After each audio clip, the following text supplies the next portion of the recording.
You guys ready? Let's do it. Controls, WASD, space to jump, and shoot. Little Dr. Fugger has hatched a plan to turn everyone into a gay frog by injecting you with an mRNA LGBTQ tadpole technology vaccine that depletes your testosterone and turns you into a rainbow amphibian. Wait, what? Okay. No. I'm here to save the beagles. Stop torturing puppets. So you can jump around.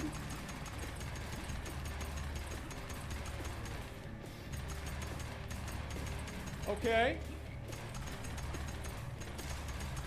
Oh my god, are these scientists with fucking... Are these scientists with vaccines?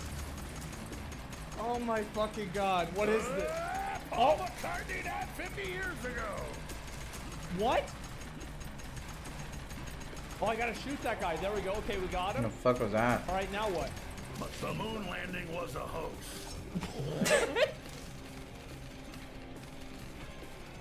Oh, I gotta get the guys behind me. Okay, alright, good.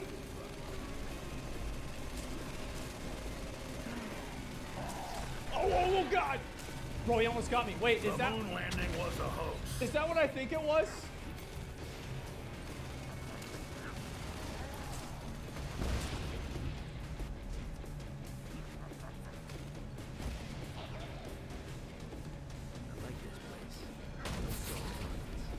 Oh my fucking god. Alright.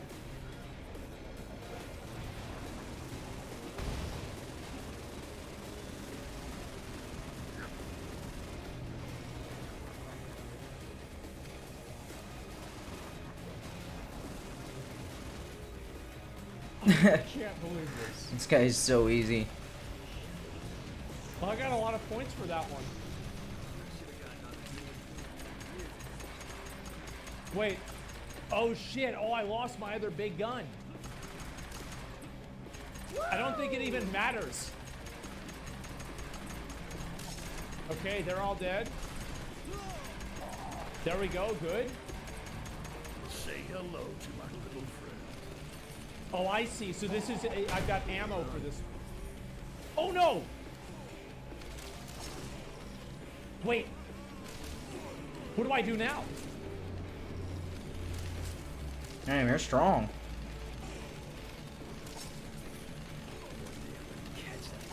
Can't suck him Oh, I up. have to break it down. Got it. Nice. Nice. Okay, we're good. Machine gun. Oh, he's actually playing it? Wait, what's this? Virgin billionaire? I'm going to lower the world's population. This guy. Oh my god. I'm going to lower the world's population. Oh my. Oh, so this is actually a playthrough. Okay, okay. Never mind. This is different. Hold on. It's the writing. Thanks for watching. It's the writing. Thanks for watching. Yeah, I know H-Bomber Guy did the same joke back in 2018, so I'm gonna pretend that Bethesda making the same game since 2008 justifies me stealing the same joke like it's some clever commentary on their inability to innovate on their overdone design tropes. I ultimately concur with H-Bomber Guy's apathetic conclusions about why this game doesn't work for me, but this time we're actually gonna talk about Skyrim. A lot. Because I think it's worthwhile to dissect the game's issues in exacting detail. See, Skyrim doesn't suck just because of the writing, but rather it sucks because everything about it is surface level, and Bethesda built it that way on purpose. They marketed Skyrim as the definitive open world role-playing game, and to many it was. As a sweaty, pompous RPG nerd, I take offense to that, because it barely qualifies as a role-playing game. Sure, it's got skills and NPCs and a dialogue box to foster the illusion of agency, but the reality is that you've been sold a walking simulator with stabbing and magic crudely grafted onto it.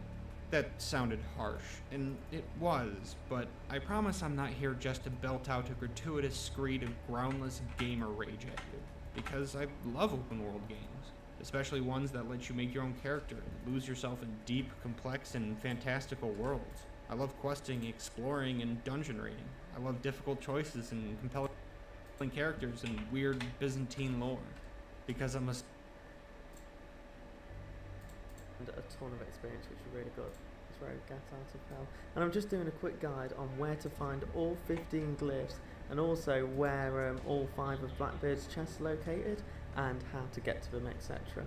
So to unlock the chest diversion, you have to first recruit Blackbeard to your team, and then from there the first chest, which I'm going to go through, is located in the barracks next. While I'm just going 7 Deadly Sin weapon, and fully upgraded, and me using it later on in the video. Deadly Sin weapon of sins, and experience, and a ton of experience, which is really good. Next we'll go to the forge area, and if you see this marshalling ground, I'm stood at the Alright, let's do Blackbeard's chests. Map, where was he at? This spot? Let's go over there, fuck that shit up. So all the purple I'm assuming is my territory. 75% it says. 74%. Not sure exactly what's done and what's not. Oh, this isn't done yet, I guess. We'll see after we do this. Yeah.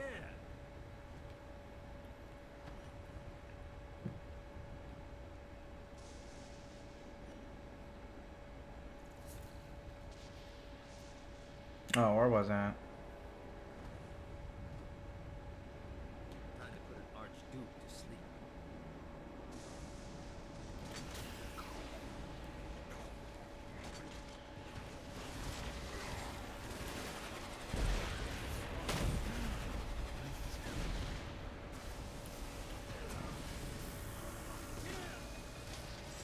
Who the fuck? Thank you, tower. I love that shit. Next one. Let's go. Oh shit, where is that?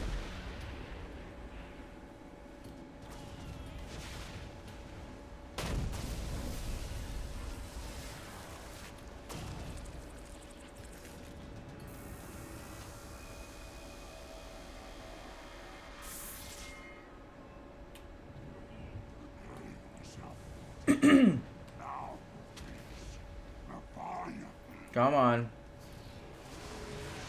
I'm gonna stone you to death.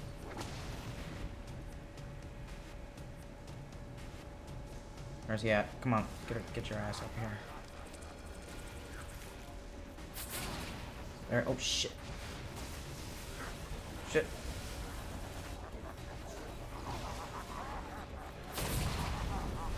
Oh, that part. It's easier every time. Alright, share time. I think I like the stone better.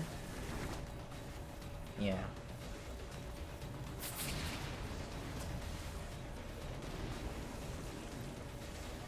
There you go. There you go. Hold on. There we go. Shed you in your little feets.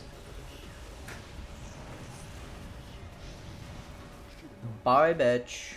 I should find a phone book. I want to look up a few people while I'm down here. Kinda wanna use a hammer.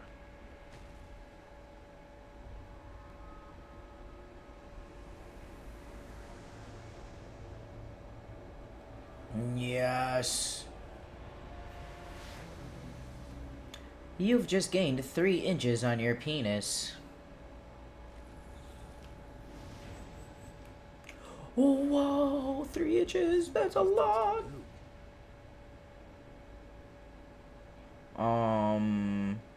Oh, Blackbeard, hold on. You wanted me to fly exactly here, hold on.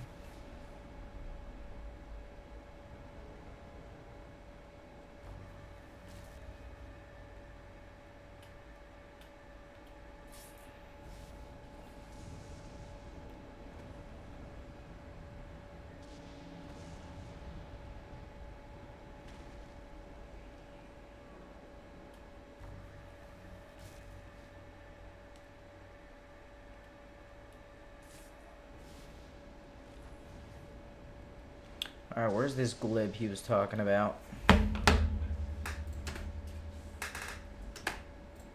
Bottom left of it facing away from it, looking towards this like damaged. Sweaty, pompous RPG nerd. Hi, I'm Gunmetal Stu. I make high-effort shitposts. This is one of them. It's also well-traveled ground for those of you who are familiar with Bethesda games and the problems that permeate them. Skyrim's flaws are well-established and well-documented. There's already been a lot of high-quality videos and think pieces dedicated to dissecting the game's failures, so I want to try adding something to the conversation. Emphasis on try, because I want to see what the Elder Scrolls series could be, rather than wallowing in the failures of the past decade. Now, despite being mythically unqualified to offer constructive criticism to a massive billion-dollar corporation, I feel like it's necessary. Without it, I just feel like I'm being a petulant contrarian. So, while the ultimate purpose of this video is to have a productive discussion about the future of the Elder Scrolls games, I still have to drag Skyrim through the snowy dirt. It casts too large a shadow over not only the open-world RPG genre, but the franchise itself. Its design flaws are so entrenched into Bethesda's development ethos that it's impossible to talk about how the upcoming Elder Scrolls 6 could succeed without first establishing why Skyrim sucks. And why Todd Howard is the devil. Okay, sorry, couldn't resist. He's such an easy target, it's like a reflex at this point. While I will use Todd's name and likeness quite frequently in this video, I'm not some moronic man-child who thinks he's personally responsible for everything wrong with modern Bethesda titles. I just use his name because it's easier than saying public face for a corporate monstrosity single terrible appendage. When I refer to Todd Howard, I'm actually referring to Upper Bethesda and ZeniMax management as a whole, because normally when terrible corporate decisions are made, the meeting in which they happen looks more like this than this. This. Well, maybe not that last one. Right. Now that that's out of the way, I feel the need to clarify my position a little. Loving the open world RPG genre might sound insane after we've all been collectively gaslit for years by an entire industry to think that shit like this is acceptable, but I can't help it. I love them when they're done right, and Skyrim almost single-handedly contributed to the genre morphing into an amorphous nightmare of regurgitated corporate board-approved schlock. Ubisoft's yearly glut of Assassin's Creed games contributed heartily as well, but the DNA of those games is firmly rooted in Skyrim's success. It wasn't a success because of any intrinsic merit, but rather its profit margins. Skyrim amassed a pile of money. Instantly. Besides funding numerous hooker and coke parties for Bethesda execs, it did one very important thing. It confirmed for Bethesda that their games were fine as they were. Fallout 3 had its critics, sure, but why listen to them when you're doing numbers like this? Turns out that if you promise people an absurd amount of content for an IP they enjoy, it doesn't matter what that content consists of. Blow a couple million on marketing, throw Todd up on stage to lie about how this one won't be as buggy as the last, and you're well on your way to print a billion.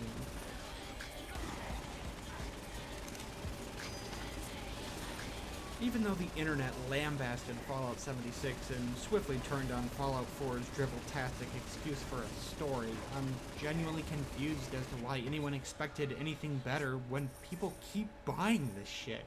But the reason I'm picking on Skyrim in particular is because other people have torn the Fallout games apart more thoroughly, and I believe that Skyrim is where Bethesda's worst habits calcified into a giant pile of rock-hard awful.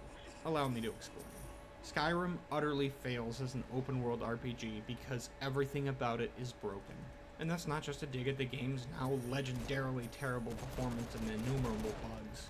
The otherwise visually engaging continent is nonsensically designed. The leveling barely matters. There are no characters to care about. The Last Dragonborn has no stake or agency in its mindlessly linear narrative, despite being its nominal centerpiece.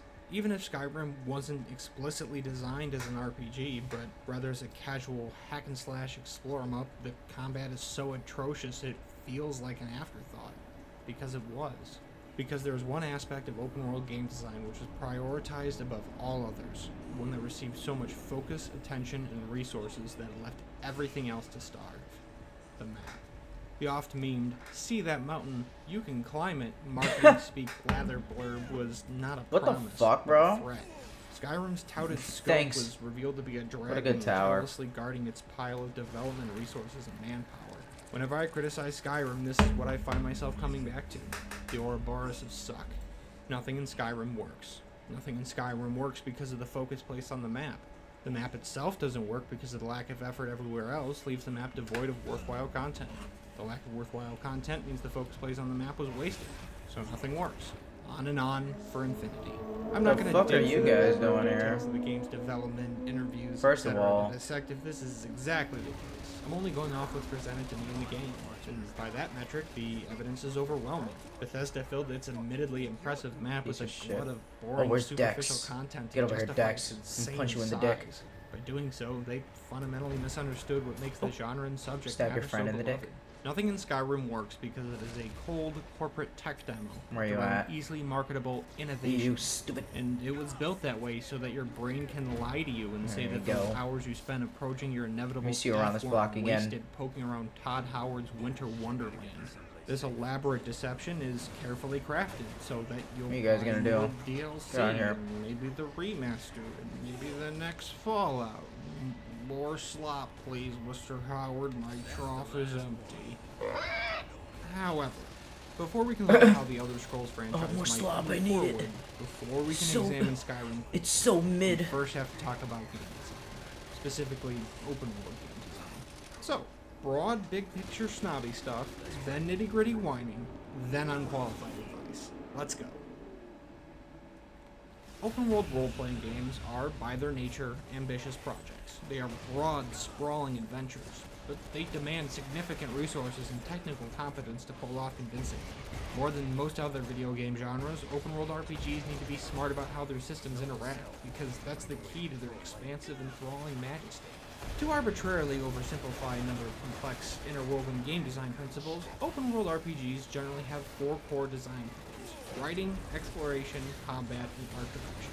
Of course, you can break these down further, but these are just broad terms for generalized concepts. Different open world games emphasize these pillars to varying degrees, but ideally speaking, these four aspects are intertwined. They work together in harmony in order to present an experience that can't be replicated in any other medium. A freely This trigger explorable spam world to is adventure crazy. and immerse yourself within. Sometimes different aspects receive more focus than others due to time or budgetary constraints, and sometimes developers make carefully considered artistic choices on what to prioritize. Every pillar is important for different reasons, and not every player responds to each pillar in the exact same way. For instance, some people love to dissect the lore of Dark Souls. They dig through the weapon description, the characters, and environmental clues to piece together its cryptic narrative. Others are dodge roll goblins that streak through the game to dab on gods and flex their elite gamer skills. These are both valid ways to enjoy the game. As for Skyrim, there is very little effort to engage the player beyond a Nordic-themed map and vague destinations on the horizon. Like a show headed by Stephen Moffat or a Bad Robot production, Jesus is not fucking being sold as Christ, an man. experience, but rather the expectation of one. As I mentioned earlier, it was frequently stressed by developers that you could go anywhere, do anything. People imagined themselves exploring Skyrim, splunking every cavern, plundering every ruin, and climbing every peak. They got their wish. Kind of. This breadth of exploration came with the tiny inconvenience of having nothing interesting to do once they'd arrived. None of the four pillars were considered beyond how they could be welded onto the map as cheaply and efficiently as possible. Combat is pathetically simple because it was intricate or challenging or both, a significant pool of potential players would be turned off. In a similar vein, none of the stories in Skyrim are very complex because if they made you think, they'd break the spell. It'd be like if contestants on The Bachelorette started discussing metaphysical Kill ethics or Archduke's dialectical 8 out of 10. materialism. Nice. It'd be so jarring An that ROI. 95% of the core audience would just turn the show off. The game is so thoroughly dull and uninteresting, it created a phenomenon I'll call anti-immersion. By resisting any attempt to engage the player, it paradoxically keeps them playing. The mental effort required to play the game is so low it makes the thought of playing or doing anything else tiresome to consider. And this is the crux of the issue for me.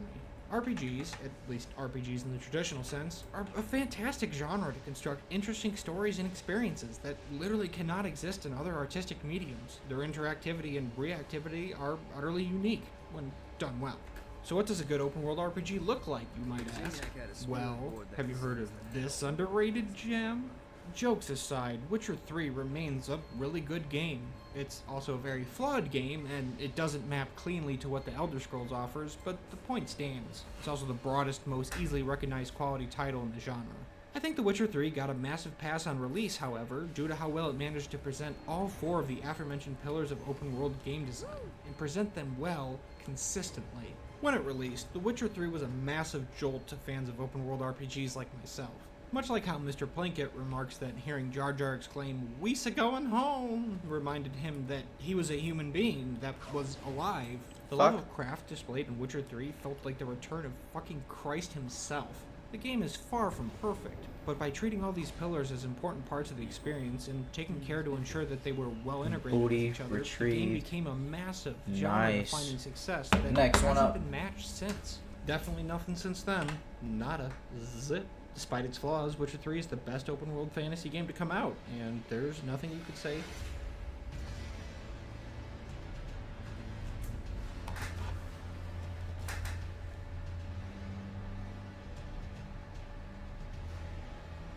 Might as well get this. I mean, what else is there to say, really? Elden Ring is a colossal, magisterial masterpiece. It's by far and away From Software's most successful title to date, selling 12 million copies in the first month alone. It's already being hailed as one of the greatest games ever made, and I have to agree, despite its lackluster final third. But it isn't just better than Skyrim because its story, combat, exploration, and art direction are superior, but because Elden Ring is a game that its creators cared about deeply. The entire Soulsborne genre was revealed as a series of experiments in preparation for making something like it. It was made with clarity Vacuum of intent stomp. and a deep, abiding Oh. passion. They worked really fucking hard at weaving together the 4 core design pillars of open world Come on. RPGs. That's Channel why party. Witcher 3 and Elden Ring work where Skyrim doesn't. But all 3 games are their own separate kind of RPG, and each model is valid. Although they're very different games and different subgenres of the broader fantasy landscape, they are, at their core, the same genre of game.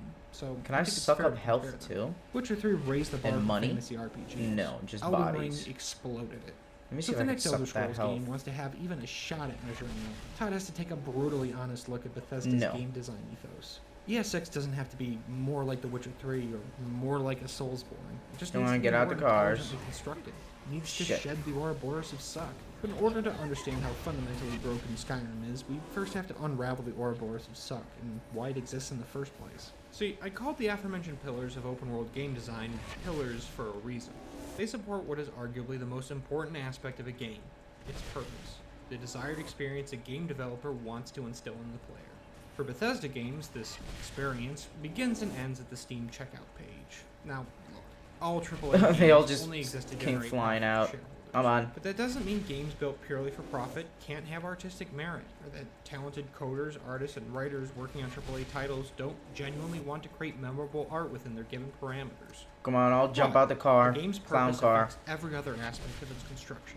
Skyrim's size and scope of exploration was designed from the ground up as a flex on other games in the genre, a triumphant clarion call to sucker customers in. So, the sheer size of the experience, the mountains, demanded so much time and resources that the rest of these very important pillars didn't receive the level of support they needed. Hence, the Ouroboros of suck. I'll admit, it's much easier to say all of this with hindsight.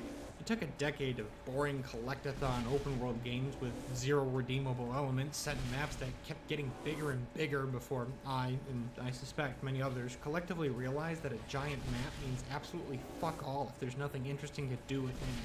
This is perfectly encapsulated by the repugnant concept Oh of yeah, raiding give me that quests. shit. Todd forced this idea down our That's- throats like that's it was a great some power. gift from God. When the idea is so fucking fundamentally flawed, it boggles the mind how it got off the drawing board.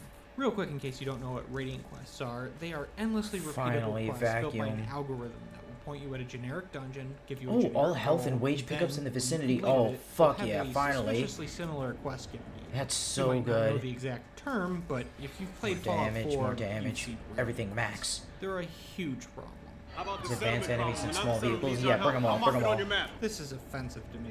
These aren't Damage quests. 2. These are fucking chores. I don't play an RPG Damage to do 3. chores. But their actual purpose is not to engage you, but rather send you exploring. Maximum So pull. you can stumble on some other Oh. stuff that lets you stumble onto yet more stuff. A Matryoshka doll of dismal, pointless bullshit. An excuse to avoid designing Hold on, competently get written my money. quests that point you towards interesting locations with purpose and intent. Holy However, some shit. games with a dominant focus on exploration Hold on. can be really Give me good. your money. Fantastic, even. but these games are also generally smart enough to invest in some game design pillars besides exploration. Nice, Breath of nice. the Wild had a fantastic level of freedom and emergent gameplay mechanics, giving the player a number of interesting, intriguing choices to make before and during exploration. That It Dex, didn't hurt that give me your money. the role was beautiful. And the game often pointed you at tall vantage points so you could soak it all in. Hollow Knight has an interwoven Metroidvania-style world with serviceable combat and platforming challenges that can be ramped up to absurdity in the late game at the player's discretion, as well as a unique and enthralling art direction. The Outer Wilds is a blend of genres, but its exploration systems were a delight to unravel and experiment with, as well as a bunch of other fantastic stuff I really don't want to talk about because you deserve to Let's go kill into that one game more, as blind as possible. Skyrim does not have anything else. If it had, it might have made exploration worth it, but it didn't. Let's explore why. To unfuck just how poorly love my managed the tower. project was, Come on. we have to look more closely at those 4 pillars of open world game design: writing, exploration, combat, and art direction. You might think, after all the hate I'm about to dump on Skyrim, that I think Todd Howard personally poisoned the water supply, burned our crops, and delivered a plague into our houses. That I have a deep personal grudge against this game and the Elder Scrolls series in general. That this entire video is nothing more than an angry, impotent graffitioso screaming into the vast and uncaring void about how much of a contrarian he is. I mean, that part about the video is true, but I made it Man, the because, SMGs kill again, quick. I love open world Holy RPGs. shit. And Morrowind proves that the Elder Scrolls franchise holds an insane amount of untapped potential in the modern gaming landscape. Oh yeah, I'm one of those boomers. Some quick disclaimers first. Nothing I'm about to say is wholly original. As I said earlier, Stop many people harassing have these reached similar gamblers. conclusions about the game in the decade since its release. Oh, They nice. claim to be some enlightened pathfinder or lone truthsayer. This diatribe is also predicated on the Stomp understanding collects, I that love due that to the shit. Ouroboros of Suck, nothing about Skyrim was ever going to That be is good. so It feels good. unfair of me to criticize work that was done under what I assume were Good job. crushing, inhumane conditions imposed by out-of-touch executives, but I'll do it anyway. Mostly because I'm an asshole, but also to illustrate how gross mismanagement and Oh, not thoughtless here to profit buy driven ammo. directives No, no, can no. only produce mediocrity. No, Let's no. roll. I'll get this. I'm going to start off with the strongest case against my argument: Skyrim's art direction. I use the Are there term art direction enemies? here instead of That sounds graphics fun. because having a look is more important than that look looking well. Really? Basically, all the polygons in the world can't make a game interesting to look at. There are decades-old games that look more engaging and distinct than even the most recently produced AAA titles, simply because the art team knew what they wanted and how to get I might get this one because it's That's just certainly automatic. true with Skyrim, especially with the remaster. Despite being constrained by its northern setting, Skyrim's environments are striking and evocative. Mountaintops, forested valleys, rivers, caves, and tombs are confidently woven together and are infused with a primal rustic vibe that suits its story about the return of primeval beings. Everything looks weathered and cold, which is contrasted nicely by the homes and residences of Skyrim's inhabitants, which are warm and inviting. What's more is that, for the time, this was a technical marvel. Bethesda's notorious bugs exist for a reason. The scale of their games is legitimately Turning ambitious, victims into and a making shower it of one cohesive wealth? experience was no easy feat. However, Interesting. while everything in Skyrim looks good, the novelty evaporates quickly. The first Draugr tomb is a creepy delight, but by the time you've Very blundered 20, interesting. you wish that the Nords had fucking burned all their dead and saved you the trouble. Environments inevitably begin blending together until you're forced to nitpick terrain details and other graphical minutiae just so you can entertain yourself. I don't Or know. it just breaks entirely. So, Skyrim's very best feature is an inherent failure. The game's scope was too large to accommodate enough locations that were distinct or memorably constructed. If the combat was fun or the writing was really solid, you wouldn't have noticed as much.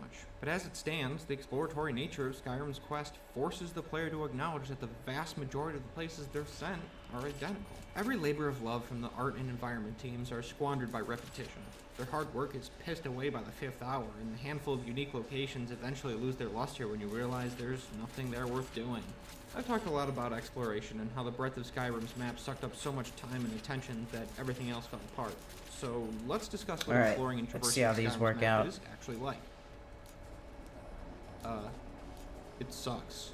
The majority of praise I have see for the gallows Pokemon Skyrim dodger. is what I just talked about, the art direction. The only real reason to explore is to see new stuff. A handful of locations have a strong artistic flair that lends slices of the continent vibrancy and variety when it is otherwise utterly bereft of either.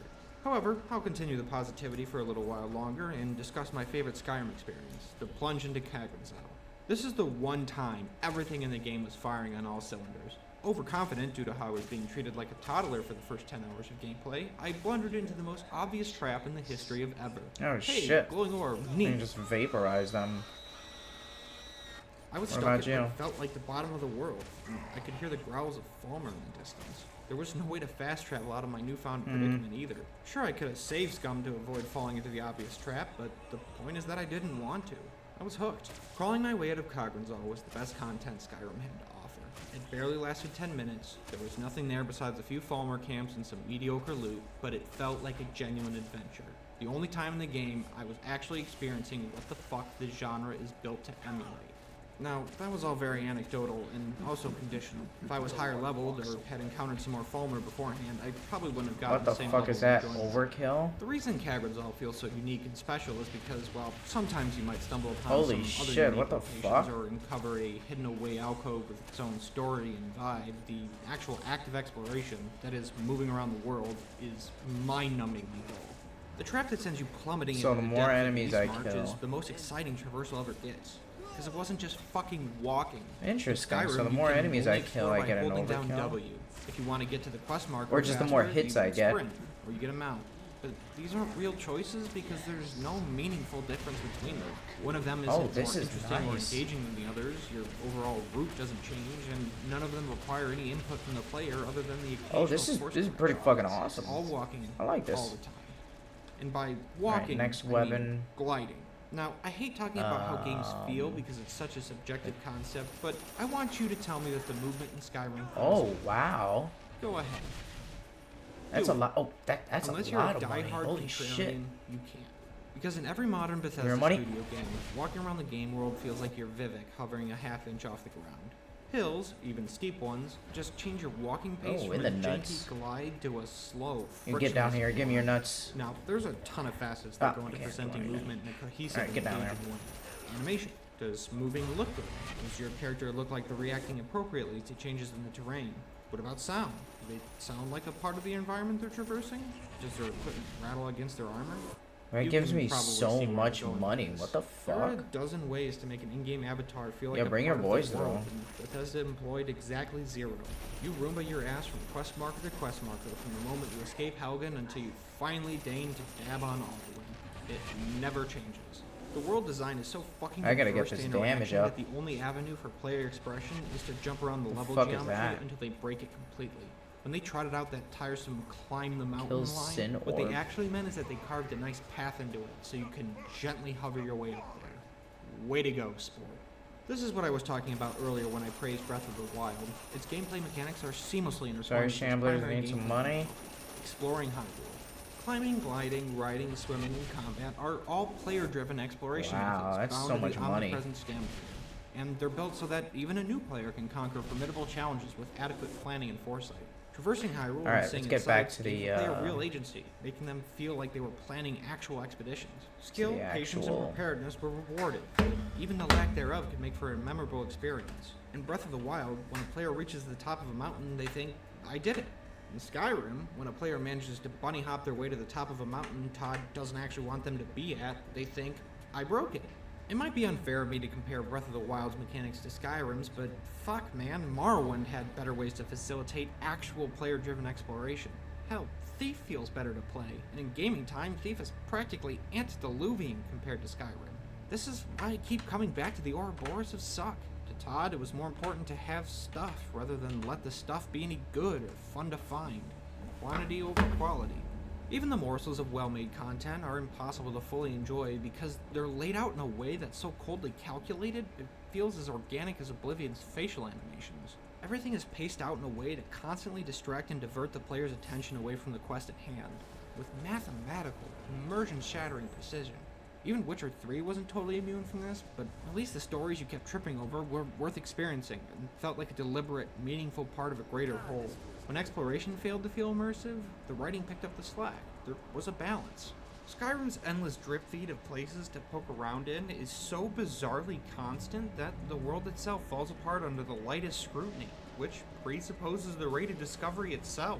It's all focused to keep you distracted from the fact that nothing about the locations makes sense. Like how, oh, bandit cave, sick, time to murder everyone for their inexpensive Alright, where'd he go? pants. This isn't exploration. This isn't world design. It's dangling keys in front of an infant. A Skinner box where the prize is a bin of fetid garbage. And all of this is aggravated by patronizing UI choices. By chaining the player to an unerringly accurate, ever-present there it quest is. marker, exploration as a whole suffers because the player doesn't have to think about how they're doing it. I do as the crystal guides. Not only does this undercut Bethesda's own key jangling by focusing the player on a definite goal, but it means you can't have a unique adventure that results from failing to plan ahead or getting lost. You're never in danger of getting into fun situations that Bethesda didn't intend for. Your experiences are limited to exploring the depth of some random cave in some stony-faced NPC's backyard to find the perfectly marked legendary codpiece of Lord Fuckvitter in an epic journey that lasts 5 minutes and involves killing tens of bandits, or if killing tens of cave in some stony-faced NPC's either. Sure, I could have saved Scum to avoid falling into the obvious trap, but the point is that I didn't want to. I was Asian, but beyond the Nordic themed map and vague destinations on the horizon, like a show headed by Stephen Wombat or a Bad Robot production. Jesus fucking Christ. You see you around this block again. Poking around Todd Howard's Winter Wonderland. This elaborate deception is carefully crafted so that What are you guys gonna do? Quick volume check. I could lower it back down on the OBS a little bit.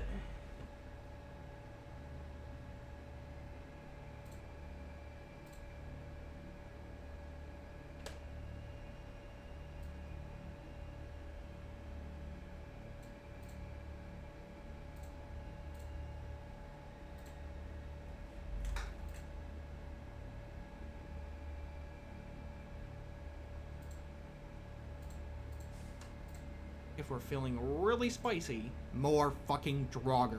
You walk a minute down the road to repeat the process, digging up more revered artifacts that barely rate as vendor trash. Hey, at least killing those bandits was fun, right? What is Dex, there how to many say, times really? do I have to Skyrim's remind you? combat sucks. Everyone who's Stay played the it knows fuck out of it. my It city. has all the weight and impact of a spring breeze. Sure, you can liven things up with magic, but it's mechanically identical to swinging a sword or axe. The difference between them basically boils down to the number of targets you can hit and the particle effects. Attack, bar go down, wait for bar to refill or drink potion, take hit, drink health potion. There's my health potion. It'll fix Skyrim. It'll fix everything. Like the worst MMOs, the only challenge Skyrim offers comes from either enemies' numbers being higher than yours or the minutes of your life it sucks away to whittle down the health bar. But none of this matters, because if you're using melee weapons or hurling spells, you are playing the game wrong. This is because every Dragonborn in Skyrim is a stealth archer, and anyone who pretends otherwise is lying to themselves. The combat is so fucking awful that Todd decided it'd be better to teach everyone to avoid it at all costs. Being a stealth archer would be fine if it was an option, and it is one, on paper. In practice, it's so effective that you're actively making the game worse for yourself by avoiding it. This isn't a choice, because ignoring an objectively better strategy feels awful in every game where this crippling flaw is evident. Shoot your way through Human Revolution, enjoy all the NPCs spitting on you, and no XP. Put skill points into energy in Diablo 2, your build is now broken. Choosing a deeply flawed, non-optimal gameplay strategy is only fun if it's a legitimate choice, or you're challenging yourself, or when you're doing so to dunk on noobs or tryhards. In multiplayer games. But in Skyrim, you're a stealth archer because the thought of pulling out your sword induces nothing but a yawn. It's a drain on resources, it's riskier, and more damningly, it's slower. After all, you have more content sludge to wade through. Given the most generous interpretation, melee and magic are fallback options after you've lost stealth, or when a random dragon encounter is forced on you. Thanks for all this equipment and crafting systems and spells and skills and perks that mean nothing because they're fallbacks at best and an obtuse method of self-flagellation at the worst. What's that? Combat has to be this way because of level scaling? That's worse. You do get how that's worse, right? Let's break it down. First of all, level scaling is fucking awful, and I hate it. That's a very personal, subjective take, I admit that. But increasing enemy difficulty to evenly match player progression is like treading tar. It has never felt good. It's a concrete, objective reminder to the player that because their numbers are going up, their enemies must as well. It's a lazy, slapdash way of scaling enemy difficulty. Granted, Oblivion was worse about this than Skyrim, but good lord is it still present. Not only is your immersion shattered once you notice you're only getting marginally stronger, but you also realize that you have to maintain the grind. Otherwise you might fall behind and be forced to sit still while some bozo whacks you with the sword so you can dig through the god-awful UI and eat 30 wheels of cheese. Because that's what difficult encounters look like. Fuck designing a combat system with the barest hint of heft or skill, am I right? Hey, but this way the player always feels like they're being meaningfully challenged. I feel meaningfully challenged whenever I hop on a treadmill, but that doesn't make it an accomplishment. Maybe I'm the odd one out here, but always being appropriately leveled and equipped doesn't feel like the game meeting me on fair terms. It feels like I'm being forced to wear water wings in a game about adventure. There's no character progression here, no escalation of tension or stakes. The only arc of improvement you get is if you break the level scaling over your knee by doing so much pointless bullshit that you can bitch slap a world-ending threat in a cabal of ancient vampires like they're bylines on a to-do list. Which they are. Turns out, defeating apocalyptic threats isn't an issue. You just gotta genocide a nation's worth of filthy, endlessly respawning hobos in mythic armor as they squat in their decrepit fuck caves with 2 bottles of wine in a chest that contains 3 soul gems, 200 gold, and a lockpick. Whew. Masterful. Timeless. But God, this combat system lets a player go wherever they want and do whatever they like. Have you been listening? By refusing to give Skyrim any sort of structure beyond a precisely defined grid that's regularly Damn, studded this thing with is shiny fucking objects, strong. What all the the player fuck? freedom in the world means shit for dick when not met halfway.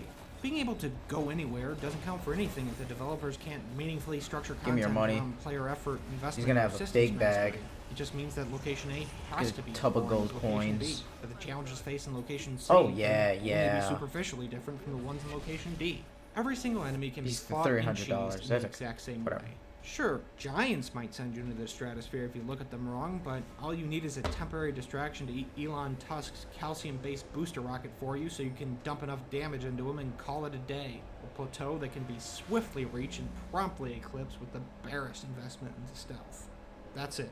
This random enemy is the pinnacle of challenge in the player's combat mastery. Alright, so, wandering around Skyrim feels like rollerblading over featureless asphalt, and fighting its monsters barely raises your pulse above just sat down at the cubicle. That means that at least you have a good reason to be suffering these boring bits, right? The narrative is full of fun, memorable characters, the quests are layered and interesting, the continent is rife with engaging, resonant stories. I'm not even gonna bother with a bit. You already know the answer. Skyrim's writing is on the same level as its combat, which is to say it's technically present, in that words are both read and spoken aloud during the course of the game. Others have dissected its writing failures much better than I can, but I'll sum it up real quick. Any choice you're allowed to make is utterly inconsequential. The first real decision you're given is so abrupt, sudden, and without consequence, I'll bet that thousands of players made it by accident and Oh, hold on, never even fellas. noticed. It Wait. ends up not even mattering. You're I could led use to the some exact cash. same place and directed towards the exact same follow-up quest. The characters cameo later for a line or two. Wow. Need This this. is the theme for the entire Thank you game. very much. All of its quests and all of its characters. For an open world RPG, all of its stories are exceptionally linear. Event X happens, then Event Y, followed by Event Z. There's stuff you could call twists if you're in an exceptionally generous mood, but nothing feels connected, so it doesn't matter. Nothing you do has any appreciable effect. You can murder the fucking Emperor and it has no effect on the Imperial versus Stormcloak plot. Nothing happens in the background of these stories, and none of them change or affect the others. It's all so inert and lifeless. But you want to know the real reason why Bethesda's writing sucks? It sucks because it's given the same economical consideration as everything that's not easily marketable. It's treated as nothing but beige-flavored filling. Again, I have no idea see how what much it looked money we like get inside now. Bethesda on, Studios during boys. the development of any of these games. Oh, that's a but lot of- because they all that's a lot of feel cash. remarkably similar, I suspect they were all built in the same way. The writers are given the setting, then the broad strokes of the main plot, then 2 or 3 supporting plots. Todd comes in, Oh, wow, tells it's them got how big the 2K map from is, you and demands guys. an absurd Good amount of shit. content in order to fill the space. Not stories. What about you? Content. Shamblers. Now, this content weak is to be guys. focused around exploring the map, and you can't get the player off from going anywhere. I also suspect this all Oh, wow, happened that's some way good later money. in development cycle Do some than any of challenges. the writers would have preferred. They now have to create a fucking avalanche of quests of very limited scope within a very limited time frame. There's no time to do quality assurance or more than a handful of drafts. Nothing can be interrelated because that would require way more work and force even more labor onto the slaves in Todd's Crunch dungeon. Now, because the writers are working within this rushed, perfunctory scope and cannot functionally constrict the player, these stories can't be about anything. Sure, events happen in these stories, but they don't have anything to say. There was neither time nor incentive for the writers to explore ideas with more than the barest degree of nuance. It's all surface level, because it had to be. The most interesting story thread in Skyrim is the implication that the uprising of racist religious nationalists was being manipulated by foreign influence, the very thing they resent. Here's an unrelated picture of America. That's a really good idea to explore, but again, the writers were never given any time to sink their teeth into it. It's brought up maybe 3 times, and every other dialogue related to the Civil War is stilted, unsubtle, and utterly focused on shuffling the Dragonborn from one quest marker to the other. The player is never given the agency to ask pointed questions, engage in debate about events, or just talk to anyone. Even if you could, they probably wouldn't have anything worthwhile to say. There wasn't time for any of that. And it wasn't just the plot that suffered this way. Every facet of writing suffered. The quests, the characters, the lore, they're all bare bones, and they have the exact same problems. There wouldn't be much point to discussing them separately. But to keep hammering this point home, I'm going to do it anyway. I've called Skyrim boring in so many ways at this point, I've likely begun to bore you. That's what a writer would probably call irony. As to what a writer would call the quests in Skyrim, I'm not sure. You'd have to ask a real one. The closest approximation I can make is threadbare. The actual writers of Skyrim's quests, however, would likely use a more corporate-friendly word, something like streamlined or efficient. There's no purpose to the quests other than getting you to wander around the map, fight things, and occasionally loot them. None of them attempt to engross you in the world of Skyrim, or present it as a real place where people live. The overwhelming majority of them are fetch quests. The ones that try and have a plot, make a point, or reveal something about the world are usually composed of linear fetch quests, where every character involved acts like a brain-dead moron, or the events that happen don't follow any sort of logical progression, or some combination thereof. You can't roleplay within this ruthlessly linear framework. The entire appeal of RPGs is making choices in how your character interacts with the world and how they affect it, but the only room for player expression in Skyrim's quests is when you do them. I'd walk you through one to better illustrate my point, but I'd just be wasting your time. You could point to virtually any quest in the game. It'd be like trying to find hay in a haystack. Again, this is all because quests are primarily designed to fill gameplay hours and lead you around the map rather than tell actual stories. As quests are the primary method of building an open-world RPG narrative, this undercuts the entire game. If any of the quests were thoughtful, suspenseful, layered, or even just occasionally interconnected, then the world would be worth exploring, because it's the place all this interesting plot is happening. You'd be engrossed in its fate, even if other aspects of the writing failed. But nothing is more important for ensnaring players in a good RPG than quality character writing.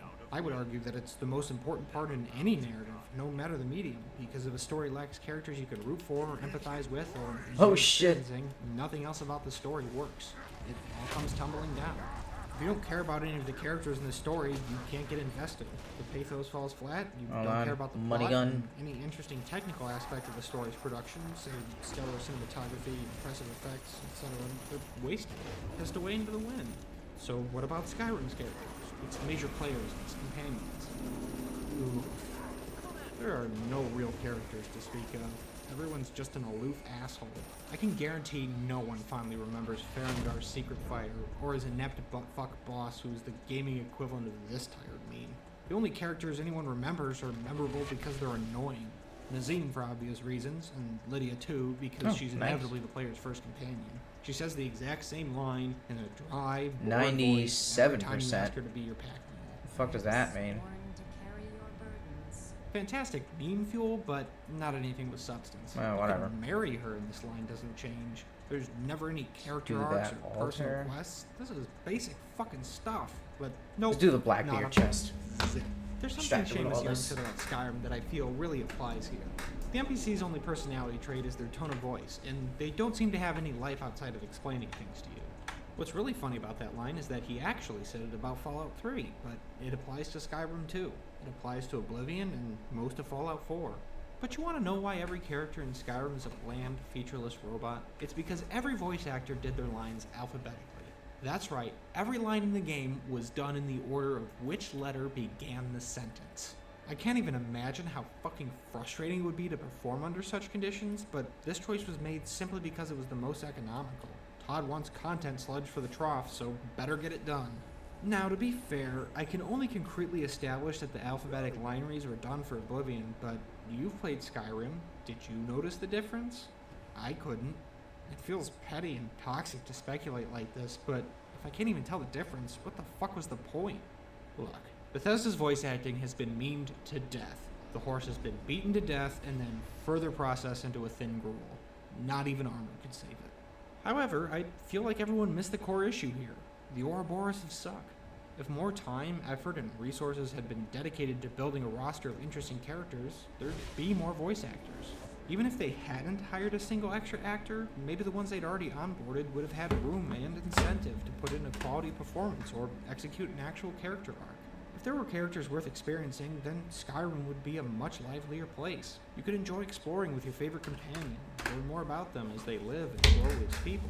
You might even care more about the grander story if they were invested in it themselves. If they expressed any emotion beyond dull surprise or a canned, repetitive battle cry. See, every character in Skyrim has a sharply delineated role in the game that only relates to how they interact with the player. They are either a follower, a shopkeeper, a quest dispenser, a lore dispenser, a wanderer, or an enemy. These are not characters, they're MMO NPCs. I'll give Bethesda some credit here in that they really tried to course correct here in Fallout 4. The companions sorta have personalities and character arcs. They even try to emote about events in the story. It was just the execution that was utterly lacking, as well as the greater story at hand, which was so brain-dead, nonsensical, and patronizing that it demeaned everything else in the game. Hey, I remembered some of their names at least. That's progress. As for the actual story itself, well, everything I said about Skyrim Civil War applies to the central quest, too. But other RPGs with tremendously dull main stories can have interesting side quests or spectacular presentation that fleshes out the world. Sometimes that's enough to anchor you in the game, simply by providing context to the world and the characters that inhabit it. The problem with Skyrim is that the main quest is really just the main quest because the quest log says so. They receive the same amount of care and attention as the other major quest lines, which is to say, barely any at all. The only thing different about it is the number of unique assets dedicated to this linear yet meandering and uninspired tale that has zero visible consequences. Honestly, once you've killed the dragon outside Whiterun, you've finished Skyrim. You've seen how every combat encounter is going to go, and you've seen the maximum level of craft achieved when it comes to visuals, writing, and presentation. I already got the other It two never here. gets more Nice. interesting or elaborate. And beyond that, it's Where just is doing the yourself a disservice. chest? However, nothing I've said so far is really news Unknown to anyone. activity? Could Even that be most the Skyrim chest? stands have long ago accepted that the upfront writing is pretty poor. Instead, they praise the background lore that can be found across Skyrim's 337 books. Hey, the Lusty Argonian Maid is fun. All those history books immerse you in the world. Yeah, they did. And they were written for Morrowind. A more cohesive and interesting breakdown of Skyrim's lore books can be found here. Polygon's own bubbly middle of Brian the David water? Gilbert doing his thing by revealing every single lore text found in Skyrim. It's a really fun video, I recommend it. However, for the sake of time, let's look at his conclusion. How about it, Brian? Should we read all the lore books? No! Look, some of them may be worth reading. It's entirely possible that your primary enjoyment from Skyrim was in finding and reading these lore books. That's fine, but having your best writing be easily missable ancillary content is not good game design. It says more about the larger story Skyrim has on offer than it does about the world of Tamriel. In the previous Moving Forward, I praised Mass Effect's story for using its lore in intelligent ways, but the difference between the codex in that game and the books in this one is that only very rarely do the books have any direct relevance to anything happening in the game itself. They're supposed to enhance your enjoyment of the larger story at hand, not replace it. Reading an in-game book about dramatic, exciting events doesn't make the rest of the game engaging, it just makes me wish the there it game is. had been about one of those other stories. Even worse is that the Elder Scrolls series has interesting lore. It's complex, multi-layered, and deeply Oh, weird. look at that money. Holy Since the vast shit. majority of Skyrim's writing is so That's a bland lot. and tiresome to experience, many first impressions of the franchise is that it's just another generic fantasy setting. There's an interesting discussion about this in one of Matt Colville's videos. Basically, he asserts that anyone can write lore, but it's the job of the storyteller in an interactive medium to present an experience worth sprinkling with background details for players that are already engaged. I hate constantly harkening back to Dark Souls, but think about it like this. If Dark Souls wasn't as good as it is, Fachi Video wouldn't be lighting Cuban cigars with Benjamins on his Patreon-funded yacht in the Maldives. Everything about the lore could be exactly the same, but if the game itself wasn't worth playing, no one would care. So, fuck the books. If Skyrim's writing had even approached the level of craft displayed in other classic RPGs, I wouldn't be making this video.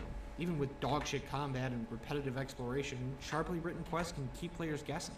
Expert character work can gaslight people into thinking a game has a good story, even if its main plot is amateurish dross.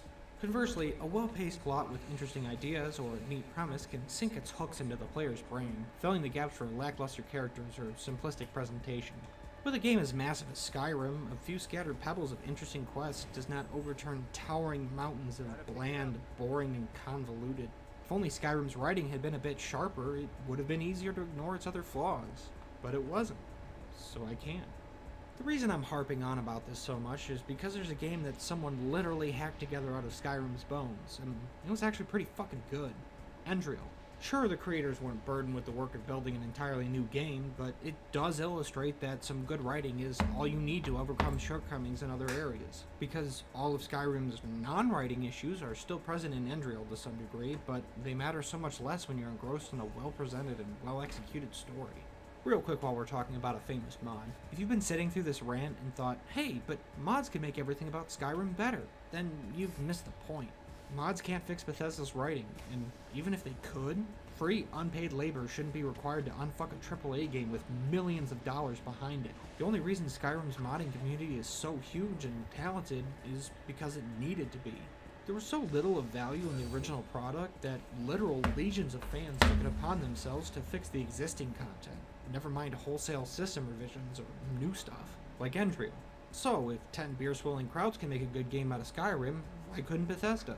It's because the Ouroboros' suck is inimical to good storytelling. Above all else, the writing is by far and away the most critical, damning flaw of Skyrim. But since the top-level directives demanded by management forced the writers into bland, uncomfortable boxes, the writing was never going to be good. Even the most talented writer can't make art in conditions that don't support their work or lead to inspiration. With more time and resources allowing for a sharper focus, some quality writing was literally all Skyrim needed to be a well-regarded classic. It still is, but again, that's thanks to Bethesda's marketing department rather than any actual intrinsic merit. People could have said, yeah, the combat kinda sucked and the creation engine held it back a little, but damn, do you remember story event X, or character Y, or that one quest where everything went to shit if you did Z? Instead, we're left with the imagined dragons of video games. But you don't have to imagine them. They're right there. Being boring. So, it's finally time to speculate a little more. Time to flex our own creative muscles a bit. Now that the fanboys have smashed that dislike button and left a typo-laden comment, we can actually talk about how we can move forward with Elder Scrolls 6. What it would take to realize Tamriel's immense potential.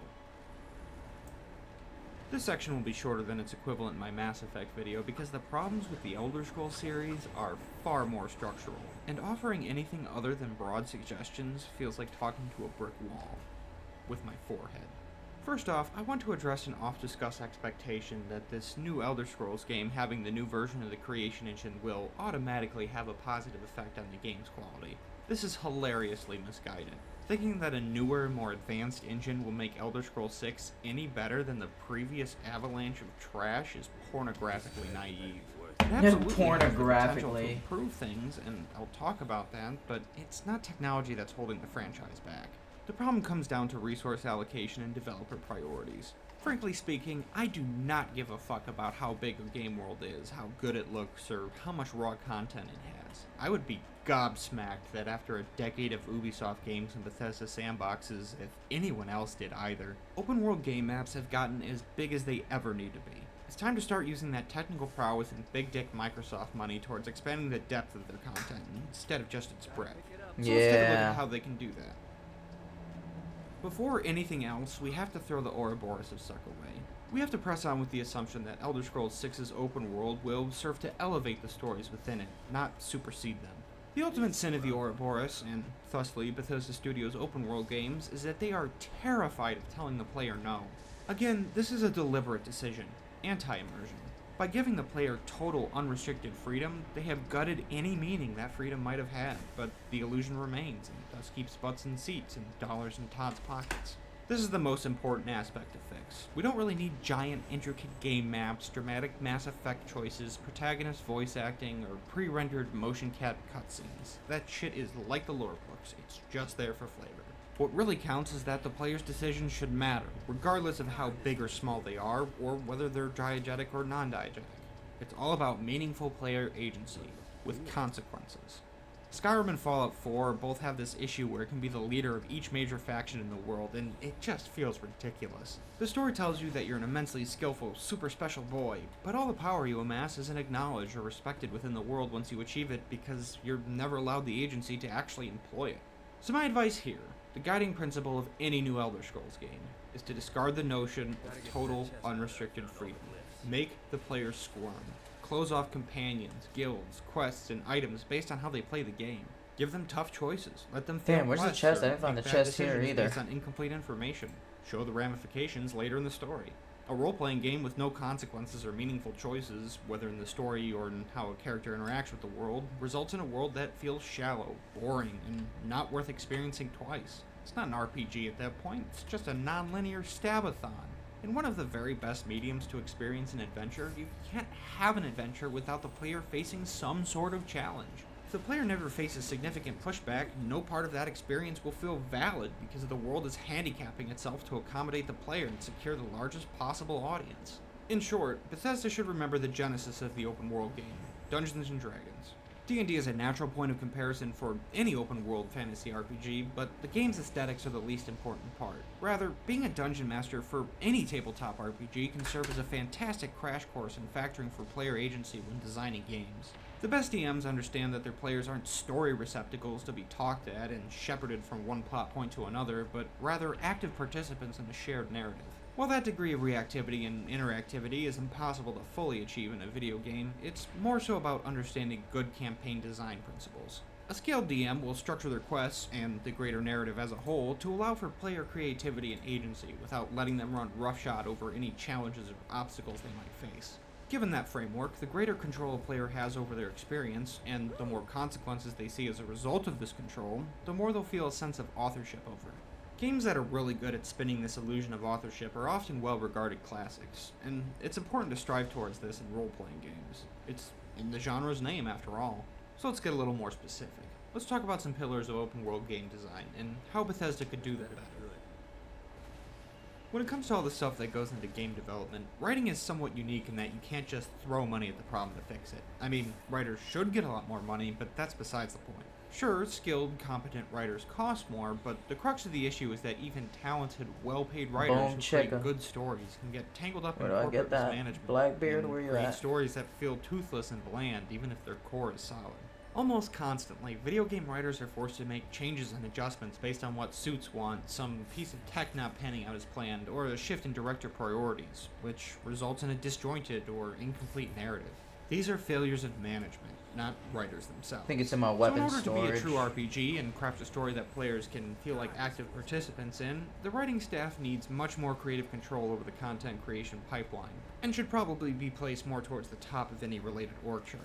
This way, they have a much better shot at telling stories that are cohesive, sensibly designed, and properly integrated into the greater open-world experience. However, the topic of why writing in video games is generally ass and how it could be better is much too big to cover in this video. Maybe in the future. In any case, I admit that writing open-world stories isn't easy. Even The Witcher 3 struggled with it. You have Ooh, to make the sure boom that the chicka, main here plot it is. feels appropriately dire, but not Nothing too says dire, come so the hither player than feels the like they have room to sexiest do gun in side quests, existence. which themselves can't be Alright, too let's upgrade distracting, that. yet also might break immersion if every single quest has a direct connection to the main plot. You also have to keep track of countless NPCs and companions and character motivations and account for the player's wandering, etc. It's kind of a nightmare, honestly. But as for how to address these issues and what the story of Elder Scrolls 6 could be about, I really have no idea. I don't have enough moon sugar pumping through my veins to take a dive into the lore and surface with a potential plot. If I had to pitch plot ideas, I think the most interesting core directive would be the player character not being the subject of a chosen one prophecy. Now, I understand that's kind of the series' whole vibe, and that they often play with the interpretation of said prophecies. However, I still think it would be vastly more Nice. interesting to play as someone who has to Kinda live cool. with the fallout of such a person, or perhaps engage in events that are less grand than a world-shaking prophecy, but still supremely significant. Say, open warfare between the Empire and the Thalmor again, the Empire undergoing something like the crisis of the 3rd century, or a cataclysmic magical disaster that creates a political paradigm shift. You gonna fight across for me? Tamriel. Maybe the Dwemer returns somehow. I really don't care. I should note that I still want the player Oh, and they character come to become me, they- powerful and play a huge role in these events. It wouldn't be an Elder Scrolls game if you couldn't. However, the Chosen One shtick has Ah. worn really thin. This is kind of a for me, cool and shotgun. I'd like to see something new. Maybe the PC is some fucked up homunculus experiment person that I'll starts take the it. game as a prisoner servant of their insane creator. Boom. Narrative reason to start as a prisoner with a limited skill set, yet potential for explosive growth, and a nice setting for the inciting incident to happen. Or maybe they receive some kind of curse that makes them powerful, or they have some sort of relationship to the magical catastrophe devastating the land. Just do it better. The idea isn't terrible. Speaking of whiffed execution, let's talk about character writing. As I said earlier, Bethesda really tried to make the companions in Fallout 4 reactive and engaging. They had likes and dislikes, loyalty quests, and occasionally had something to say about the greater story at hand. But their Damn, there's actual not writing, really, the stuff like, that there's matters the most, fucking only 2 felt like an melee afterthought, weapons? like a first draft that got rushed to print. Kinda I realize sucks. that's pretty subjective, so let me at Yeah, least walk you whatever. through my thought process. Let's look at Kate. Kate is a rough and tumble cage fighter with an inexplicable Irish accent, cartoonishly tragic backstory, a drug addiction, and a bad attitude. However, she warms up to the player character as you adventure with her. She eventually reveals that she's heard of a vault that was jammed full of addicts, and it held an advanced device within it that could cure any addiction. A fantastic bit of world building that shows how descendants of the Great War have begun to mythologize the pre-war society's technological prowess. When you arrive at the vault, you are instead greeted with a silent tomb full of centuries-old corpses. The device was always a lie, a means to manipulate the residents with a promise of a miraculous and possible cure. Crushed by these revelations, Kate is nevertheless undaunted. She's resolved to get better, and that's the most important step. Immensely grateful for the Soul Survivor's help, she now understands that getting better is possible, and is finally willing to accept the support of others. Brighter days are distant, but they are ahead. Hey, that doesn't sound so bad, you might be thinking. And you're right. Because I lied to you again. Instead, the vault is full of respawning generic bandits, and the device is a magic chair that instantly cures her addiction. Oh, can I make don't him fall even in know love with me? anymore. Can you see what I mean? These are first draft errors. Like, the blueprint is there, but the execution does love is me. stilted and lacking. I don't feel like Kate's quest exists because her story is an important part of the narrative that needed to be told, but rather that Todd saw Mass Effect's loyalty missions were popular, so he wanted them in his game too.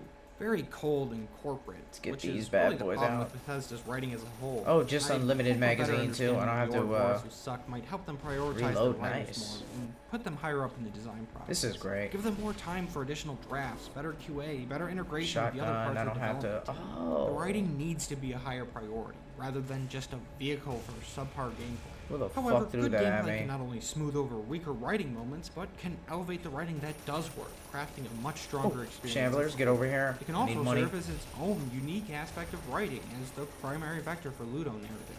So, for the gameplay pillars, let's look at combat first. There are nested, interconnected issues with Elder Scrolls combat that require a bigger reevaluation of the So gameplay as a much whole, money, but I'm going oh to try and stay Lord. focused on the hacky slashy casty for now. Let's start off with the elephant in the room. First-person melee-based systems are notoriously hard to design and often feel terrible to experience. As Scaligrim fans know, the most important skills in melee combat are your sense of space, parsing the distance between combatants, and tactile feedback from meeting said opponent. These are extremely difficult to convey when playing a first-person video game. The first thing I would suggest here is to fully restrict the Elder Scrolls 6 to the first-person perspective. It was always a unique selling point for the series, and no other series really attempts it. However, they still give you the option to switch to third person. This is pretty cool until you realize that by including this feature, the combat wanna is get pulled in all two the different secret directions weapons, by as a matter of necessity fact. and suffers because Hold of it. on. In third person, you'll have a better idea of the space between yourself and your target, but the animations are now stiff, awkward, and have no impact. The camera angles kind of suck, and the terrible feeling of movement is amplified by how you can now see yourself gliding around with no resistance from the environment. In first person, the attack animations look and feel a little better, but now it's very difficult to judge distance. The way weapons are held clutter the screen and further restrict your situational awareness. Landing a blow gives little to no visual or audio feedback. Forcing first person lets Bethesda direct all of their focus into making a combat system that works for that perspective. Sure, this development tactic doesn't always result in a good combat system, but it'll help. Now, I can't build a new combat system from the ground up, but hell, Skyrim released 10 years ago, and games have changed a lot since then. Instead of trying to pull an entirely new system out of my ass, I think it'll be more valuable to look at what a couple of games have done since, and how they can work to improve combat in the next Elder Scrolls title. First off, I want to address something that I consider another common misconception, that making Elder Scrolls Combat more like a Soulsborne game is a good idea. I've seen this in a lot of online speculation, and even mods expressly built to fulfill this purpose, but no. It comes from a well-intentioned place, but these games are diametric opposites. of each Apparently all other. marshalling Soulsborne games grounds, don't where work they at? just because they're in third That's person, or extraction. that their Is combat this is a really marshalling weighty ground? and It's tactical, altar. but rather how these aspects are reinforced by death and healing mechanics. Bonfires and Estus That's the strongly wedding. emphasize how dangerous combat can be, and death is just as strong of a narrative Where's the device as marshalling it is a grounds? gameplay one. Man. All of this would not translate cleanly to the Elder Scrolls, and would result in its combat feeling extremely disjointed from everything else. Soulsborne combat works for Soulsborne games for good reasons. Imitators fail more than they succeed because Ledge they rush. don't understand the hows and whys of this. Instead, let's talk about a game very much in the Distraction. tradition of Elder Scrolls, but strongly divorced from it in interesting ways. Marshalling Kingdom Come ground. Deliverance. Its I guess I combat haven't is really found good all of because them it's yet. central to the game's thesis as a grounded, historically minded open world adventure. But you can't just port it wholesale into the Elder Scrolls because Oh, it's no, so is it the grounded. The world of altars? Nirn is firmly rooted in mythic fantasy. Kingdom Come Deliverance's weight and vulnerability would come off as Yeah, I clunky think and so. would eventually become far too restrictive as the player character becomes more powerful. However, Kingdom Come still has valuable insights into the genre of first-person sword and boarding. A version of its armor layering system would be really fun in Elder Scrolls, as it would allow for more varied and interesting character equipment combinations. We're gonna have this in 2002. Kingdom Come's health and stamina systems are also important to examine, because they offer melee combat a tremendous degree of heft and skill that would scale well in a fantasy setting. In Kingdom Come, you have to carefully decide how and when to strike due to your limited, slowly regenerating stamina bar. Hits are Alright, we'll beat punishing Satan. yet fair because they further restrict the combatant's stamina, limiting their options and therefore their striking capabilities. You know, because they're fucking wounded. I think this would be a solid starting place for Elder Scrolls 6's combat. Because it's not tied so closely to reality, characters could recover more rapidly from these wounds after the fight, but still be hampered by them during it. This would drive encounters to be more tense and tactical without turning a hero of legend into a bumfuck bohemian peasant. However, this is just a starting point. A game I want to look at more closely is Dark Messiah of Might and Magic. Not only because it shares a fantastical setting like the Elder Scrolls, but how important environment design can be to combat. The high lethality of combat in Dark Messiah forces the player to consider their surroundings and use everything they can muster to overcome challenges. I would Traps, like to barrels, read. enemy placement, explosives, etc. It didn't go full immersive sim, but it didn't have to, and neither should the next Elder Scrolls. Dark Messiah was instead a clever twist on the first-person melee combat genre by giving the player more tools to engage with. Where Skyrim's leveling system just made your stab numbers go up with perks for variety, Dark Messiah made sure that leveling, while making stab numbers go up. also expanded your repertoire of combat options. And that's just melee combat. As for stealth, magic, and archery, it's important that these are similarly treated like tools rather than just different combat Oh. aesthetics. Or just Maintenance not broken. entrance? If stealth is going to be an option, there has to be a better way to employ it than just as a damage multiplier. You also have to give the player more options to quietly maneuver around the environment, rather than just crab walking around the world Oh. with a bow. Magic, however, has always been a bitch to balance in any fantasy game, because more than any other option in a player's tool belt, it has the potential to radically alter the combat environment. Stabbing people The tabloids were already calling them Johnny Bell. See what I mean? These are first draft arrows. Like, the blueprint is there, but the He execution does look. understands that getting better Hey, is possible. For centuries-old corpses, the divine. Wanna get out of here? I can't They believe setting that for the worked. inciting incident. Occam's razor. All about meaningful player engagement.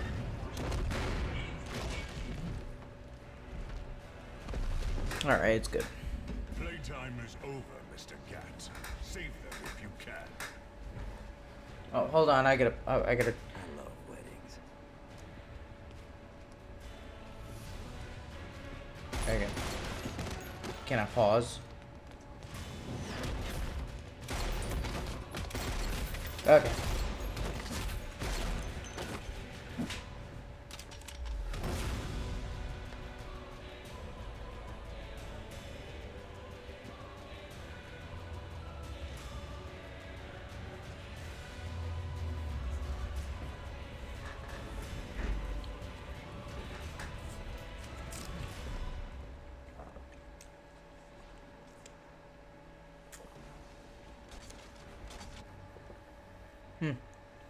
Hold on, Satan.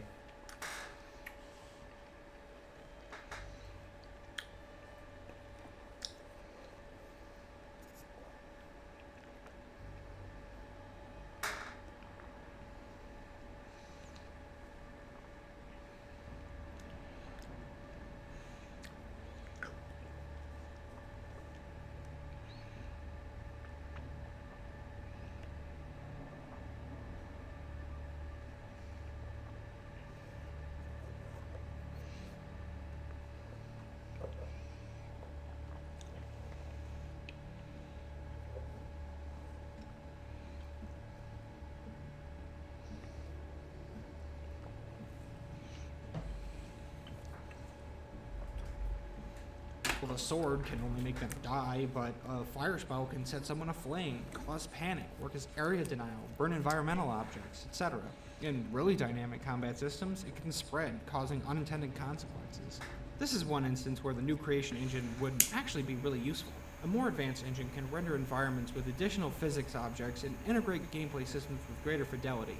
So not only could you throw barrels at people to give yourself some breathing room, but evocation spells could turn rooms into hurricanes of debris and furniture, radically altering dueling spaces in an instant with a flash of fancy new particle effects. But magic, like the other tools, needs to be balanced against other skills. Dabbling in them should provide useful options, but focusing on them needs to be rewarded properly. As it stands, being a dedicated mage in Skyrim is fucking awful due to how slow casting is and how late the fire for effect spells become effective choices. Not to mention that less complex, less resource-intensive playstyles are far more readily available. Really though, I think the idea of Elder Scrolls leveling is noble, where doing thing makes you gooder at thing, but is again mired in the Ouroboros of suck. By refusing to show the player an ounce of beating the shit out of you and smoking a blunt. The same mistake BioWare did with Andromeda. Not only is there no reason to ever use different tactics because some are so effective, but they make it so that trying a new character is pointless because every character can be awesome at everything. And I don't exactly know how it could be improved. I think the best option is to front load the stuff that's good for basic utility and leave the crazy shit for players that fully dedicate themselves to a playstyle. In order to not totally gate off useful options, you could give players diegetic yet accessible methods to improve skills aside from just paying an NPC to instantly up their stats. For instance, maybe finding and reading progressively more advanced books about magic theory will make you a better caster. Maybe winning an argument with a character improves your speech. If You're lying. I'm beating your ass. Maybe the inevitable You're scared. expert Bosman Give will up. take you on a small hunting quest. Well, this is sorta how bobbleheads and skill magazines work in Fallout. They're just I don't need to. provide flat increases. They No, I exist haven't. solely to incentivize exploration. I think I broke the boss don't fight. actually reward you for being good at the thing they improve. Yet all that means nothing I'm interrupting if your the enemies cutscenes. You don't even have time to foes being talk. combated at are boring to fight. It's tough, however, to provide suggestions beyond general. I don't even see what I'm just AI shooting and having smoke. combat itself not be brain dead stupid. More dynamic combat options for foes could be interesting.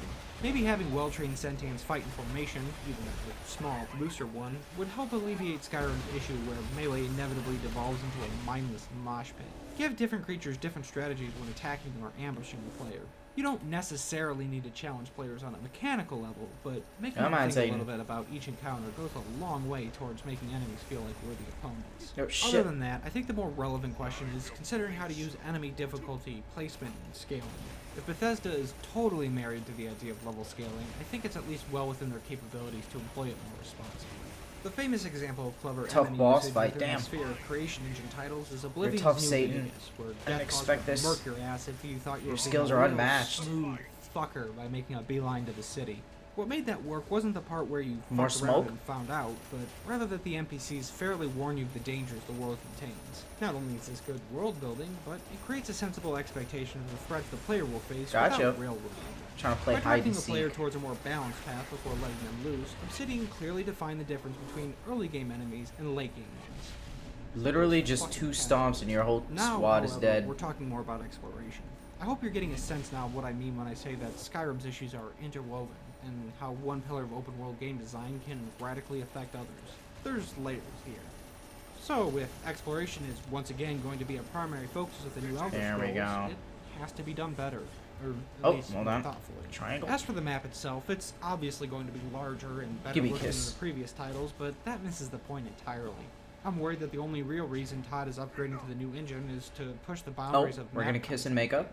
If that ends up being the case, I Yes. belabored the point earlier, but it Satan, must be suck said my again, dick. the size and fidelity of the map is Suck my irrelevant. balls. However, this is not a tractable problem. Basement-dwelling nerds constantly whine about, oh, this new game's map is only as big as its other games. Oh, boo-hoo.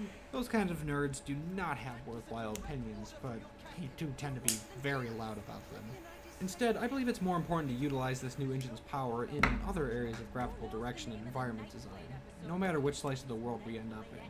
Dramatic new weather effects could shake up exploration with sheets of rain or rolling particle-dense sandstorms. Better dynamic lighting systems could swathe tombs, dungeons, and caves in realistic darkness that'll require a torch or magical light to explore, enhancing their tense, mythical atmosphere while also enhancing stealth gameplay.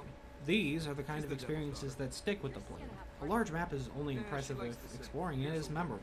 Speaking of which, I can't stress how important it is that Bethesda abandons their grid methodology for map design. Or at least, I hope they get better at hiding it. Locations that are more authentically integrated into their surroundings are more interesting to explore and tend to stick out in the player's mind. I'm not saying every single town, ruin, and cave needs to be a masterwork of world building that's filled with unique assets, just that the world should be created with a more Going to thorough heaven? consideration for how people there would actually live and adapt to it. Because, as we established We're gonna fight earlier, God building now? the world around gameplay can Let's fight be Jesus. shiny objects between quest markers can make legitimate pieces of world building art blend together, rendering the effort pointless. By reducing the glut of content and shallow, radiant garbage, Bethesda will not only leave more space for the writers to make more layered, interwoven quests, but give the location these quests take place at more impact and memorability. This also ties into the actual mechanics of exploration, that is, the character movement and inventory systems. Because of how weightless and stilted traversal is, combined with the ironically cumbersome encumbrance system, exploring feels more like being a living garbage truck than an adventurer. A reevaluation of how the player Being a collects, living stores, and garbage transports truck, that's items is in accurate. order, as those mechanics help form the basis for how they choose to navigate the game. Baldur's Gate 3 Instead has of that this issue. It shit, needs better reframe inventory exploration management. as a series of expeditions. Again, this is something Breath of the Wild did really well. By cooking meals, waiting for the right time, and considering your angle of approach, getting somewhere wasn't just checking an item off a list or following a quest marker, but a legitimate achievement in and of itself. Besides just preparatory measures, giving the player less freedom in looting forces them to make more impactful, and therefore interesting, decisions when encountering treasure. This also ties into why better traversal mechanics are needed. As I said earlier, exploring Skyrim is really dull, because the only way for the player to forge their own path and explore beyond the very clearly defined trails is to just break the level geometry. Now, I don't know exactly how they can make moving around feel better, but they should definitely add more player-driven methods of exploration. Rope arrows, climbing, crawling, vaulting, levitation, big magical ups. Giving players the tools to let them feel like they're breaking the game provides a tremendous sense of authorship over their experience, while also rewarding clever thinking. That's really the crux of it. Give players more agency in determining why they explore, how they explore, and what they get out of it. And that goes for all of Elder Scrolls 6. Without building the Give game me to the accommodate answers to the stronger questions sense of the player universe. authorship, it's just There were so many questions that Johnny needed answers to. Why did good people suffer? Was there a way to bring peace to all mankind? What was the secret to making a perfect lobster bisque? Oh.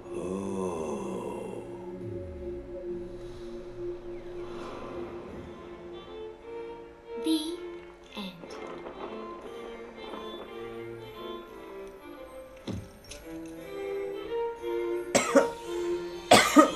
Now we can make the perfect lobster bisque. You need one pube of Satan's butt hair, with a sprinkle of celery dust, and just a pinch of baby soul, the soul of a fetus. All right, skip. Defeated Satan. Give me my trophy. Did I beat the game yet? I got 8,000, that's it? Wow. I got more for doing Blackbeard's chest.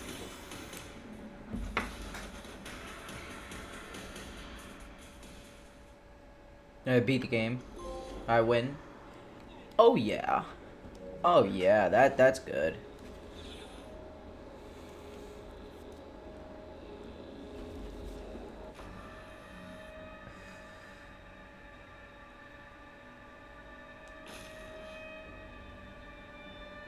Let's do these. Where's the marshalling grounds?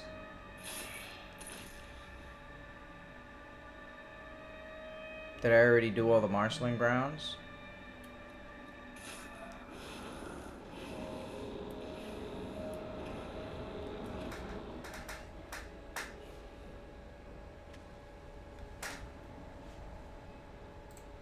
just gonna be yet another version of Skyrim. There'd really be no point in making it, besides hoovering up money from suckers, that is. Alright, so that was a lot of whining. A lot of non-specific advice that probably isn't enough. Nope, don't have it yet. But I said it anyway because the potential is there. The Elder Scrolls 6 could really be something astounding. I feel like an abuse victim when I say that, because while games as a whole have come really far since Skyrim's debut, Bethesda has not utilized these advancements beyond sanding their games down to the simplest, most mass-market friendly experiences possible. I picked Skyrim apart, but I could have just as easily leveled the same criticisms against Fallout 4. Nothing's changed since 2011. They keep making the same mistakes and aren't advancing the medium like they could. It's important to remember that mass market appeal and quality game making are not mutually exclusive. The ideas, technology, resources, and talent are out there. But it's on Bethesda to make use of them and reevaluate their game design for the better. As I mentioned at the beginning, there's also no shortage of quality constructive criticism, unlike the agonizing hour-long slog you just sat through. I am happy to report, however, that Sin much of orb? this criticism is more thoughtfully constructed Shit, where is and it worthwhile going? to consider than similar stuff people have made for Mass Effect. If you want some further reading, as well as seeing where I distilled my arguments from, I'd suggest the following, Fuck. with links in the description. Seamus Senpai is back with his analysis Dex? of the mind-bendingly nonsensical Get Thieves some Guild money. questline, as well as a series on Fallout 3's questionable writing. There's also his video on how Bethesda missed the point of Fallout entirely. Stoneworks has a fantastic analysis of Skyrim's 17. map. This is great for seeing how designing a map purely around gameplay considerations and marketing hype causes the setting's verisimilitude to collapse. The Closer Look also has a video on this that analyzes this on a smaller scale, even if his secondary point is... Scrolls lore wizard Fudge Muppet has a fantastic and extensive treatise on Skyrim's lore failures. It's not only good for analyzing how Skyrim's lore crafting failed the greater franchise, but also why the Elder Scrolls series is so fucking cool in the first place. He's also got a bunch of other huge videos that go into fantastic detail about the setting. Now, I didn't actually watch this video until I was nearly done with this essay, but the fact that the Nocturnal Rambler says pretty much the exact same things I did is very telling about Skyrim's flaws. He also included a much more specific and thorough teardown of the game's RPG mechanics, or lack thereof. And in case you don't have the patience for longer videos, Avarti has a 10-minute evisceration of Skyrim's factions, quests, and storytelling. But as for my video, if you get nothing else out of it, I hope you take a more critical eye to Skyrim during your next playthrough. I hope you think about how risk-averse corporate mismanagement and misaimed priorities can damage an otherwise legendary series, and the impact does that that can have on do? a grander scale. With the Sucks benefit of them up? hindsight, I hope you start thinking about exactly how Elder Scrolls can move past Skyrim's failures, and what those improvements might look like. Hell, Starfield's due out next year, and I think that'll be an excellent watermark for how Bethesda intends to move forward. Okay, that ended up being longer than I planned. Thanks so much for watching. I really appreciate that you made it through such a long video. Skyrim, and the Elder Scrolls in general, needed a much larger reevaluation than Mass Effect did. Also, despite that last one, I do think Starfield has some potential. As an entirely new IP, it has the ability to shed a lot of the baggage and retreaded mechanics that exist in Bethesda's other properties. I also need to give a huge shout out to Young Scrolls, who gave me permission to use his music throughout this video, and is playing right now. It's talented fans of the series, like Young Scrolls, that make Elder Scrolls still worth discussing. There's a deep and abiding love for the franchise that hasn't been rewarded as of late. But if you want to give Young Scrolls the appreciation he deserves, I've linked both his YouTube channel and his Bandcamp in the description. Lastly, if you really want to enjoy what the Elder Scrolls has to offer, play Morrowind if you haven't already. There's a small modding guide in the description that'll clean up visuals, performance, and bugs while still feeling like the intended experience. The game isn't for everyone, but it's absolutely worth trying for What the yourself. fuck was If you that? like this video and want to hear Shadow? more, let me know. In making the previous one, I discovered a real love for this stuff, and I'm definitely going to do more. I keep people updated on projects through Twitter, and I regularly stream on Twitch if you want to see my editing process, ask some questions, or just chat. Now, I was going to end this video with a quick joke, but while I was making it, Seamus Young passed away. I talked about him a lot more in the Mass Effect video, but if it wasn't for his work, we wouldn't be here. He was one of the sharpest, most insightful games writers out there. He will be missed.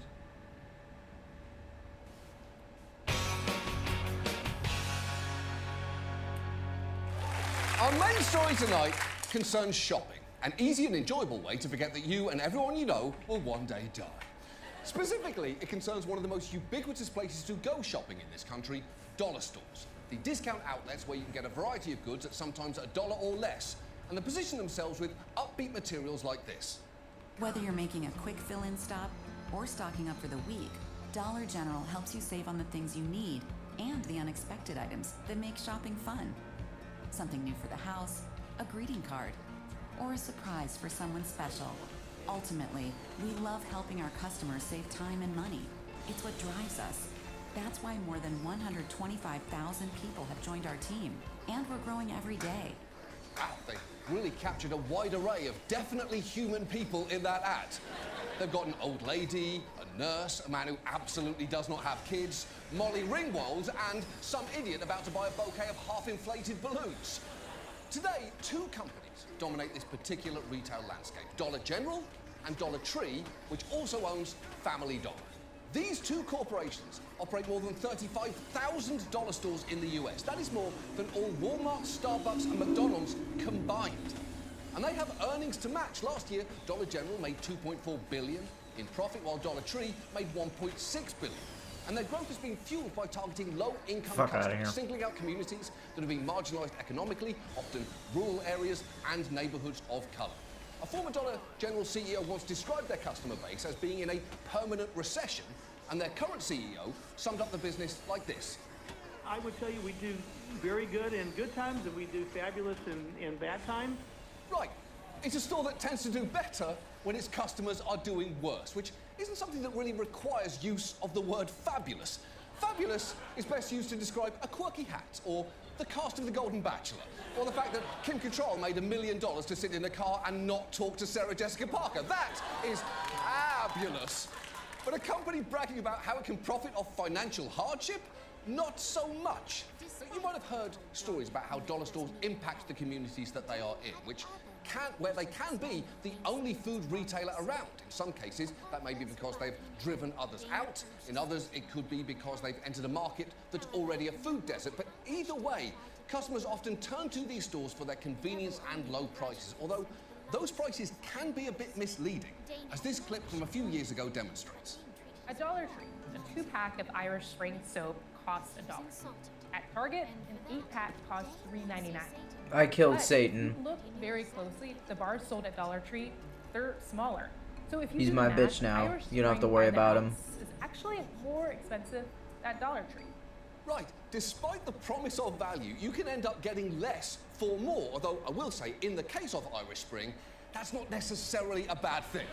I'm just saying, I personally don't want more of something that smells like a citrus bergamot Cuckold's fart Lair? and leaves these What? moneymakers ashy as hell. But the fact is, if all you can afford for soap is $1 right now, a dollar store will sell it to you. But look, we're not going to focus on the location or pricing of dollar stores tonight. We're going to focus on how they are run, because if you've ever set foot in one, you know they can look like a total disaster. I really don't know where everybody else is getting their Dollar Trees, because every single one I've ever walked into has looked like this. Oh, yes. Shopping at the DG. And eating Staples, and they're about 20 feet down that way. My God. Why does my Dollar Tree look like caca? Look at this Dollar Tree. Like, what the fuck? Yeah. What the fuck is right? Those look less like functioning stores and more like American Ninja Warrior Retail Edition. They look like someone picked up a dollar store, shook it, and dumped it out into another dollar store. And a quick shout out to the automated TikTok voice there, trying to say the word caca. She's doing her absolute best. That is all that we can ask of her. That, and maybe say naughty things like Penis. Or vagina. Or Charles Manson was low-key hot in a character actor Griffin Dunn kind of exactly. way. But to an extent that you may not realise, that chaos isn't a one-off mistake or the fault of those stores' employees. another stomp? It is the natural What are we end getting product this time? of how the companies behind these stores choose to operate them. And if you think it can be bad shopping at a dollar store, Oh, wow, it what is the fuck nothing is that? compared to what it's like Holy working. stomp. It's been said that working at Dollar General may be the worst retail job in America. And if these stores are this ubiquitous, make this much money, They just take and your are soul? this terrible to work Oh, I for, don't tonight, kill you. as we get ready for Nice. Black Friday, It's let's a holy talk about stomp. dollar stores. So let's start with the fact that one of the key ways that they squeeze margins isn't on tiny soaps. It's There we on go. labor costs. They often have just 2 employees, or sometimes even just 1, manning the entire store. Just watch as this Dollar Tree customer discovers in real time that there is only 1 person working there. Only worker here. Only worker doing this with no shelves, no nothing. Look at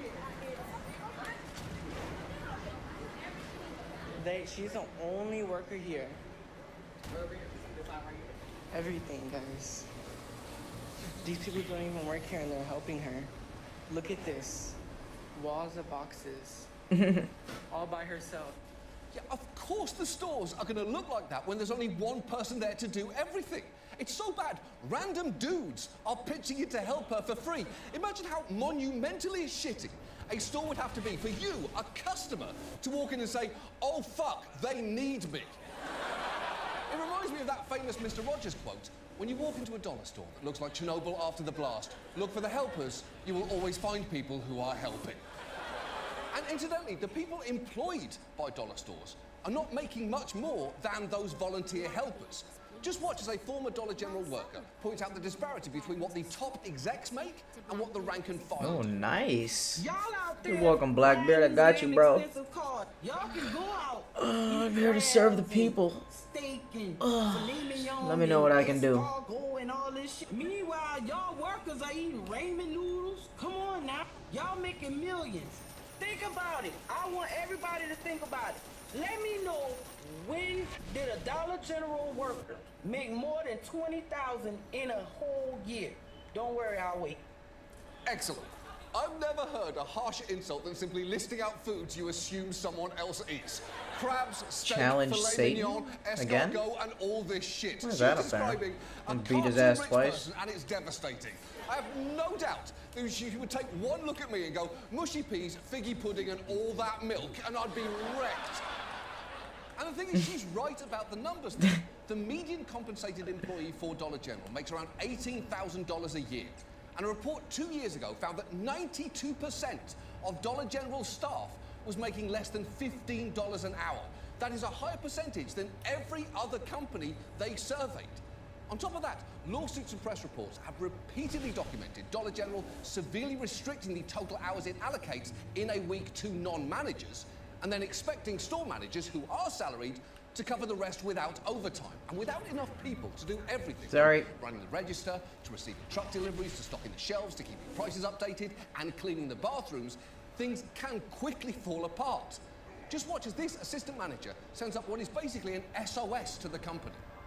Okay, this Hey, is a video. sorry guys, gotta take your to control anyone point. inside this company that actually cares. We are overloaded with freight, and we don't have enough hours in the week or people in the week to put them away. We are completely overwhelmed. The Oh, I gotta actually kill you guys. There's too many of you. I can't even get to the cooler, and I've got a milk delivery outside. So hopefully it all goes out on the sales floor. I don't fucking know. Again, this video is for anybody in the company that cares. This is Travis Bennett, the assistant manager at store 11320. Wow. It is not good if your employees are making TikToks that look like hostage videos. Because that is not what TikTok is for. As we all know, it's for finding out which anime character strangers would pork and seeing what you'd look like positively snatched. But the problem with addressing that to anybody in the company that cares is that it sure seems like these companies do not care at all. It is hard to overstate the indifference these chains can show to their employees' working conditions. And not just in their stores, but gotcha. in some of their distribution centers too. You may remember us showing you video of rats. Rex, inside Dex, the Family Dollar I'm store coming in for that Washington ass. And the company's The fuck are you doing distribution here? center in West Memphis, Arkansas. dumb Take asshole. another look. What are you Right now, doing? federal inspectors Look say at they you. have found more than 1,000 Stop it. rodents inside the same distribution center. Oh, my goodness. Okay, set aside the 1,000 rodents, which I know is already a big ask. I just want to take a second Sorry to guys, acknowledge need some this cash. little diva. Thank you. Should respawn in the next Not giving few two seconds. shits about being fed a Pringle. Other rats would pounce at the sight of that chip, but not her. She's giving it a blank look that says, honey, not even at my lowest. She has got standards, she has got taste, she is, Ratatouille 2, absolute food bitch. But that FDA inspection not only found that more than 1,000 dead rodents had been recovered at that distribution center last year, but also that the company's own records showed that it collected more than 2,300 rodents there the spring and summer before, demonstrating, and I quote, a history of infestation. But at that point, it's less an infestation and more a flourishing community of rats, establishing an internal order, building out their environment, probably exploring the arts. This was both a massive problem for Family Dollar and a genuinely inspiring story of rodent fortitude. Now, the company wants you to know that they've since shut down that distribution centre and are thoroughly remodelling it. But that's just one example in a horrifying pattern for dollar stores. Dollar General also has had to temporarily close multiple stores and a distribution centre for rat infestations. And at one store in Oklahoma, birds nested in the ceiling, and I'm so serious, started shitting all over the merchandise. Not just that, when the staff told higher-ups in the company, they say that they were ordered not to throw the soiled products out, but to clean them, in some cases by so bringing them much money. home to Hold on, wash, guys. and Oh, then line up. return them to the shelves. And when that store's manager asked for help in removing the nest, he said he got the sense that he was Holy being ignored shit. because the birds weren't stealing anything. And look, there are plenty of reasons to kick anyone or anything out of a store, even if they aren't stealing Come anything. back, bitch. And number one on that list is they're pooping everywhere. I don't care if it's a bird or a toddler. Damn, The second quick. shit is part of the equation. They've got to go. Now, legally, I do have to tell you, Dollar General was asked about that bird story, and its response was that it takes prompt action when There we stores go. make maintenance or repair requests, which, as statements go, sounds to me a little bit like, what's the word? Caca. That's right. Thank you very much. Taking lunch money. And if you're thinking, okay, I'm convinced these stores sound like a terrible place to work, I am not nearly done yet. Some Dollar General employees have said they are unable to control the thermostats at stores, and others say that they don't have functioning heat and cooling systems at all. The heat would cause all the candy to melt, and I don't know if it was negatory on the medications, but I mean, I know they gotta be climate controlled. And my assistant manager was sitting in there with ice packs down her pants and her shirt and a towel because we were just dripping in sweat. That's not great. An ice pack down the pants is not how you imagine a day at work going. It is, however, how I imagine these two freaks fuck. And when you take all this together, the heat, the understaffing, the boxes everywhere meaning that you can't move around properly, it is pretty clear these places aren't just unpleasant, they're unsafe. Dollar General is on OSHA's severe violators list, racking up more than $25 million in proposed fines since 2017 for alleged violations spanning dozens of states. And as for Dollar Tree, Jesus in that Christ. same time frame, OSHA's identified more than 400 violations in its stores, imposing more than $13 million in fines. Now, I have to say, Dollar Tree recently entered a settlement with OSHA and claims that it's implementing substantial safety policies, procedures, and training to safeguard the well-being of our associates. Although you should also know they had a similar settlement back in 2015 and made similar Keep promises peeking back around the then. corner. So at best, they are a slow learner here. Oh. And there is one last indignity for dollar store Mercen employees, and orb. that is the threat of violence. Dollar stores have become magnets for crime and killing, with employees at Dollar General saying they've been stabbed, shot, held at gunpoint, punched, and pistol whipped on the job. And when a robbery does happen, the response from corporate can be less than compassionate. Remember that worker talking about how the bosses were eating filet mignon? Here she is talking about the day her store was robbed. Pledge rush. Oh, it's gonna be hard. Dollar General where I currently work. Do it. I picked up my phone and called 911. I locked the door. I secured the customers. I followed protocol. Called our manager. She showed up. I called our district manager like 2 to 3 times. She didn't answer. But when my manager called, she answered.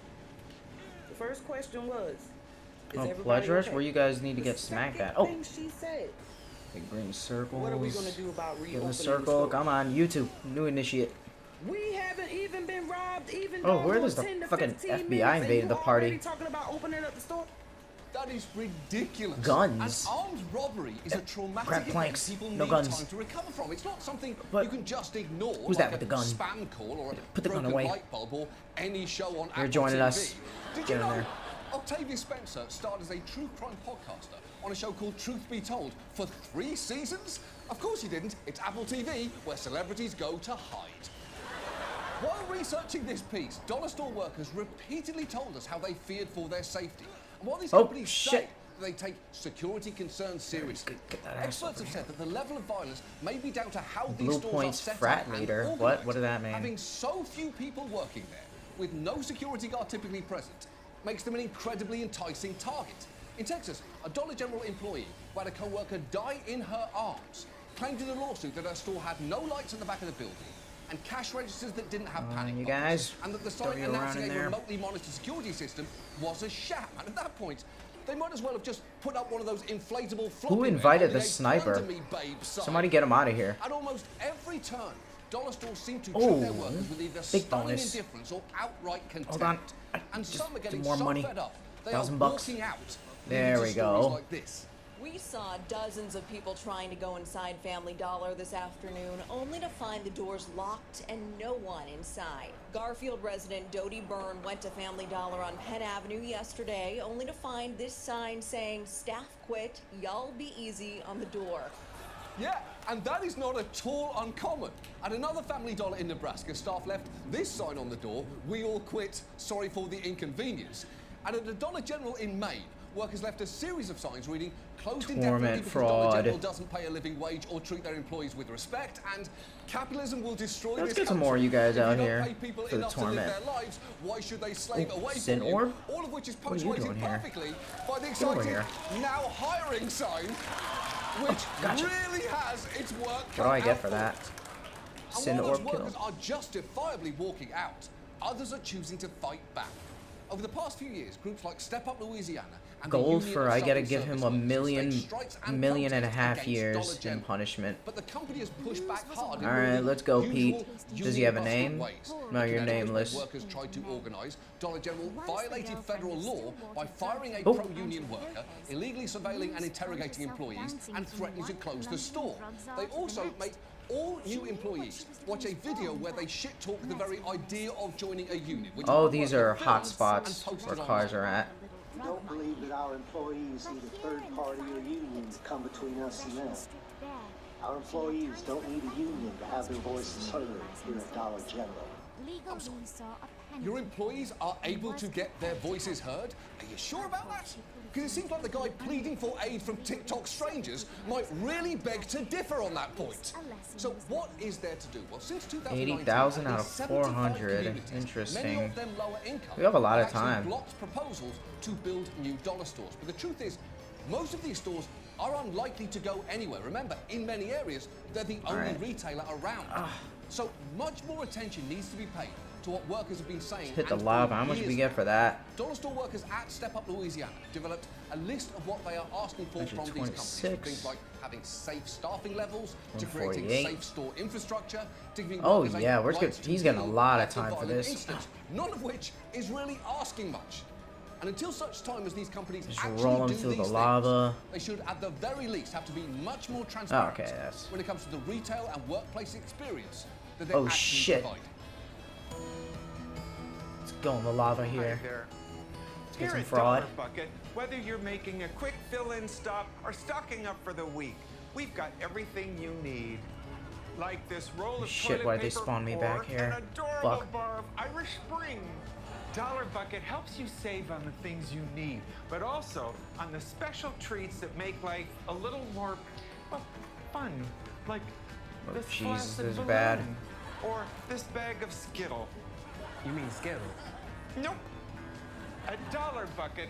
Whatever you need, we've got it. Somewhere. Uh-oh. And always at the right price. Towels? Cars. $1.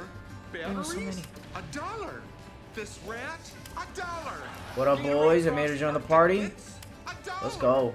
This other rat? When you hit me. $1. Oh, That last perfect. rat Get the was party pregnant, started. So that's a twofer. Got a pregame. We love helping our customers You're going save fast. Hit time me. and money. That's why over 125,000 people have joined our team. Need some more And we're action growing here. When you every slap day. me. Hey, I don't work here. I'm just trying to get the milk Yeah, refrigerated. somebody put a before it finger on goes my bad. butt. This place is fucked. Well, you better hurry. We've got another shipment coming in. Jeez. Oh, I'm not exploding these Dollar cars. Bucket's a proud provider of jobs in our communities. Take Come on, Brenda blow up. here. She's our longest serving employee. Hey, Brenda, how long have you been with us? I've been here for 3 weeks, okay? And it's a nightmare. And I got ice packs in places only God and my husband just. Oh. And I've been shitting in an adult diaper because I can't go to the bathroom. And we've been robbed 3 times since lunch. And we still open. Oh, I went all the way across the If we fucking city. closed every Jesus time we got Christ. robbed, this store would never be open, and you would not have a job, young lady. I've been here so long. I Oh, Jesus, what the I fuck? keep hearing voices screaming, Brenda, help. Brenda, can you help me? Come on, keep flying, keep flipping, flipping. Okay, this is a video for help to anyone inside this company that actually cares. I can't leave the stockroom. There are too many boxes in the way, and also the birds won't let me leave. Oh God, Brenda. Oh God. Is he okay? What's happening to Travis? Doesn't matter. What you don't understand is that your lives Ambulance hit are me. insignificant. Not him. Your pain is our fuel. The more you suffer, the better we do. This company was built on pain, sweat, Oh, gotcha. tears, and the tiniest little bars of doll soap you've ever seen in Oh your god, we only got a minute and a worthless half left for all goddamn those points. Number one, go fuck yourself. And I know it ain't happened in a long time because that suit is tight. Oh, it happened. Oh, it did when? This morning, Brenda. Really? Let's go. Get some air. Go across town. Pay nothing. As I quit. Can you read that? I can. It Huh? says I quit. I quit. Bye-bye, bitch. Bye-bye, bitch. Bye-bye. Bye-bye, bitch. Bye-bye. Bye-bye, bitch. 75. We need 400. Hey. Ooh, you want a uphill. job? Let's go. We can pay you in When you rat explode babies. me. How many? Dollar bucket. Giving everyone less while we get more. Oh, let's cartwheel on the floor. Try to get a steady cartwheel going. Get some good points with that. Oh shit, lava. Don't want that. Oh, wheel. Go for a little ride. Dad, what does low punny inflation mean? So, after a long, hilarious, embarrassing, and ridiculous fight for Speaker of the House after Matt Gaetz and crew kicked out Kevin McCarthy for Let's go back attempting to be downhill. bipartisan in the slightest degree possible. Oh boy. We have now Oh, gotten yeah. a new This Speaker of the good. House named Mike Johnson. We're not gonna have enough Speaking about years. his wife here, We while need getting to punish inaugurated. him. She Where's spent the the last lava? couple of weeks Lava on her knees time. in prayer to the Lord, and she's a little worn out. 100, 300. And he- Fuck. He's such an interesting guy. He kind Wait, of we looks didn't like get it? even What the Stephen fuck? Colbert. You're right. He does look like Eve. Oh, we didn't get the he lava he really does points. look like Oh, evil Stephen shit. Colbert, in like the worst way possible. But Mike Johnson is a guy, evil Stephen Colbert, unknown in like the worst way possible. But Mike Nah, we're gonna Johnson get is a gold. guy who's Fuck kind that. of unknown in the Republican Party. Not too many people talk about him. He's from Louisiana, born and raised, and then he also represents Louisiana as well while being a House member.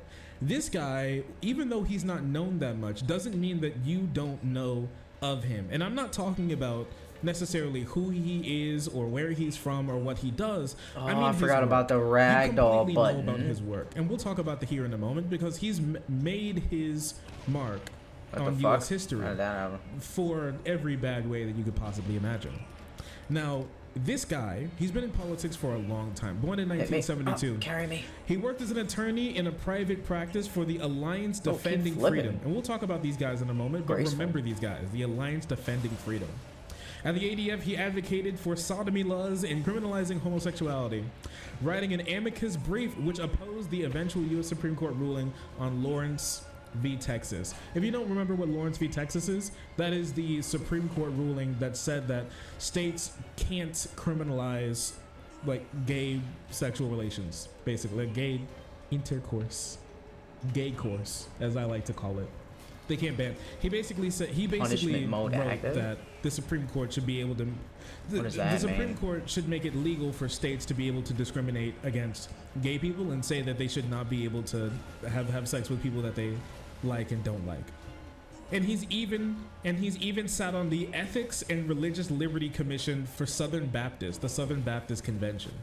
Now, this guy is somebody who, if you give me all those talk years. about fundamentalist evangelical Christian, Oh, this is 3. exactly who this Mike Johnson Damn. guy is. Come on, boys. Completely We do better than that. straight up, backwards, go way back in time, and that's the way he thinks society Holy should shit. be run. And don't believe me when I say that. Believe him.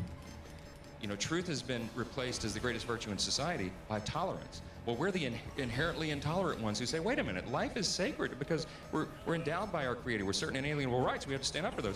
Oh, you bigot. Can't you be a little more open-minded? Come on. That's so like 18th century, you know. Well, they told us that if we didn't maintain those 18th century Oh, values, thank you. that the Republic would not stand. Fuck. And this is the condition we find ourselves in today. Those 18th century values. Keep hitting me, What come could on. that be? Women don't have the right to vote. Minorities don't have any civil rights. Or maybe he will just claim that it's, oh, we just love Jesus and whatnot. Maybe that's what it is. Rights equal bigotry. Well, for a lot of these types of people, rights and liberties means the right and liberty to be able to take other people's right and liberty away. Like things along the lines of not being able to go shopping where you want, being banned from many public spaces, having your right to even of movement in places where you can be completely usurped by somebody else. That's what they mean by rights and liberties, the rights to subject other people to a worse quality of life. That's what they always mean when they say things along these lines. Because what rights and liberties do Christians in this country not have? That's the real question. Because they're going to try and say that minorities, black people, gay people, women, these people don't have any problems with any of the rights that they don't have. But tell me a right that the Christians in this country haven't had. This country was literally built by a lot of Christians by a lot of Christians on the back of many minorities specifically for them to have at least some extra rights due to persecution. Only for these people to come up here and talk about how we need more persecution. Silver, but for other people, not 400,000 more. We can do that. And speaking of that, that's something that he's believed for a long time. This video was not recent. This video was actually filmed in 2013. Oh, hold on, boys. So this has been something that he's been, that he's liked for a very, very long time. And it shows through his work through the ADF, Alliance Defending Freedom. And I got you. And just remember that name. Almost. Freedom is the word that they would like to use here. Oh. But we'll read through some of the things that they believe and that they push for, and you tell me how much freedom you think these people genuinely believe in. Oh.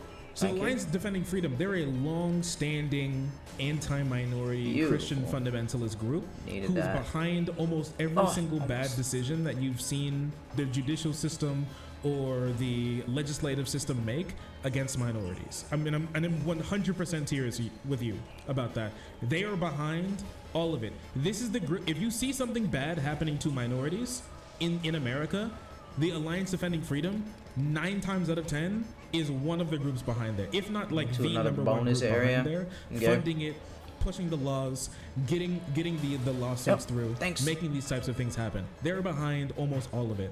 Like I said, like when it came to the amicus brief to stop the Supreme Court from ruling that you can't ban gay people from dating and marrying and like having relations with other gay people. That's what they mean by freedom.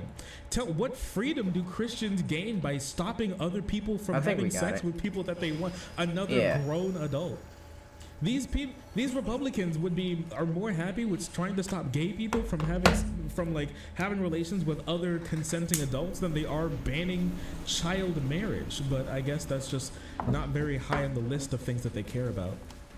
That's very interesting. ADF attorneys are behind cases such as cases prohibiting same-sex marriages and supporting businesses in the wedding industry who refuse service to gay marriages. So remember that gay wedding cake Supreme Court kerfuffle? The ADF was behind it. ADF lawyers also wrote the model for the Mississippi anti-abortion legislation involved in Dobbs v. Jackson Women Health Organization, the decision that overruled the 49-year-old precedent of Roe v. Wade, that Roe v. Wade established on the right to an abortion. How many times do I have to beat the shit out of you? Roe v. Wade and abortion rights in the country. These people, the same group that Mike Johnson has been representing and a part of for decades at this point. And I want to scroll down here a little bit to this because there's even more on these types of people. Members of the ADF also authored model legislation for bathroom bills in the United States aimed at reducing transgender people's rights and abilities to be able to use the bathroom. And in April 2022, ADF aligned lawyers defended a professor in Shawnee State University in Ohio who refused to use trans students' preferred pronouns and helped him get a $400,000 settlement from the university. And also in Europe, because they're not even national, they're trying to become global. And Europe, the ADF International also supported a mandatory genital surgery and sterilization for trans people before they were allowed to change their gender marker on their government ID. Now, in some places with these other laws, they've been able to promote, but thankfully in Europe, they weren't able to get this stuff through. These people have even worked, because somebody said something about Uganda. Lucky said something about Uganda, and that reminded me. These people have even worked in Africa to help spread more disease. That's actually what one of it's like imagine a position that a human being wants to take to like make society better, and bro's like, let's just do the exact opposite. That would go crazy. And so yeah, they worked in Uganda to overturn the government's ability to be able to ban large gatherings to stop Ugandans from dying of COVID at the height of the pandemic with their anti-COVID lockdown policies as well. And in June 2023, one of their most recent actions, the Supreme Court ruled in favor of a Christian website designer. Remember this? When the conservative Supreme Court finally ruled for conservatives that they're able to discriminate against against like minorities as long as they say that there's like a religious reason to. The ADF was behind that one as well. This person who did not want to provide service to gay people, to allegedly gay people. God don't want no the man case loving was no other represented man. by the ADF. It wasn't even like they supported it or they were there in the room or they were listening. They're the ones who brought the case. They're the ones who brought it to the Supreme Court. They're the ones that made the argument. It's this people. These guys are doing anything and everything that they can to make sure that minorities in this country have less rights and people die more of disease by stopping the government from being able to provide any restrictions during public health crises to ensure that at least some amount of people can remain safe. That's their number one thing to do, and that's something that Mike Johnson, new Speaker of the House for the Republican House majority, the small majority that they have, supports, believes in, and has even had his hand in personally. This is the guy. This is the guy that we're talking about here. All right? And this is what he has to say about these types of people, gay people specifically. This is crazy. And this is a direct quote from Mike Johnson. Homosexual relationships are inherently unnatural, and studies clearly show that they are ultimately harmful and costly to everyone. Can you imagine that? Can you imagine walking around daily and thinking about how two gay people loving each other apparently makes your life, that just makes your life worse? Study. You know about those studies that say that gay people are evil and stinky and make everybody's life worse? Just thinking about how all that the gay sex energy. You don't know that like when gay people meet up, when two gay people meet up, the energy that comes off of that goes to the king gay, and whoever the king gay, it changes day to day, but king gay, he collects all of that energy of gay people's movements, and then he's able to disperse that energy like the deacons of the deep in a large gay energy ball that makes everybody's life worse. You know, it brings drought. It's possibly the cause of climate change, starvation.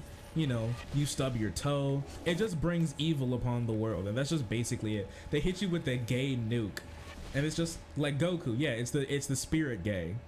The gay bomb. It just keeps making everybody's life worse, and it's just so sad when it happens. Society cannot give its stamp of approval to such a dangerous lifestyle. If we change marriage for this tiny modern minority, we will have to do the same for every deviant group. And yep, you know exactly what's coming. You're not gonna wait. Who are polyamorous, pedophiles, and others will be next in line to claim equal protection. They already are. You know how it is. First, you're like, oh, what if one human being, what if one consenting adult can, you know, have relations with another consenting adult? And then what happens after that? Pedophilia. It's a very clear line, you see. He is very smart and he knows exactly what he's saying. Right? But if this is the type of guy who's going to talk about people being weird around children, if we're gonna talk about being weird around children, okay? I don't think this is the guy who I'd want to be the forefront of that. You know, if I was in the Republican room about messaging. With cover lies within your home, and so why is that such an effective tool? Why do parents need to put this into their home? Yeah, that's great question. We probably could have called this more appropriately a war on the darkness of technology, because there are some good things with technology, of course. I mean, you know, the Bible apps we all love, we broadcast our services, you know, on our social media, and there's some very positive things, but there's also, as Clint's pointed out aptly, some really dark things. So Covenant Eyes is the software that we've been using a long time in our household. I first learned about it at, I think, a Promise Keepers event in the early 2000s. I think it was developed in You're welcome, about the year ladies. 2000. Enjoy downtown. But it's the largest Made to serve. accountability software that there is, and there's some paperwork out there on the table that I think everybody may have picked up on the way in. If not, go get it. It's a subscription-based. I mean, we don't make any money on this. I'm telling you, we use it. Okay, I'm endorsing it because I'm a user. It's about $15 a month, $16 a month, something like that. I need You get souls, up to come 10 on. devices, and what it is, it's accountability software. So men in a church, you know, men's Bible study groups will do it. That's how it's presented at Promise Keepers. But they also mention, hey, when your kids become teenagers, especially if you have boys, dads, they're talking to the guys at this event, you might want to think about doing this with your sons. And so we've been doing that. And so what it does real simply is it has an algorithm and software. It's way above my head how it works, but it scans. You obviously opt into it, but it scans all the activity on your phone or your devices, your laptop, tablet, what have you. We do all of it. And then it sends a report to your accountability partner. So my accountability partner right now is Jack, my son, right? And so he's 17. So he and I get a report of all the things that are on our phones or all of our devices once a week. If anything objectionable comes up, your accountability partner gets an immediate notice. I'm proud to tell you my son he's got a clean slate, all right? Yeah. But So, man who clearly, specifically, and explicitly shares porn searching data with his son of his own, and he watches his son. So they're back to back, but instead of like having guns, they're watching each other's porn intake to make sure that it's at an all-time low. 0. You know, no porn here. He's got his eyes on his phone, he's got his eyes on his laptop, he's got his eyes on his computer, on the tablet, and his son has the same. So anything that this guy searches up, he's able to just have readily access to completely, which is so weird.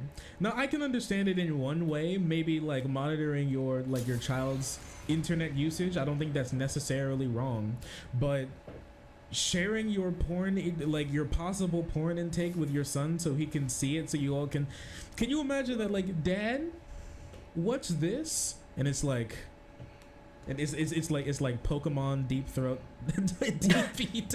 He's like, son, you don't understand. Like, you know, these like leftist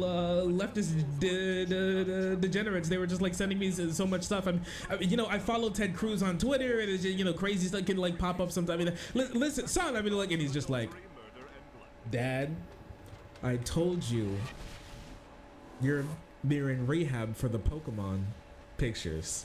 You can't do that anymore. He falls to his knees. But son, Vaporeon is so, and he just slaps him right there.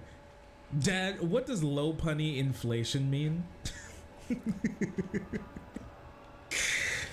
Well, you know, son, when a Pokemon trainer loves his Pokemon very much. No. Son, please. Right? And sticking on children for a second, I want to stick on children real quick, because this guy is a big, family guy, family values guy, loves the children. Children are like, they're the peak of humanity. They're something that we always need to take care of. You hear a lot of conservatives saying stuff like this, and this guy also is no different with his Christian fundamentalism when it comes to his ideas on children, and obviously that would bring him to his ideas on abortion. Clearly we would all imagine that he's against it, but how against it and in what way is something that he is specifically different in compared to other conservatives in the country. Now, we've heard some really crazy, insane takes when it comes to women's reproductive rights. Ever since Roe v. Wade was ruled, and since Dobbs was ruled, there's a lot of arguments that conservatives have made to force women and children to give birth. There's a lot of arguments, but I'm going to say that Mike Johnson's is the craziest, highest ranking person that I've seen make insane takes like this in my entire life. All right? genuinely the craziest, because you need to remind yourself, this man, he's not just some random weirdo conservative sitting somewhere in some backwater district in Bufu, Louisiana. This guy is now specifically third in line for the president. He is one of the most important people in the country at the moment when you become Speaker of the House. And this is what this guy has to say about women's reproductive rights. Many women use abortion as a form of birth control, you know. In certain segments of society, it's just shocking and sad, but this is where we are. And when people say that like this is a form of birth control, conservatives think it means that like women are like putting their legs up in the men's public toilet and then having like 57 guys run through them and and leave a snail trail on their way out. That's what they genuinely believe when they say like, oh, they're just using it as birth control, and then they go to Planned Parenthood and they get a tattoo with every kill, like they have and then they talk about how they have a positive KD ratio with the girls on Saturdays when they meet up for their weekly abortion roundup.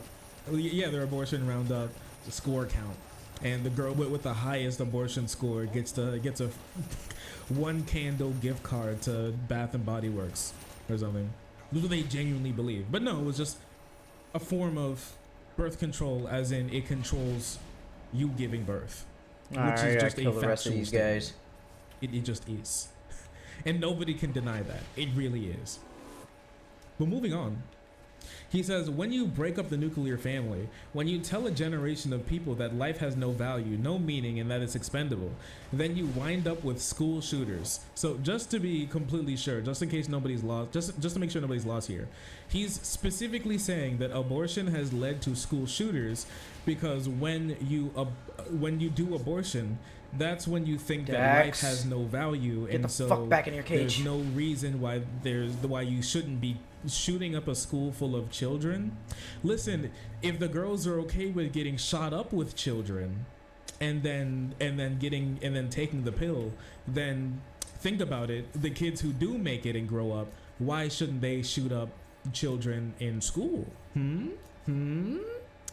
He's very smart. He's very stupid, actually. This has been something that we've talked about before. It just does not make any sense. It's him post hoc rationalizing bad things in society and saying it must be due to people not going to church that much anymore.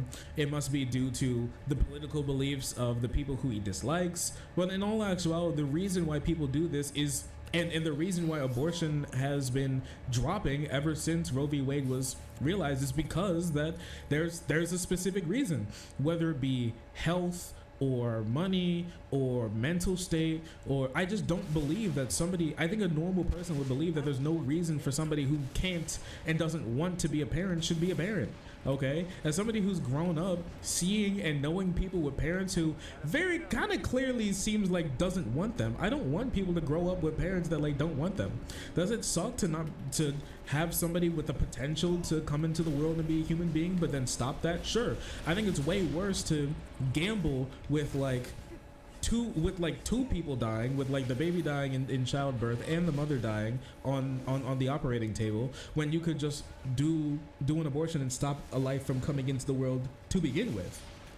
But that's just me, and it seems like most of America and most people across the world also believe in some form of that.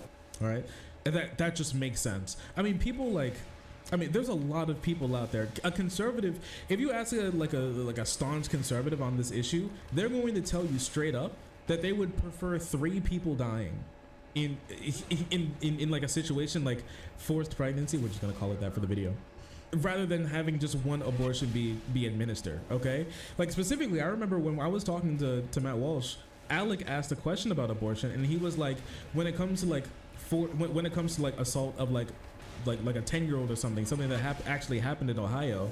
And we got the frat bros pulling up too. Abortion is actually the war. Right decision here. Matt Walsh said, no, don't, because the baby is evidence of the assault taking place and not like any other evidence that you could possibly get, not like an assault kit or like testimony or eyewitness understanding of what I happened. can't No, even specifically see it has to be anything. the baby, and he would rather like the 10-year-old perish in pregnancy, the baby perish because it was born like prematurely or in a Beautiful. body that should not be old enough, that is not old enough to like give birth, and also execute the assaulter. Bro is 100%. He was like, I'd much rather have gamble with 3 people dying in the situation than for one couple-month-old zygote to be removed from the uterine wall. That's what he would genuinely. That's what these people genuinely believe.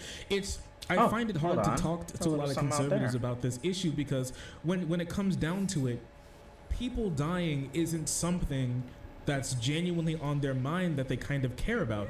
It's more about control over women's bodies, punishing women for having relations that they don't approve of, or with guys that they don't like, or in ways that they don't like, or anything along those lines. Than it is about genuinely protecting like the sanctity of life or something, because a lot of the times they would rather have somebody genuinely be harmed and have children genuinely be forced to go through this type of trauma than and completely for the rest of their lives boost the amount of suffering that they go through. And I've never seen a conservative really empathize with the idea of like somebody who's the victim of assault not wanting to go to the police. They usually chastise and get mad at those people, and then they blame it on like women and people who've been assaulted. Height equals speed. Oh, okay. It's your fault. I don't know. I never thought of that. Like people who assault are able to run rampant because you never bring those cases through, and nice or you jump drop those before I cases go. without ever thinking with their mind about how you could possibly feel about like how somebody who's in that situation could possibly feel. They just don't think about it. They don't care. It's not important to them. What's important to them is making sure that they either punish this person or live in this like this type of culture where you're forced to give birth, and that will hopefully change the culture over time to have a more conservative future. This racist, I think it's fucked. They view that person, that womb, that fetus as a political tool more than they do a human, and that proves through their disregard for what happens after the baby is born and how they constantly are trying to pull back Medicare, Medicaid, Social Security, let the child tax credit roll over, all of these types of things. They couldn't care less about it because that was never their goal. Look at what their actual goals are, what they care about. And when you realize that, you'll realize that this whole idea about protecting the sanctity of life is nothing more than just a tool for control of people that they want to control, because they always think that like women are the ones who change society through them being able to like give birth and whatever. And this also talks on to like the idea of like women not wanting to have kids with like conservatives and stuff, but we'll talk about that sometime later. But this guy, this isn't like a one-off thing. This is something he genuinely believes, and he's riffed on and expanded on, because not only is he like super pro-gun, so we can't ever blame firearms or something for he can't like blame the proliferation of just normal people having firearms that could lead them to do things that they never thought they were capable of before that gun was put in their hands, right? But it has to be something else, and for this guy it has to be the moral failing of Christianity falling in the country or something, or abortion, or even possibly, yep, that's right, evolution. People say, how can a person go into a schoolhouse and shoot their classmates? Johnson asked to the audience, because we taught a whole generation, a couple generations now, we got this out Americans, here. that there's no right and wrong. And we can even just listen to that right here. Because as collectively as Americans, we began to get together in growing numbers and thumb our nose at the Creator and say, we don't believe that anymore. We're rejecting the founders' natural law philosophy in favor of moral relativism, and we are going down another path. Now, what we tolerate in moderation, our children excuse in excess. What happens when you fast forward another 30 or 40 years? Well, here's a picture's worth 1,000 words. Go to the next one for me. I mean, we know that we're living in a completely amoral society.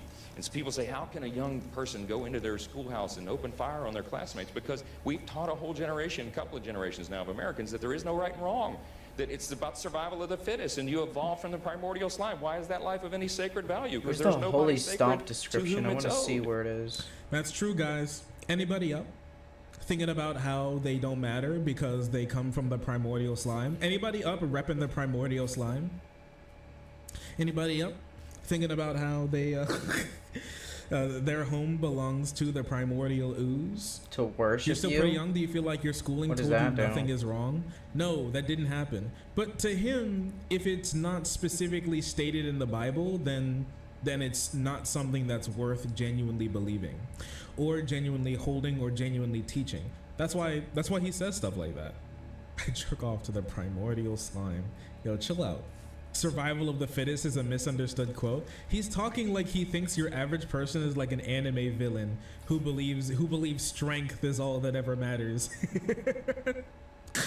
Power. No, bro, that's you actually, not us. It's so weird. Y'all want to listen to a little bit more of this? Check this part out. Some of y'all were around in the late 60s. You remember that, what that was about. The countercultural revolution, Woodstock and drugs and peace and free love and all that, but more about the undermining of the foundations of religion and morality. Because if you remember in the late 60s, we invented things like no-fault divorce laws. We invented the sexual revolution. We invented radical feminism. We invented legalized abortion in 1973, where the state, the government, sanctions the killing of the unborn. All these things happened because as collectively as Americans, we began to get together in growing numbers and thumb our nose at the Creator.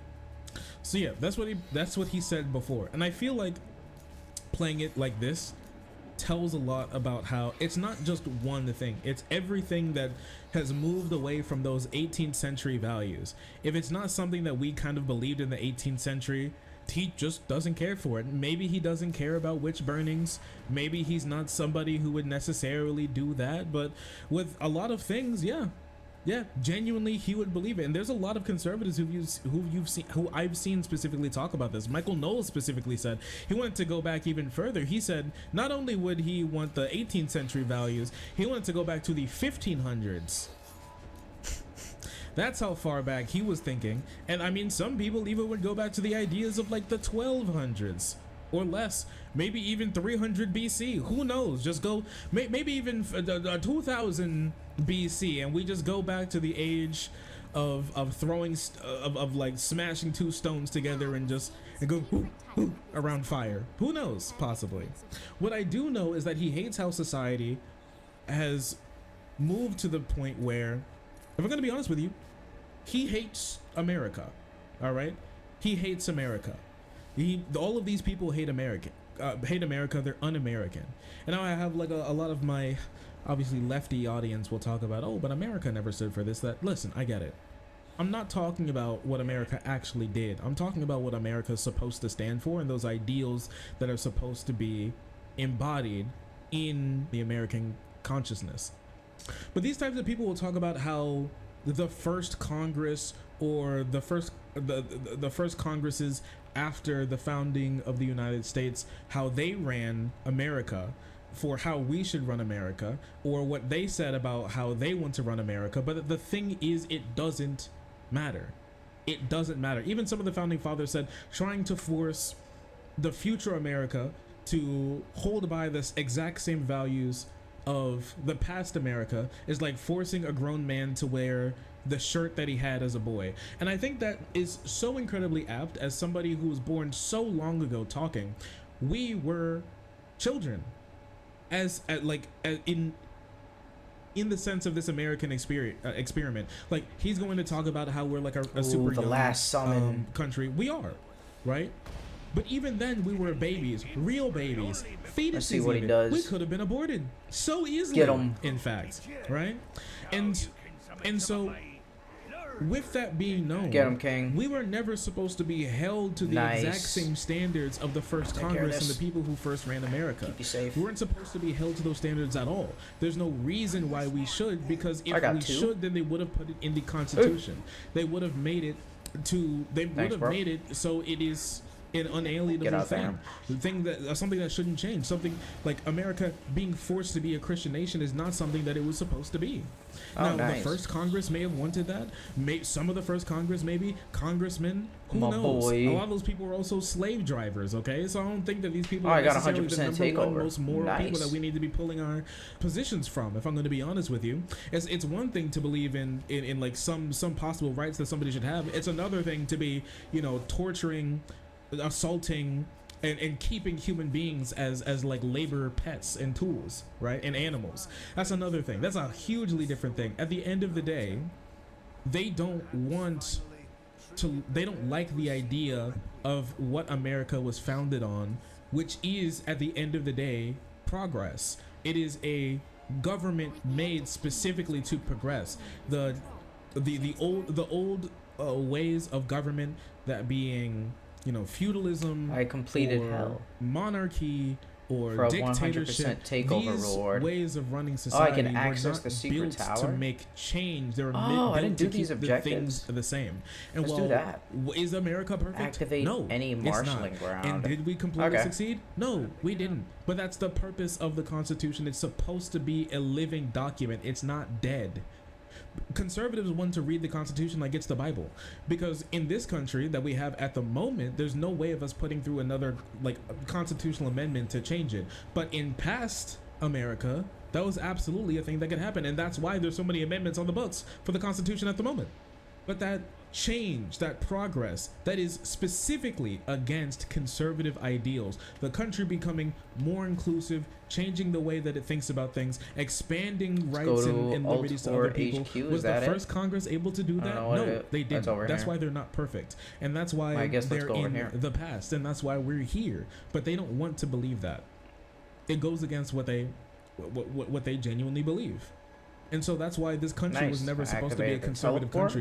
When the Constitution was made, it was probably one of the most progressive legal documents in a Uriel's sitting Edge. government anywhere. Whoa. And even to this very day, it's still I very forgot much about is. this thing. Now, is it the most progressive? No, It can do, but it's pretty far up there when it comes as compared to other European nations, compared to African and Asian nations. smack with it. It very much is super progressive, and that's what they hate about it. And that's why, even though they rep the idea of being super pro-American, they never have and never will be. Oh, that's And gonna it's be just nice. weird. That's why he hates all of these ideas of new ways of thinking Shawarma, about society and new Ultor like, lobby. legal and social justice and rights and liberties for new people, Do I have because money that's to never upgrade something that this? he pushed for. He likes the idea. Not that much. He likes the imagined purpose and idea of America more than he loves the actual thing. And that's why he's always against it, right? And that's why he's pushing for laws that not even the people building the Constitution put in the Constitution. If these things are supposed to be things that are like fundamental core to the what America should be, then why wasn't it put in the Constitution? Why? It's because that's not actually the goal. They're missing, and this is why they love to advocate for like unborn children, and this is why they love to advocate. we're not gonna what the fight them, they're just ideas gonna tell me of the story. founding fathers would be, Okay. because it's one of the easiest people to advocate why people for, didn't like this or game. rep, or say are in your corner are Kinda what whack. is it? What is it? It's even they even do it with Martin Luther King. Who is it? What is it? That's right, dead people. It's so easy to advocate for dead people, or say that dead people would believe something that you, a living person, believes, because you know why? They can't talk back. They can't say that you're wrong. Like, those people can't come out, and we can't ask them whether or not they're wrong, because they're dead. And so they can put whatever words they want in their mouth, and it'll just fall right out, because they don't have the jaw strength to keep it up, because they're dead. They're dead. They shove words in their mouth and they say, look what they said when it comes dribbling out, because their neck's hanging and they're dead.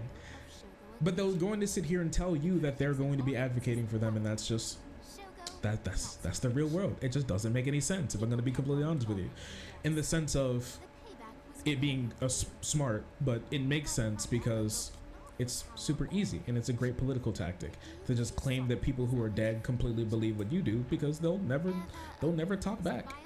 And when asked about these types of things, and this is what gets me so mad about these types of people, is because he's going to sit here and say he's so proud of his political positions, but once he's in the public eye, and once he's actually talking to people, and once he's genuinely in a leadership position, he's gonna back off a lot of his points. Take a look at this. I want to talk about some social issues. You've got a lot of critics who say that you are wildly out of step with the American people. Let's talk abortion first. One of the groups opposing you says this. He wants a total abortion ban with no exceptions. He supported bans that would not only criminalize abortion, but ban IVF treatments and common forms of birth control, and that you voted against access to contraception. Where are you on these issues? Is that an accurate assessment of where you are? Because that's not in step with the American people. No, Shannon, look, I'm pro-life. I've said very clearly, I'm a Bible-believing Christian. I believe in the sanctity of every single human life. So I come to Congress with deep, personally held convictions. But guess what? So do my 434 other colleagues in the House. Everyone comes to Congress with their deeply held convictions. But the process here is that you make law by consensus. And I've not brought forward any measure to address any of those issues. Right now, our priorities are funding the government, handling these massive national security priorities that we have like and crises around the globe, and taking care of changing and reforming how Congress works. That's what we're going to do. Listen, prior to the modern time, I mean, until recently, actually, almost all of our nation's leaders openly acknowledged that they were also Bible-believing Christians.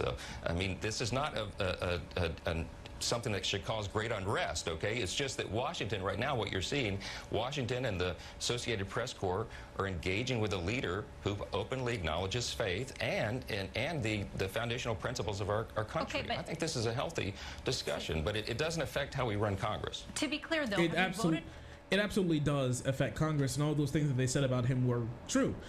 It's a great politician tactic how somebody will say something that they actually have said, done, and believe, and when asked if that's something that they have said, done, or believed, they'll say no, and then go on a long rambling speech about about something completely different, then come back around and say, yes, it is something that I actually believe. Well, you know, back in like the 1800s, all right, start trophy hunting. Believing the things that I do about women wasn't really that bad. Yeah, I bet, buddy. We don't, unfortunately, unless you have a time machine, and to go back in time to this 1800s America that you want to live in so bad, then you don't live in 1800s America. We don't have 1800s America values, and we shouldn't either, because that's not how America works. Against fertility treatments and access to contraception. Where's Blackbeard at? I don't think so. I'm not sure what they're talking about. I don't think so. I think he's down here listen, somewhere. Do you not remember what you voted for? And the answer is yes, he has, actually. There are bills that contain that he specifically supported.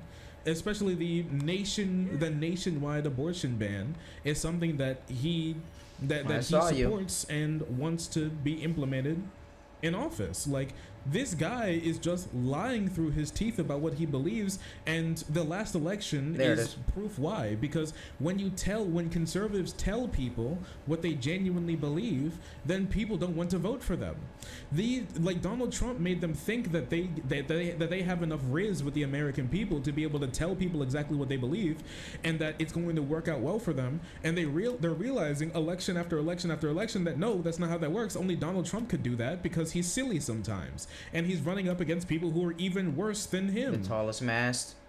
At least implicitly. He's explicitly bad, but at least the people who he's running against were implicitly worse and felt more establishment than he did, even though he was the puppet master, asking people to not vote for the puppets but him, because he's not controlled. He's just the one doing all the controlling, telling people to say the things that he says that he's going to clown on them for repeating that he's paid for them to say in office. It just doesn't make any sense. This is who these people are. They'll just lie to you.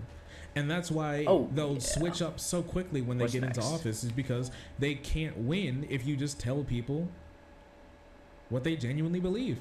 And this is something that and I'm going to tell you this right now, this guy is crazy. He'll find any and every reason to, and we can talk about this in a second, any and every reason to Find blame 75 brainstorming society, diversion women, locations. progressives, feminists for every ill, That's gonna be annoying. Social ill in society. Here's another one. Smack into the Roe v. ceiling Wade gave 10 times constitutional while cover running. to the elective killing of unborn children in Get a America. comet Period. into the- You think about Get the a implications of that on comet the economy. We're into all the struggling here to ultimate cover the lobby. bases of What? Social Security and Smack Medicare and into Medicaid and all the ceiling rest. 10 If we had times. all those able-bodied workers in Okay. the economy, We can we find a wouldn't good be ceiling going for that. upside down and toppling over like this. Listen, The gentleman. I will not yield. I will not. He goes on to just keep screeching about how abortion is so bad and evil. Basically, just to understand what he's saying here, they're in a conference at the There we moment about go. conservatives Should be wanting good. to cut Medicare, Medicaid, and Social Security because Let's they do it on a claim that it's building. going to be completely bankrupt and they need to be able to cut it so everything doesn't fall apart. That's why your grandpa and grandma need to have their Social Security checks cut because they don't want to put any more money into the American people. So the reason why he's saying that it needs to be cut is abortion. Women keep not having babies, and so because of that, we don't have any young people anymore to pay into Social Security, Medicare, and Medicaid. Meaning that Republicans, listen, we just have to cut it. Oh, I didn't All these smack my silly head on women that. just Yeah, aren't hold filled on. with We can 18 do it on babies this. by the time they're Yeah, we should be able 12. to do it on And that. that's just like a massive failing for them. And so, sorry guys, Nice. we're going to have to take away Hold your on. grandma's checks. Maybe she can get a job at Walmart. You know, who knows? Think about that next time you take your plan B, huh? Mike Johnson realizes that he's going to have to take away your future because you took your plan B. Congratulations, woman, for ruining Nice. society. And you may be wondering, like, what is with this guy wrapping up everything into, like, all these problems he's had with like, progressives, social comet issues, into and the whatnot, Ultra lobby. What the and the fuck is a left. The reason comet? is because I've seen this recently, is that a lot of Is there a conservatives and a bestiary lot of people section? in general, when you talk to them about one issue, and you may have seen this through some of our debates, when you talk to them about one issue, they'll like bounce around to a couple different issues. Now, the reason why we would we'll blame that on their inability to be able to stick on one point or trying to get away to another point. But the problem is that I think we've missed is that I don't think that's actually true. What's going on, in my personal opinion, is that every single issue to him is wrapped up in just a couple issues. It is sprawling and beautiful. endless, and its tendrils reach every single inch of society. That's what he genuinely believes. That's why he's bringing these types of issues up. Where'd he go? That's why everything is wrapped up into this one singular thing, this one singular set of issues, and people not being Christian anymore. Everything in the entire country is wrapped up into these specific issues, and one of the biggest ones is people not really going to church that much anymore, and people like and women not Come on, wanting catch to be him. not I have wanting to be on pump foot. out Are you kidding me? child after child after child by the time they turn like 16. Come on. right? That's his Fuck me. genuine. That was such a opinion. shitty run. These And yes, mechanics are sometimes not made to undiagnosed fucking ADHD. circle Yes, run sometimes around it's mental illness. cylindrical yes, it's surfaces just like they're that. conservative. Yes, once Fucking again, well, fuck mental that. illness, right? But with a lot of these people, it's just all wrapped up into one. It's just What is one that, thing achievement? that's interconnected, and so that's why they bounce around to different ideas, and that's why they name so many different things as causing this one. This one thing causing Get a all of comment these different into the issues, Ultra and lobby. all of these things sprout from it, like mushrooms or something, or like mold spores that are just it's floating. The moral decay of society is floating in the air, and the fall of Rome is just all permeating inside of us. You can't touch one thing without it's basically like a spider with a spider web. You know, you ever, like, as you were a little kid, take like a blade of grass and then touch one end of a spider web when you saw where the spider is, and then the spider like rushes over? That's basically it. Their ideology is a large sprawling web of things that are so wildly interconnected. And I'm not talking about things like, and some people will talk about things like intersectionality. This isn't intersectionality. How people can be at the intersection of different points of oppression and of like oppressed and Anybody oppression got a comet? and I identities need one of those. that can lead to a specific experience that we're going to have to touch on. No, this is just like everything is wrapped There we up go. in just a couple issues, and if we Need your solve car. that core issue, then downstream of Get the fuck society the water will be clean. Well, that's a new thing to do, to poke a spider web with grass. Yeah, you've never done Initiate that before? I would say balls give it a of try. It's kind of fire. fun. Oh, But no, when no, summer no, no, rolls no, around no, again, no, I guess no, if we no, have no. some southern hemisphere frogs. Yeah, give it a try. I'm Like, out. find Fuck find that. like a blade of grass, find a little spider web, and just touch one end of it, and just the spider will come running, thinking that there's like a bug on it, because it's just a massive web. And if you touch one thing, they'll come sprinting car. because it's all wrapped up into one massive web of weird political jargon. What was that camera Seems like a angle? form of simple thinking, tying So everything to a epic particular for a thing, carjacking. like your religion versus, like your religion and good versus evil. Yeah, I mean, a lot of conservatives want to boil down society into like a more black and white world, believing things like the idea of the world, the entire world is cruel. So if you're not cruel as well, you're going to be a step behind. Oh, fuck, it's on fire. What the fuck? At least in capitalism, What is- you know, especially sorry. Alright, I gotta wait capitalism, for especially the Ultor capitalism to that conservatives want to comment push. to appear. It's most Hold like on. humanity devoid. I need money. Those are the people that get to the top by stepping on more and more human beings and not working together as a person, but working to the detriment of other people to be able to concentrate wealth, money, and resources into your own pocket. You know, it's almost like their politics run more on vibes than genuine beliefs about the world. And this isn't somebody, and I'm not, and you know, when I say that he's, you know, not really pro-American, I'm talking about, I'm not just talking about his just genuine, like general social beliefs, because we've talked a lot about that. His, you know, capital P political Fuck outta here, I'm looking electoral for a beliefs comment. as well is something that he genuinely is super anti-American with, because he is not only, yes, we're going to bring it up, he is not only somebody who was pro Donald Trump when it came to him trying to overturn the election. He was one of the people who was at the forefront of doing it. This guy was pushing for Donald Trump to overturn the election for a long time. I just called President Trump to say this: stay strong and keep fighting, sir. Keep fighting, sir. He's like the #1 Trump gagger, dude. As somebody who tried to ban sodomy laws, he's on his knees for Trump 24/7. It's crazy. The nation is depending on your resolve. We must exhaust every available legal remedy to restore Americans' trust and fairness in our election system. He tweeted November 7th, a day after the election. And the day that, in the same day that posters called the election for Biden outside of Donald Trump. Can't even excuse my powers. Spoke What to the Trump. fuck is this? President Trump called me last night, he tweeted, and I was encouraged to hear the continued resolve to ensure that every legal vote gets properly counted and that all instances of fraud and illegality are investigated and prosecuted. Now that's one thing, sure, like all these, like the fraud that happened was investigated and the people were punished, but there was no fraud. There was no massive fraud. And the further we move from 2020, the more we realize that. The idea that these voting machines were like, the idea that these voting machines have something to do with like Hugo Chavez and in like Venezuela and all these types of things is just like prompt to get the factually ball? untrue. What the There are people fuck? who even tried to say that they were looking for bamboo fibers to see if they were made in China. This is the type of like insanity that was going on. And you may be wondering where the stuff is coming from. It's called cope. All right? It's called cope. Where there is delusion, there is cope. And that's what this just is. If they can just put as many holes in the system and hopefully scrounge up enough votes that maybe Donald Trump can be put over the top by trying to invalidate as many actually valid votes by claiming that they're fraudulent votes as possible. That was the real goal. And thankfully it failed. All right, we but need they a got comment. closer Where's than the they ever ult should have for? been. And this guy was one of the architects. This guy was the guy who signed to get on this. As Trump's legal challenges faltered, Johnson consistently spread the singular message: it's not over yet. And when Texas filed its last-ditch lawsuit against four states on December 8th of 2020, seeking to invalidate their presidential election results and throw out millions of ballots, Johnson quickly revealed that he would be helming the effort to support it with a brief signed by the members of Congress, by Republican members of Congress, 100 Republican members of Congress.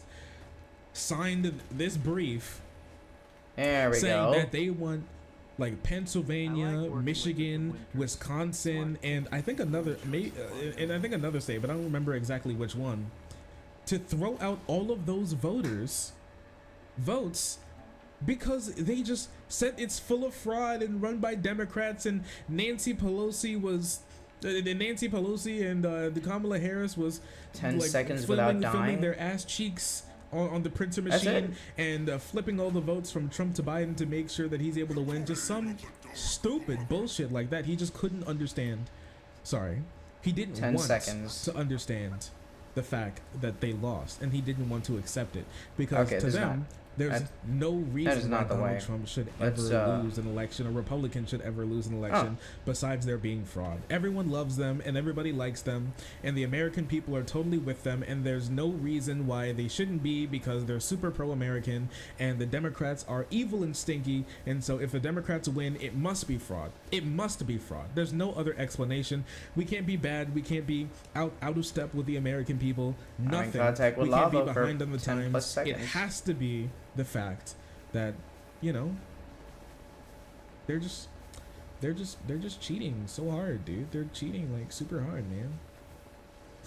Why you cheat so hard? Why you cheat so hard? I can't believe you would believe something like this. And this is and he's repping the same guy who's now claiming that he won all 50 states, man.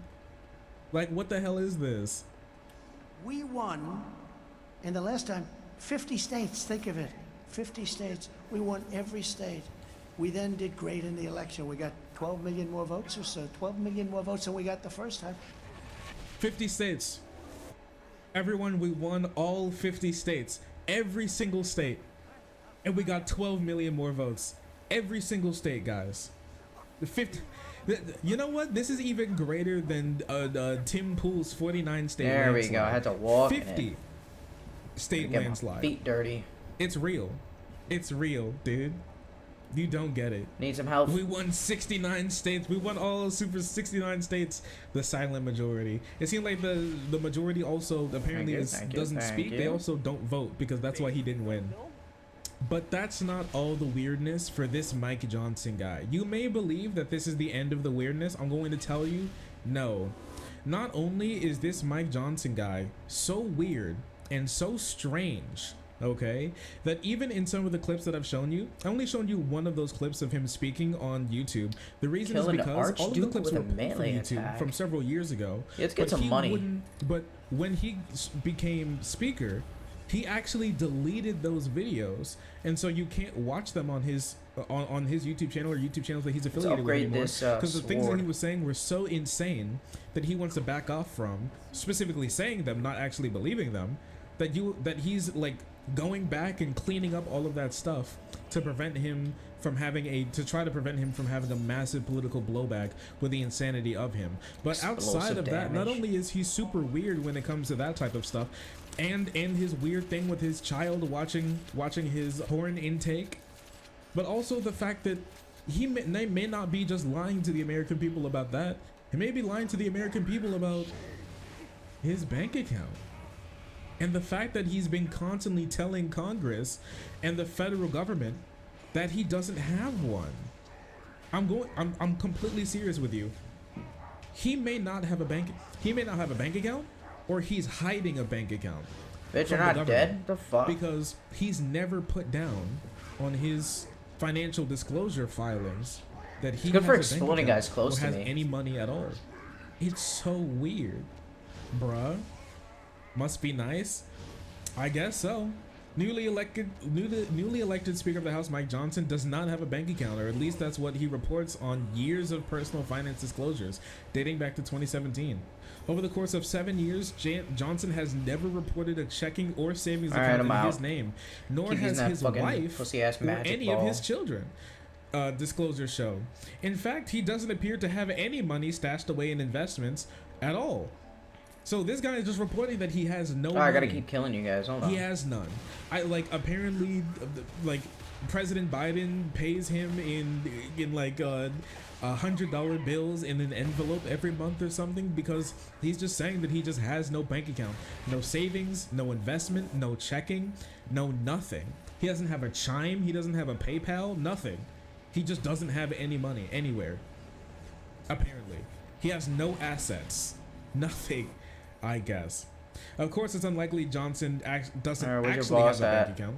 What's more likely is that he lives paycheck to paycheck, so much so that he doesn't have enough money to even file in the bank account because it doesn't pass the disclosure limit, which is $5,000. Broke ass. Yeah, there's two things. Either he's rich and he's lying about it, as rich people do, or he's a broke ass or he's like a massive brokey with a melee who has weapon. no money at all and lives super paycheck to paycheck, but doesn't like to talk about it that much. He lives in a low housing environment. He's lying. He's been in DC working for special interests. Oh yeah, 100%. 100%. I don't know, this guy is hiding his bank account more than he's hiding his supposed adopted black son. I cut that part from this segment because I'm not sure where it would fit. But yeah, also he claims to have an adopted black son who he was sad about because people may be racist to him and he thinks racism is bad. You know, the weird thing is that he has all these conservative beliefs, but he actually believes in like institutional racism, which is so weird. And he talks about it because he had an adopted black son who's that has also to count as a now, melee who weapon. Also lives in California and has his own family, but he never has shown a picture of them, and he's not in any of his like family photos that he's had that he's shown to people. I didn't do anything. I'm just walking. It's just weird. His born accountability partner is his adopted black son. No, I mean it'd be really funny, but no, not actually. What, adopted black son? Yeah, he does have an adopted black son, he says. He claims at least. And what's up with Republican congressmen having like a minority adopted kid? Oh my bad, I was able to find one picture of his adopted black son. There he is. There's the guy. There's the man. Is that his other son or him? This is him. That's him. The whole picture is of him and his wife. Okay, let me see if I can get this for you. Yeah, there you go. Yeah, this is the whole picture. This is him and his wife with his adopted black son. That's his baby right there. You can adopt with no bank account, apparently. Well, he says so at least. That's what he claims. Holy and also shit! These guys are he adopted him at 24. What? Yeah, when Mike Johnson was 24, he says that he said he was 24 here with his wife at the time with his adopted black son. Okay. I need help. Fuck off. Yeah, here it is. And this actually, and you know, the really curious thing is that this has actually put him at odds with other conservatives. Speaking of like Matt Walsh, actually. Full-fledged endorsement of the left's racial narrative from the GOP's new House Speaker. So like some like radical like Christian fascists like Matt Walsh are like, oh yeah, he loves like the whole like no abortion thing, no trans people. Oh, maybe thing. It's only using but the what hammer. he doesn't like is his views on race, which aren't actually that bad for a conservative if he holds up with this. But I know he would never actually probably vote for a nice like anti-racism bill usually, but you know, here's this. And I've thought often through all these ordeals over the last couple of weeks about the difference in the experiences between my two 14-year-old sons, Michael being a black American and Jack being white, Caucasian. They have different challenges. My son Jack has an easier path. He just does. The interesting thing about both these kids, Michael and Jack, is they're both handsome, articulate, really talented kids, gifted by God to do lots of things, but he's so articulate. Oh yeah, no one can tell me otherwise. My son Michael had a harder time than my son Jack is going to have simply because of the color of his skin, and that's a reality. It's an uncomfortable, painful one to acknowledge, but people have to recognize that's a fact. What should we do about that? I think that we really do need systematic change. I think we need transformative solutions. I think we're at a moment Is that like where above the lava? we can begin to do more to form that more perfect union, as it says in the first line of the Constitution. Let's go. It's actually not necessarily that bad. It's not really that bad, honestly. Coming from a conservative, I would not really like expect this type of stuff from a conservative. Usually they're completely on the opposite side of history and reality with this type of stuff, but I don't know. It's it's not that bad, but obviously people like Matt Walsh are like, this guy is crazy. It's even worse than it looks. Oh, when there you we go. see I got the full it. Context. Shooting He went star. on PBS a week after George Floyd overdosing and called it an outrage and objectively an act of murder. He thinks that standing on a guy's neck for 9 minutes as he Take down dies an under your extraction knee facility is while like a on a bad thing or something, motorcycle. bro. And then What? he went on to fully endorse BLM's talking points about policy prescriptions. Completely disqualified. Do you have Every any conservative extraction celebrating this zones guy here? needs to watch this interview. He's crazy and evil. Mayhem, Yeah, we just got salvation. screwed. Oh no, he's worse than McCarthy. Oh no, he's pro-black. Yo, what the fuck? They were like all for this What the guy when fuck he is was the like abortions extraction? cause school Marshland shootings. grounds. But now he's all like the blacks deserve better, and they're Salvation. jumping off the train instantly. I hope he changed his mind since then. Scary. I could have sworn I did some Scary. extractions. New Speaker of the Where House. the fuck are they? He adopted a 14-year-old African American boy. Oh, look at this. Oh, we're in the racism section.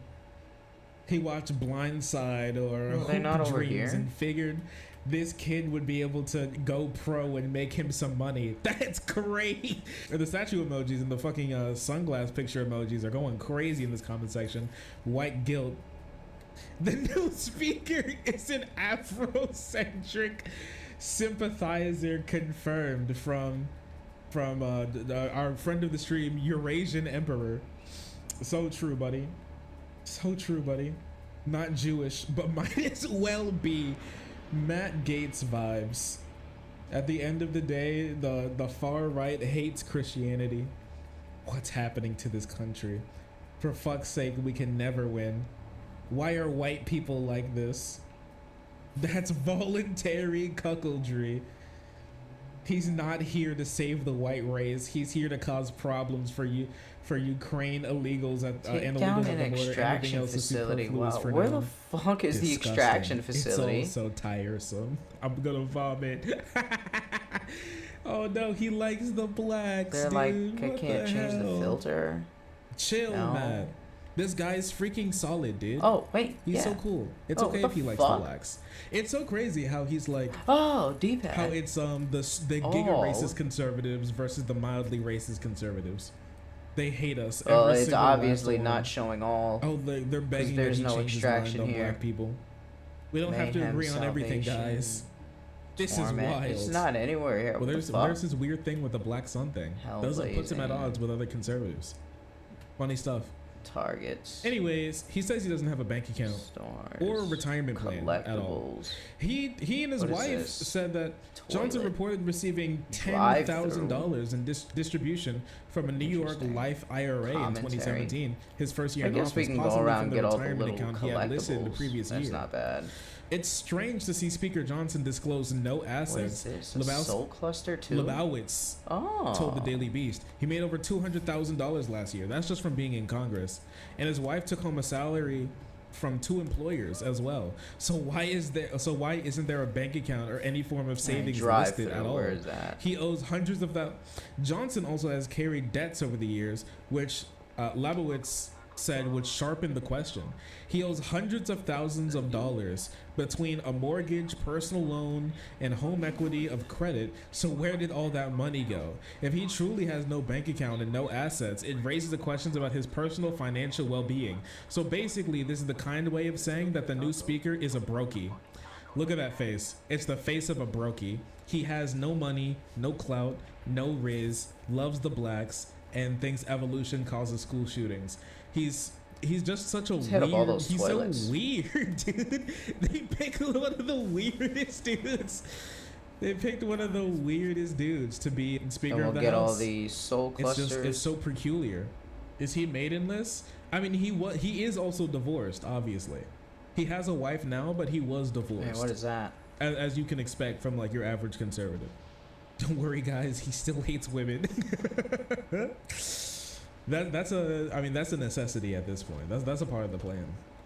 That's weird. I thought they loved being associated with a black sun. Hey, nice one. That's a good one. That's a good meme. Nice meme right there. More tacos? Well, this guy's gonna hate me. Going It's to the every face of a taco man spot, looking at not his getting him bills, shit. knowing that he has no money. Hey man, sorry, I'm Or not he's lying actually about getting it. tacos. I don't Just know. taking It's a one of shit. the two. He's either completely broke. Gotta use their bathroom. Like he's either completely broke now or just lying about it. We're just not sure. While Johnson might not have any money in the bank, he does have a relationship with banks. That is, he deals with banks on the liability side. No, he's a brokey, confirmed brokey. With his disclosure revealing 3 debts at Citizen National Bank, a 2013 home mortgage valued at $250,000 and $500,000, a personal loan from 2016 for between $15,000 and $50,000, and a home equity line of credit he took out in 2019 for an additional amount of $15,000 to $50,000. He also appears to have a relationship with bankers. In 2019, Louisiana Bankers Association issued a press release showing Johnson meeting with executives from a member of banks, including Citizens National, which owns all of Johnson's liabilities, including the line of credit that he had taken out in the earlier year. Another one of those liabilities in 2016 is a personal loan that he had paid down. That loan was pegged at $50,000 to $100,000 on his first disclosure, went down between $15,000 to $50,000 on the next reporting range. On the second disclosure, neither that debt nor the others have changed since. Poor pilled brokeoid. I guess so. But Johnson's retirement savings do seem to be dwindling. In his first filing, he said that he had between $1,000 and $15,000. I can just make enemies fight each other. That's amazing. About $171,000 from legal work at Kitchens Law. I like this much better though. In addition to $25,000 salary from the Louisiana House of Representatives, Johnson appears to have carried that retirement account over to the federal program called Thrift Savings Plan. He puts the money into that account, topping between $15,000 and $50,000 in 2020. The previous year, he had taken out a credit line on his home. In 2021, he appears to have crashed out the retirement account entirely and does not appear to have all his. It does not appear at all in his 2022 report. Johnson also doesn't list any accounts with the Congressional Federal Credit Union. So yeah, it seems like he might actually just be a brokey. He may just have no money, no retirement account, a lot of debt, and that's just kind of it. Who knows? Nobody does, because he doesn't want to file his. He doesn't file having a bank account ever. Please be an undercover murderer. Can you imagine that he's like the Louisiana drowner? How he's like there's a string of drownings in his neck of the woods in Louisiana, and he's behind all of them every time he goes home. Not quite. The drownings all correlate to when I gotta find one back, and then serve it until it from explodes, Washington. I'm guessing. Holy crap! And he doesn't file a bank account because he buys all his murder tools with cash money. Any comments down here? My Lord, this is very possible, but. That is all I know right now about our new Speaker of the House, Mike Johnson. Complete freak weirdo who's like completely all over the place, and I have no clue how to put him down besides... All right, back to society. At the end of the day, he's a Republican who's voting against minority rights while holding some good minority rights. I'll find one and then fly and serve it. Put him at odds with many of the conservatives. That's just motorcycle. What he is. Weird boy, but, you know... We'll see how it goes. Possibly leverage in a very vulnerable way financially. Yeah, it's very possible, and that's like the big thing that's important with this. It's not just like silly. Coming from over here? That if he actually is a brokey, that makes him very vulnerable as the third most powerful person. Keeps getting more and more protection. In America, they're useless Dex. When it comes to line of secession, at least, of being manipulated when it comes to foreign governments, agents. In other people with money, because if he has a lot of debt and he needs to pay it down, and somebody's offering him money to do something that could go against the American people or something, it's likely that he might do it. It's very possible that he might do it. Freeway. So, but that's what we know for now. I'll keep up to date with it. I'll update you if I found anything new. Come here. Hi. Oh, sorry. I didn't see you there. If you're enjoying the content, hit the subscribe button. If you don't, it'll make Boo very sad. I know a bunch of you who are watching are not subscribed. Join the frenzy. You won't regret it. Thank you, Boo.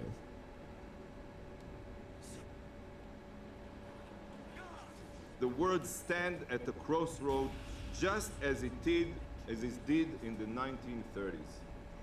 Would this council take the approach of Chamberlain, You gotta appease be the Nazis fucking and their kidding me. sympathizers?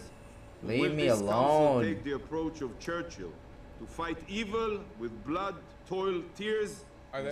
Wait, is the implication here that we need to do like a D-Day on the shores of the Gaza Strip? Am I Like, on would Israel fire? really need like the Axis is rising, the Fourth Reich is rising. What we really need is like a beachfront so that our soldiers can cross like the 3-mile span. I didn't from mean one to edge do of that. Of the Gaza Strip to the other. God, this feels good. So Israel's just a typical fascist state that wants to unite their people through war. Comment? Yeah, but I would say they're probably quite a bit worse than your average fascist state. There are a decent was number it? of fascist-oriented states in the world. Fuck. But Israel is significantly worse than a lot of them. Look, countries. I'm talk a just big trying to game of car ethnic surf. Supremacy. All right, Israel's actually putting their I'm gonna money where their practice mouth it. is vis-a-vis the extermination of the population. Not to mention the rhetoric, man. Like, they are just, it's like fucking filthy. Like, doesn't your skin crawl watching these agents of genocide, like, stick on these little paper gold stars? Look at us, everyone. We're double Holocaust victims if you don't help us murder more journalists and babies, you know? Comment? It's like, it's fucking revolting. It's more revolting, like, it's more revolting and more I need to materially harmful ride than, you. like, anything I've ever seen from Hamas. It's equally genocidal as the most genocidal things that I've seen from Hamas. But at least, even if you take apart like all of the insane fucking jihadist, militant, like Fuck, Islamist, man. whatever, that Ugh, Hamas I need a offers, car surf. At the Fuck, what the baseline, there is fuck? a legitimate Come on. grievance, which is of course the ongoing genocide of the Palestinian people. Whereas in this case, we're looking at wealthy, powerful, Oh my Western God, this is- backed why is this so hard? fascists who are cheapening essentially. Why is this so like, fucking the hard, most, man? Infamous historical event in Western history, to try to guilt trip people. Why is the notoriety fucking with me, man? Their current I'm just trying to ongoing car surf. Holocaust against Fuck millions off. of people. It's ridiculous. It defies comprehension. Is it any wonder that with behavior like this, people around the world are starting to like wake the fuck up and not support Israel anymore? That people are being negatively polarized against Israel? It's just eminently hateable. Like, you would already have to have drank so much Kool-Aid to look at this and think, this is acceptable, this is okay, it's all right for this to be a thing, you know? Do they want everyone to help them do this? Yeah, what they want primarily is for There we Western go. governments Hold to on. revoke freedom of Hold your speech ass and up. crack down on protests against Go ahead, go. This is not only something they're implying, it's their stated goal. Netanyahu bragged about doing this in America. They fought Keep for this driving, for a long bitch. time through like conservative You politicians, gotta AIPAC, explode. whatever else, to like block the ability to engage in BDS. You guys like Tony Hawk's that Pro is what Skater. they want to drag the entire planet down with them, Fuck. so that they can, without This guy's drunk. exterminate them. What the fuck was that? And it worked initially very well. Yeah, the funny thing is, they might have Oh my actually God, this gotten away fucking with it notoriety. if it wasn't for the fact that, as fascists often are, Why are they chasing me? analyzing the Why? the people's perceptions of them. They don't understand how hateable they are. If they were sane, if they were capable of like rationally processing the situation, they would understand that this is not going to sell with people. I have seen Jesus fucking exclusively Christ. negative reactions to this behavior. In every instance I have seen this discussed. And I know this because I see a lot of media from Zionists and they don't defend this. I've seen a lot of Zionists go on. I have no notoriety. What the fuck are you talking about? They were just bombing me on the I highway. have not seen like a bunch of positive reception of this particular PR bit. And that's because like it's pretty embarrassing, you know? It's pretty transparently embarrassing. It's hard Yo, to Jesus Christ. What is BDS?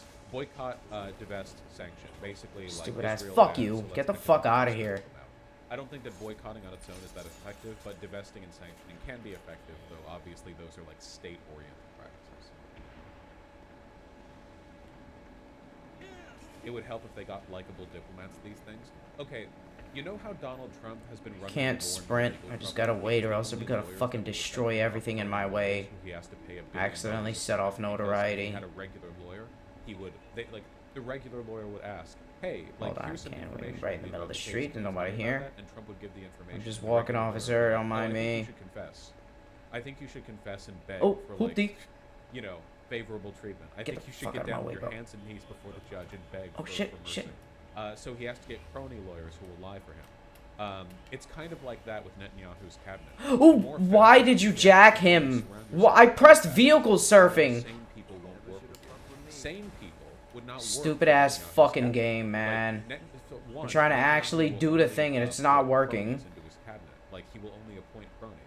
And for two, the kind of people who could make a sane plea, you know, to the UN, those aren't the kind of people Netanyahu would see as cronies. All right, we got another one. So, like, the further things scale out of control, you know. This is why communist propaganda is usually exaggerating something that's true. While Gat, stay on the car. Just completely disconnected from reality. All right, yeah, vehicle I surf. have a lot of issues with the online left, and I think that a lot of communists online tend to trip over their feet when it comes to stuff like defending the Soviet Union or Stalin or whatever. Is it on But I fire? will say this, and this is a significant Thank difference. you. Even if I think that I still got Stalin notoriety himself for was that. because he Why? wasn't right. I do didn't. also That think that, like, that even shit explodes on relatively itself all the misguided time. current communists, Are you guys usually fucking when stupid? they're, like, preaching something, it comes from a place of truth, right? Like, if you go online and you look at what, like, Twitter communists are talking about, they're usually talking about stuff like income inequality, racism, sexism, like, they're Kill talking about 50 issues of your that, own like, they're summoned engaging imps? with. Sometimes you'll then hear them defend Okay. Stalin or whatever, and I don't condone that. But on a fundamental level, the things that motivate them, the grievances that get them out of bed and make them what they are politically, are real and worth talking about. Not always, but often. There you Whereas go, with boys. fascists, they are on the fucking moon. Fascists are concerned with, like, you will look at fascists and they will be like, the West has fallen. Is it because dead we yet? No longer employ neoclassical How? arguments. What does it take to The kill you West has guys? What the fallen fuck? Because I was watching an anime and they translated lolicon to pedophile when actually it's totally different. Do you guys still But I get won't up? Explain how.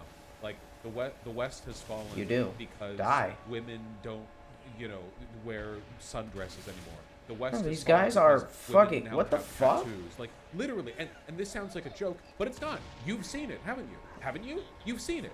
You've gone online and you've seen that. And you've gone, Jesus. All right, I'm gonna have Christ, to throw you in a these people are concentrated fucking spot. insane. Like genuinely, the shit that gets them out of bed, that motivates them to act the way they do, it's insane. Here we it's go. completely disconnected from reality. That's what we're looking at here. God, this climbing fucking sucks. Come on, God. There we go. There we go. Oh, Jesus. No, this did not start with Netanyahu, but it certainly has gotten worse with him. I think there's also a pretty key distinction between fascist groups that have no grievances and fascist groups that have at least one legitimate grievance. For example, I have heard Hamas representatives, who again, in many cases, are lunatic jihadists, not taking that away from them, but I have heard them make convincing and truthful arguments in favor of Palestinian liberation, because underneath all of the insane jihadist fascist bullshit, like the Islamabad... Oh, do I just summon and detonate them? Plenty of that. But Is that underneath it? all that bullshit, the fundamental underlying grievance, which is the mistreatment of the Palestinian people, that is still like a real thing. But what does Israel have to complain about? They're a settler colonial project that has received an unprecedented amount of backing. Like, Israel is essentially Rhodesia if Rhodesia never stopped getting Western support. What the fuck do they have to complain about? What other country gets the privileges they do? Like, apart from America, by virtue of being America, right? Like, that's us, you know. But in terms of non-America country, who gets our fucking support like this? Nobody. They have nothing to complain about. They get everything. Am I making any progress on that Hamas imp doesn't thing? care about Palestinians. Let me see. I think that many See members of challenges Hamas here. do care about Palestinians, but they do so in the jihadist fashion, which is the like, we are martyrs for Allah, and we will martyr ourselves for the cause, and like that is the glory of the Palestinian people, basically. Again, this is one of the reasons why this is like the fundamental problem with, even if there is a legitimate underlying grievance, relying on jihadists for some kind of like political backbone, because they are really keen on the whole, well, if we die for God, you know, that is a kind of liberation, is it not? So, you know, you got to be careful with that stuff. I don't think they're humanist. All right, let's finish this video. Sweat. Israel has made its choice. We were attacked by the Hamas Nazis. We were shown. I'm sorry. Can I after not all kill that my talk, own for a imps? moment, I was allowed to forget how fucking stupid this is. There we go. Just exploding them. Nice. The genocidal Jew hatred did not die with Hitler. It bubbled and grew until it invaded our homeland. But the difference between 1939 and today is that today Jews have 250 a kills strong with state Essence and a of powerful Wrath? military. We are Which not one's that? defenseless. We are lions of Judah, and we will defend ourselves against those that seek to Where's the annihilate Essence us. of Wrath? Classic, The fuck is that? allegorical fascist appeal to historical and religious iconography as a way of legitimizing their conflict. Yeah, like Ein Reich, Ein Volk shit, yeah. In the days leading up to and following the October 7th massacre, Simchat Torah massacre, the Führer Khamenei continued to spread his poisonous genocidal ideologies with the world. With the He Essence tweeted of about the end of Wrath? Israel. Is He that my said that gun? whoever normalizes relations with Israel would lose. He claimed that Israel is dying, and on the day of the massacre, fuck is the Essence he of called for Wrath? the eradication of Israel alongside a video of Israelis running for their lives as his Hamas Einsatzgruppen mowed them down with machine guns. Colleagues, if Hitler had a Twitter account, it would...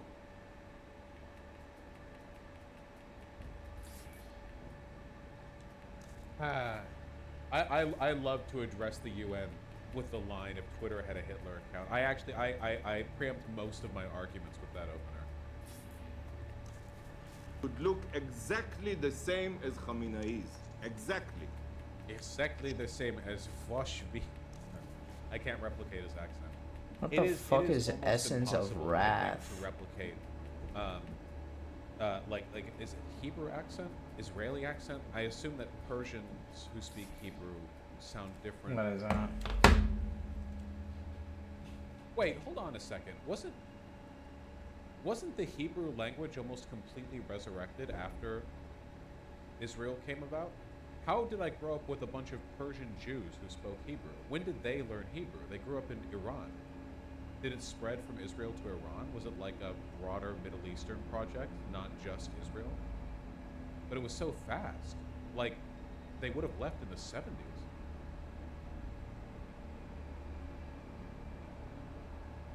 It was used religiously, similar to Latin. Okay. So it's like how Latin was a dead language in the sense that people could speak it, but it was never the active conversational language. So Hebrew could be spoken in the religious context, the same way that we have like a historical precedent for speaking language. Okay, so apparently it's a But special it wasn't used weapon. conversationally until it was resurrected. Okay, gotcha. That's very interesting. I think that's very cool. The resurrection of dead languages is really interesting, I think. Jews all learn it to read the Torah. Yeah, they tried to get me to learn it because I had so many Jewish friends growing up that like when you went to like bar mitzvahs or whatever, like you would be given a little like not a pamphlet, like a little miniature sheet that would have stuff to read on it, and it was all hold on, let me see. Dex, get the fuck out of here. Hebrew sheet. I don't know what it's called. I'm sure they have like. Yeah, it was this. Okay, that image is super artifacted.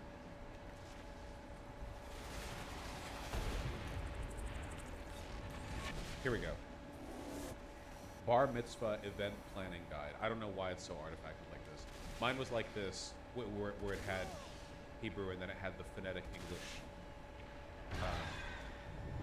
pronunciations that I tried to follow along with. Where's your boy at? My only impression, and I don't mean We're this supposed in, to like, fight one of you guys, a negative special way, version. I mean this in like a physiological way. Is that You look pretty unless normal. You know what you're doing, I think Why Hebrew did must that be a very switch? I painful don't want that. I language to need speak stone. because the noises you make with your throat genuinely set. How do you speak Hebrew when you have a cold? I'm actually asking. Like I have a cold right now, and I'm struggling to speak English because I can feel my sinuses well up. The noise that you have to make, like, oh my god. It's easier?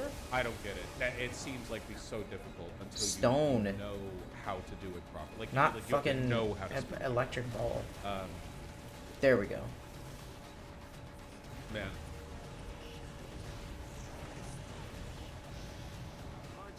It's not that hard if you're used to it. If you're not used to it, French is way worse. Yeah. I'm sure what, like, if you're used to a language, I'm sure they all come effortlessly. But, you know, French is like that too. Yeah, I guess so. That's true. Shockingly, despite the blatant genocidal Nazism of the Islamic Reich of Iran, the secretary... Islamic Reich of Iran. Dude, it's like the memes, man. They like, it's like jokes. Like you make jokes about it, and then they just do it. General and UN officials who are being applauded here are still meeting with Iranian officials without saying one word of condemnation for their support of genocide. That's true. The West Special never enemy? condemns Iran. That's so true, Oomfy. The West has never condemned Iran. Thank you for bringing this injustice to everyone's attention. What is the fuck? I still don't know what That's that the main does. thing that I know about Iran is that there's been Gotta no get this conflict someplace safe. Where? Get an armored vehicle? Are you actually in peace? Yeah, of course. Alright, let's take this someplace, I guess, now. That legit sounded like a Sacha Baron Cohen shitpost satirizing Israel. Oh yeah, speaking of him.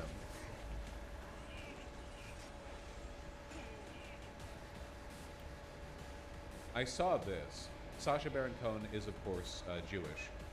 I hope that's not news to anyone. Sacha Baron Cohen slams TikTok, creating the biggest anti-Semitic movement since Nazis. Shame on you. A group of Jewish celebrities, including Deborah Messing and Amy Schumer, had a confrontational... What do I get for that? I don't know anything about Deborah Messing. Nice. Amy Schumer is a fucking lunatic. She was hateable before 5,000, this, and now not she's bad. graduated from hateable to actual fascist. She has been like insane posting on the conflict, like massively so. Sacha Baron Cohen, I don't know, or- like if he's aligning with her, then like fuck him, dude, seriously. What the He fuck was does raised that thing in a labor do? Zionist house. His mom Does it was give me born in money? 1945. Yeah, but I don't think I don't like, get it. political affiliation is fucking predetermined or whatever. Sacha Baron Cohen has... Okay, here's the thing. There are people who have said that Sacha Baron Cohen has no right to speak out against what's happening. Alright, like, in 250 kills with the Essence of because Wrath. he's I don't know made how to get the pretty Essence of Islamophobic Wrath, though. with Borat. I've killed Is so many Borat Archdukes. Yes, it is. However, as I've said many times before, I think I even got think the- that bigotry can be excused to an extent if there's a point being made, or if it's very. There was a funny. quest the that, point with Borat was obviously that Americans are so stupid that you can actually For post Archdukes. exaggerated, over-the-top stereotype of like a Yeah, third world, I killed 'em all. like Muslim, you know, guy, and people will take it somewhat seriously because they don't they don't, you know, Americans don't know anything outside of their borders, right? Which is Oh, true. and it's a Sin good thing. Orbs The is like first part Borat of the movie is objective. good. Okay, I whatever. don't think the second one was anywhere near as good as the first one. I still think the first Borat movie. I know that there have been a bunch of stupid jokes that have come about from it, but I still think the first Borat movie had an underlying point that I think is worth looking at. You know, I never saw The Dictator. Not Muslim, Borat is a good Kazakh, follows the hawk. Yes, but we know what tropes are playing on here, right? Like, he didn't say he was Muslim, but, you know. And you know, Kazakhstan. Whatever the case may be, I don't think those are inherently bad if you're making a point. And Sacha Baron Cohen has criticized Israel before as well, so I don't really know. You need some money? Hold the on, other guys. hand, it can't be denied that TikTok I don't know why does have an Satan anti-Semitism puts so much problem. money in There your are a lot bodies, of but Zoomer gotta pop you like Nazi pinatas, get some cash, max out my upgrades, like that Osama bin Laden do a bunch of fun shit. TikTok has now deleted a recent viral video of a teen reading bin Laden's 2002 letter to Oh, America. you guys just keep spawning. Oh wow, No. you're so generous. No, get the fuck off. He was one of the people to sign that letter to Biden. Yeah.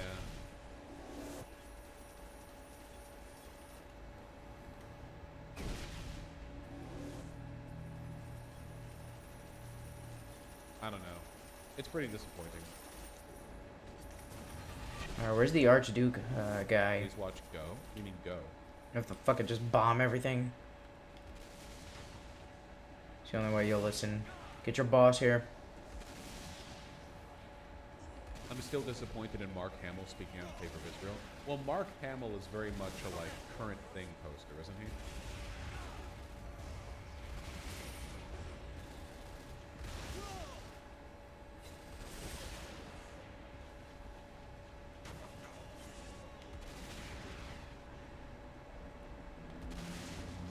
Netanyahu government or hopefully a new Israeli government must understand that not a penny will be coming to Israel from the U.S. and fundamental change in administrative decisions. Read my statement. Oh, when is the special guy gonna show up? Who the fuck is this loser? Sanders calls for conditioning aid to Israel amid the growing crisis. Oh my God, we're lefty me. I can't read this much. You kidding me? Oh, he's coded. It must stop. Provide aid. Oh, he's dancing for me. That must be imposed on any aid to Israel are an end to the indiscriminate bombing which has taken thousands of civilian lives and a significant pause in military operations. No, Get over here. It's still not a ceasefire. Yeah, no. A pause and a ceasefire are two different things. A pause is so that there's like a stop, so the Red Crescent can bring in some bandages and like, you know, little milk bottles, like little milk cartons, like what you got in elementary school. Man, they are holding the Democrat legislature like up with a fucking gun to their head, man. Sin orbs. We went over the pause they just agreed to, right? I'm not even caring to cover it because I don't give a fuck about humanitarian pauses. A humanitarian pause does nothing but legitimize what Israel is doing because it gives people the impression that they're doing some kind of like ethical warfare, which they're not. Like taking a 4 or 6 hour a day break on the bombing, which they don't even do really, but like even if they did do that properly, it doesn't change the fundamentals. So much money. Hold on, boys. Yeah, genocide tea break is not humanitarian. Bro, what are you doing? Yeah, the patch fest.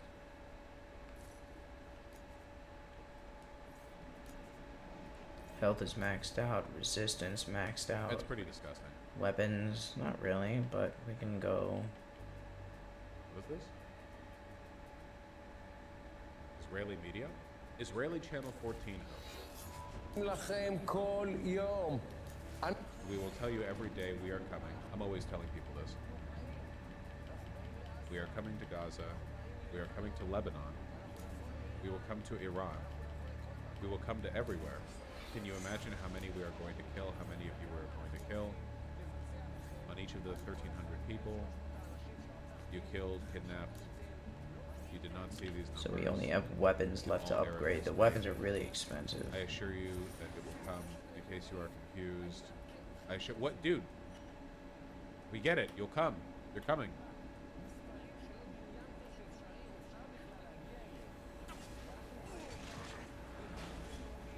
We are prepared to fight with the United States. This is just like get that. This is just like those fascist Russian broadcasters who work with the Kremlin, where the Kremlin's official statement will be that they're denazifying Ukraine, and then you'll listen to like an officially backed state media apparatus, and they'll be like, "Yeah, we're here to kill everyone. Actually, we're going to kill every Ukrainian. We're gonna go. We're gonna invade Britain. We're gonna invade America. We don't care." Saints Row, get out of hell. How to get Essence Wrath. Fuck, it was Wrath of Essence. Get out of hell, how to get Essence Wrath. Wacko. Channel 14 is far right even by Israeli standards. Yeah. That's not like a government official. Just a wacky guy. Just a wacky dude. Not Earth. Wrath. Exol, the only way to make Hamas go is to give the Palestinian people rights and freedom. Like, you're doing war on terrorist shit. You know, you're not going to eradicate terrorism by responding to civilian fire. Unless you're just going to kill all of them. Professor Genki? What? I never saw him. I've got so much notoriety. Talk about the Haaretz report. Maybe I have to get to level 6 and just wait. Just hang out. Oh, has Haaretz confirmed this? Latest findings reported by Haaretz newspaper say some Israeli forces also decide to use artillery shells against Hamas independently without getting permission from their superiors. Helicopters, Israeli festivals. I think we covered this. I think it was just like crossfire shit with them like firing on bodies without confirming.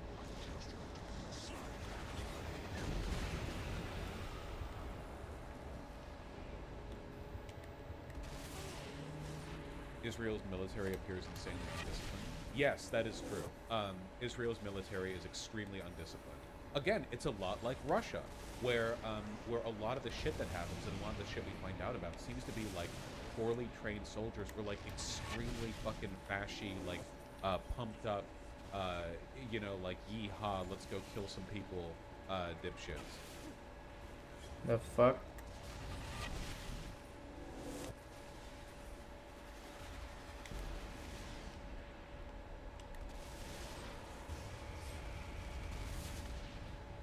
I know people who genuinely believe Israel's military is the most advanced in the world. I mean, in terms of military equipment, it's extremely advanced. But like, again, this is the problem. This is one of several problems, at least several problems with fascism. The inability to critically and objectively analyze the situation. You know, this keeps happening, man, over and over and over and over again. It keeps fucking happening.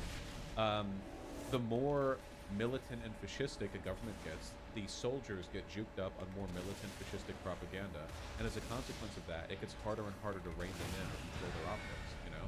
This is another one of those myths that people do with, like, the Nazis. Well, 6 notoriety. You know, the Nazis were so oh shit, I wasn't concentrating. Which is just wait for Genki to show up. In reality, like, German military success, for as long as it lasted, which again was only a few years, hold on, there's a losing. There's a Was flag over here for what? To the fact that Is that where they just Genki is? surprised people at a pivotal, like, technological juncture where they're able to take advantage of new weapons and tactics at a time where people weren't necessarily prepared. Think of the big military W's they had, really. They surprised France and ended that battle in like 5 seconds. Then the Poland got split 50-50 between them and the other massive. Why is this flag here? USSR. And then, like, what? What were the other huge military dubs by Germany, you know? They spread outward for a while, sure, and then you have, like, fighting in North Africa and Italy, blah, blah. But, like, a lot of the big dub that people, like, project... Yo, why the fuck is this flag here? What is that?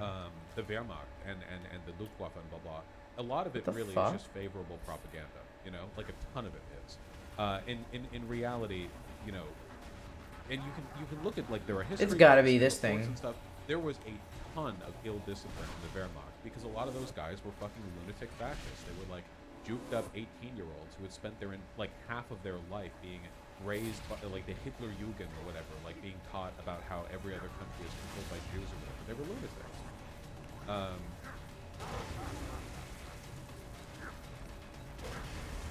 Hitler was really lucky in terms of his wins. Yeah, for sure. Yeah, 100%. And honestly, in terms of, like, prolonged military success, the Japanese have more to celebrate than the Nazis. Where you go? The Nazis were kind of one and done, you know? Oh. Nut and rut, fucking in and out. Whereas the Japanese had, like, a prolonged genocidal militaristic campaign going on for, like, a solid decade, you know? Or more, right? Yeah, more than a decade, right? When was the This guy's not going down. Pretty tough. There you go. Oh, where's Genki? Though it waned off towards the end, of course, because Mao and the government fought back. Orb? What is that? Yeah. The fuck is that? The Japanese were very disciplined. What are you doing all the way over here? They were lunatics, and there was no military discipline in the Japanese army. Seriously, I'm not, like, again, you can read about that if you want. Where the fuck? Fascist governments just don't. Oh, he got stuck? What they have is zeal. Oh, that's why that thing was open. It was the destination flag for the orb. Oh god, I'm fucking... I thought that was where Genki there was. was. Also, like, a cultural dissonance as well, where at the end of the day, like, Germans may have been Nazis, but they were occupying France, and Germany and France were right next to each other, so there was a lot of cultural overlap just by way of them being neighbors. Whereas the Japanese soldiers and American soldiers were basically just convincing each other that the other side were like demons incarnate. It was a whole different thing. Look, the point I'm trying to make here is that fascist governments tend to have very poorly disciplined soldiers. They usually make up for a lack of discipline and zeal, but zeal doesn't help you not gun down your own people with a helicopter. Zeal helps you gun down your own people with a helicopter. You know, zeal does the opposite of the business.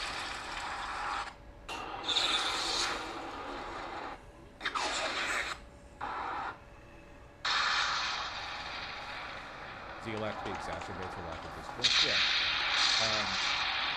But still, I don't think that means the IDF is, like, ineffective. I just think that means they're lunatics. Which is...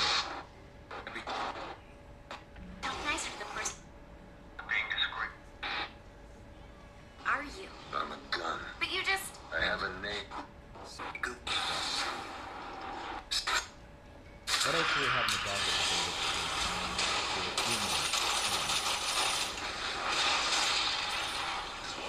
Oh yeah, I saw this. As your lord, I'm advising you to keep doing this shit. Nothing polarizes people against the far right. Because Nazi streams are Nazis,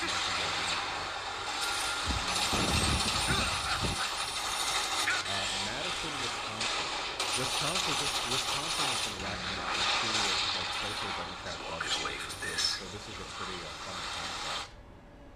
But listen to me, Wisconsin. Yeah, I don't get it. Wisconsin, all right, choose your. Leave those path. people alone. Will you have sensible governance, led by a Democratic majority in your state house and senate, or will you have the LARPy Nazis in the gay uniforms?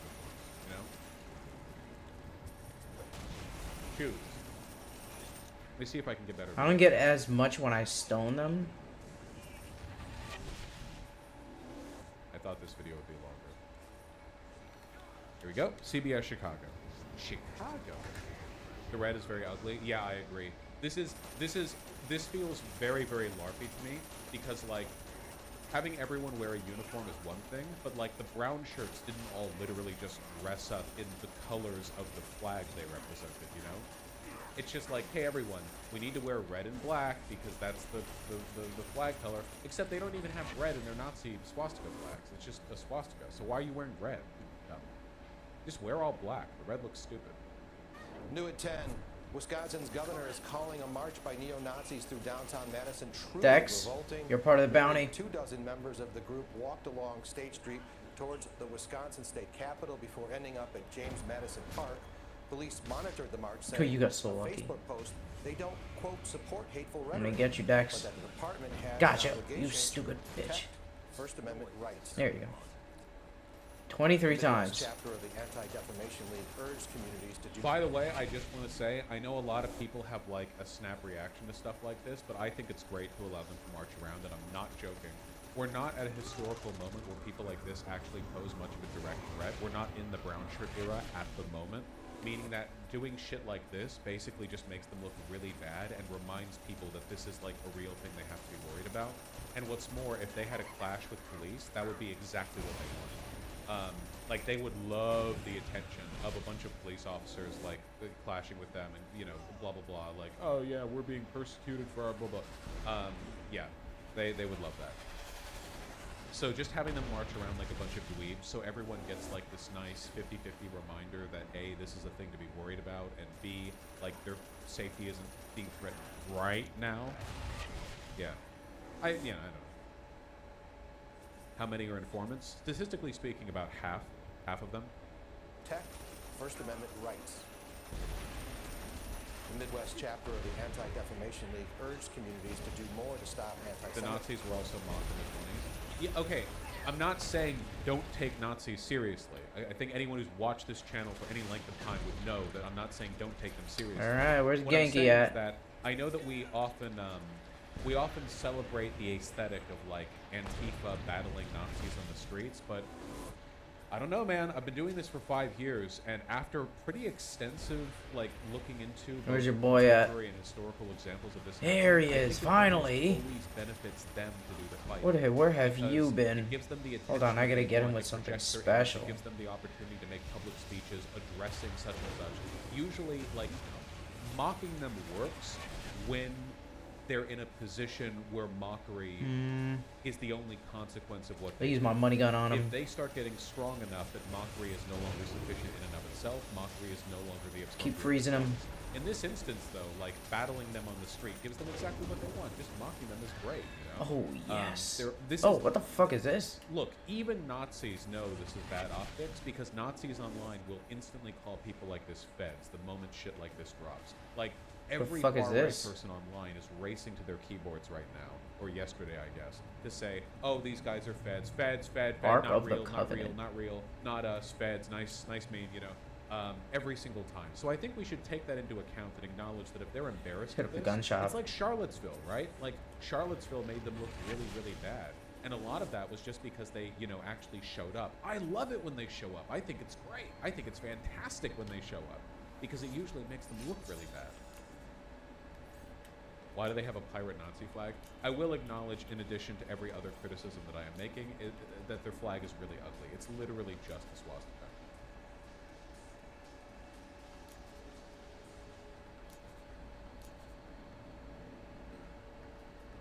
At what point does actually fighting them become effective? Like, how much power would we need before those optics come in their favor?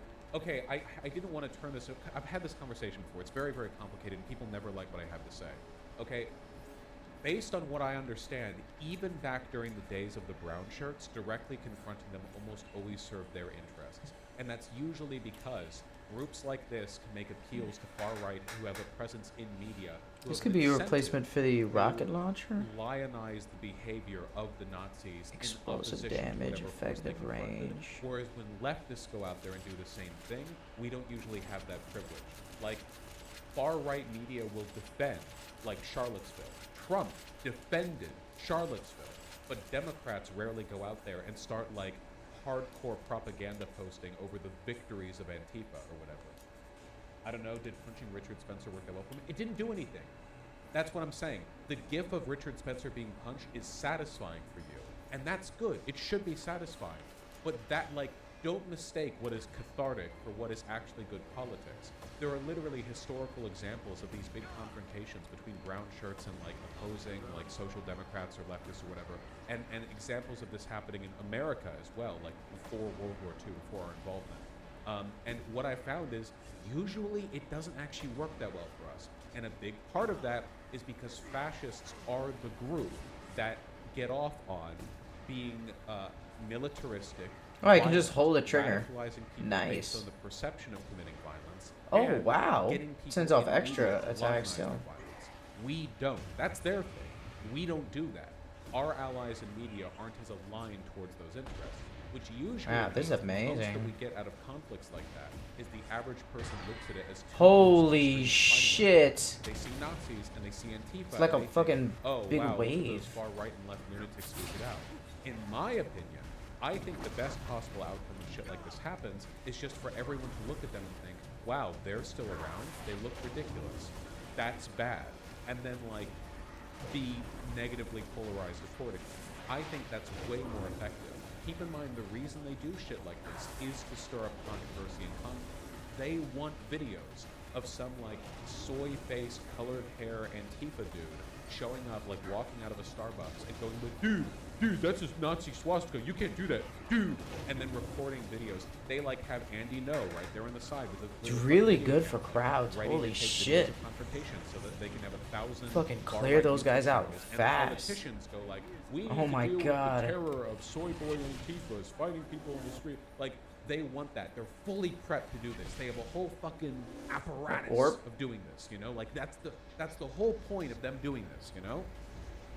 Them just walking around and not doing anything, then going back home, it usually makes them look pretty dumb, and it usually leads to a bunch of so I have to kill right denouncing them and calling them the fake, essence which of is wrath. An that they're embarrassed Oh, so I have to kill a ton of enemies with this thing. Because the embarrassment makes them look less cool, and the less cool they look, the less effectively they can galvanize potential conflict in favor of recruiting new people. And it reminds normies that Nazis are a real threat that need to be taken so seriously. it like right now it follows enemies. Them doing a gay march so through downtown. I don't know how to explain it. What I've said. It just clusters out explosions to different enemies, really like little homing missiles. It's fucking awesome. Fighting them. Because again, that for normies, that's just like two extremist groups fighting each other. But rather them confronting police. Historically, when these guys confront police, it always makes us look good. Because while police do have strong sympathies, I can like clear whole blocks with this. That's not so much the case that they'll like usually not, you know, try to arrest them if they get rowdy. Even in cases like Charlottesville or whatever else, like the police may have sympathies to the far right, but they're not literally like 100% of the time completely on board. So as a consequence of that, when the police and these guys end up fighting, which, hey, remember when that happened at the Cenotaph in the UK just a couple days ago? Remember?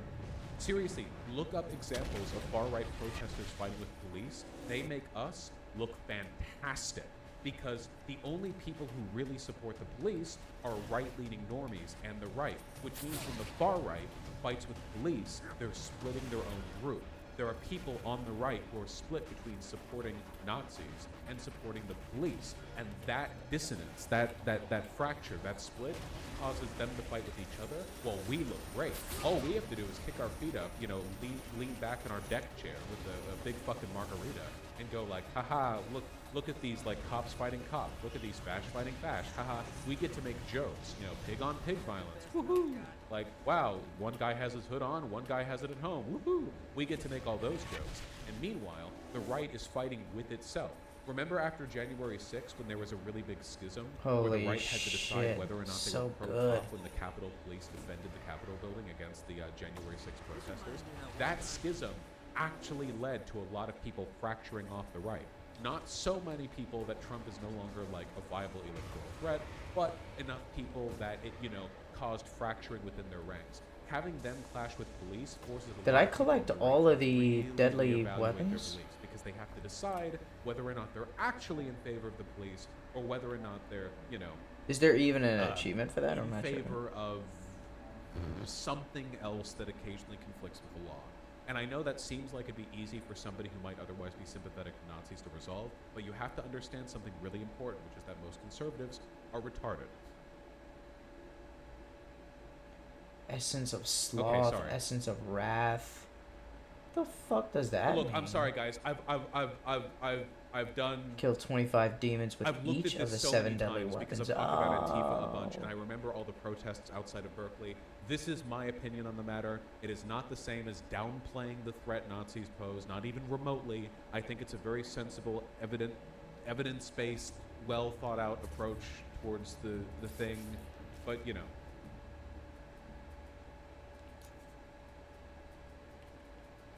How does this tactic work in a situation like Palestinians are in against Israeli fascists? Totally different. So don't even. Complicated.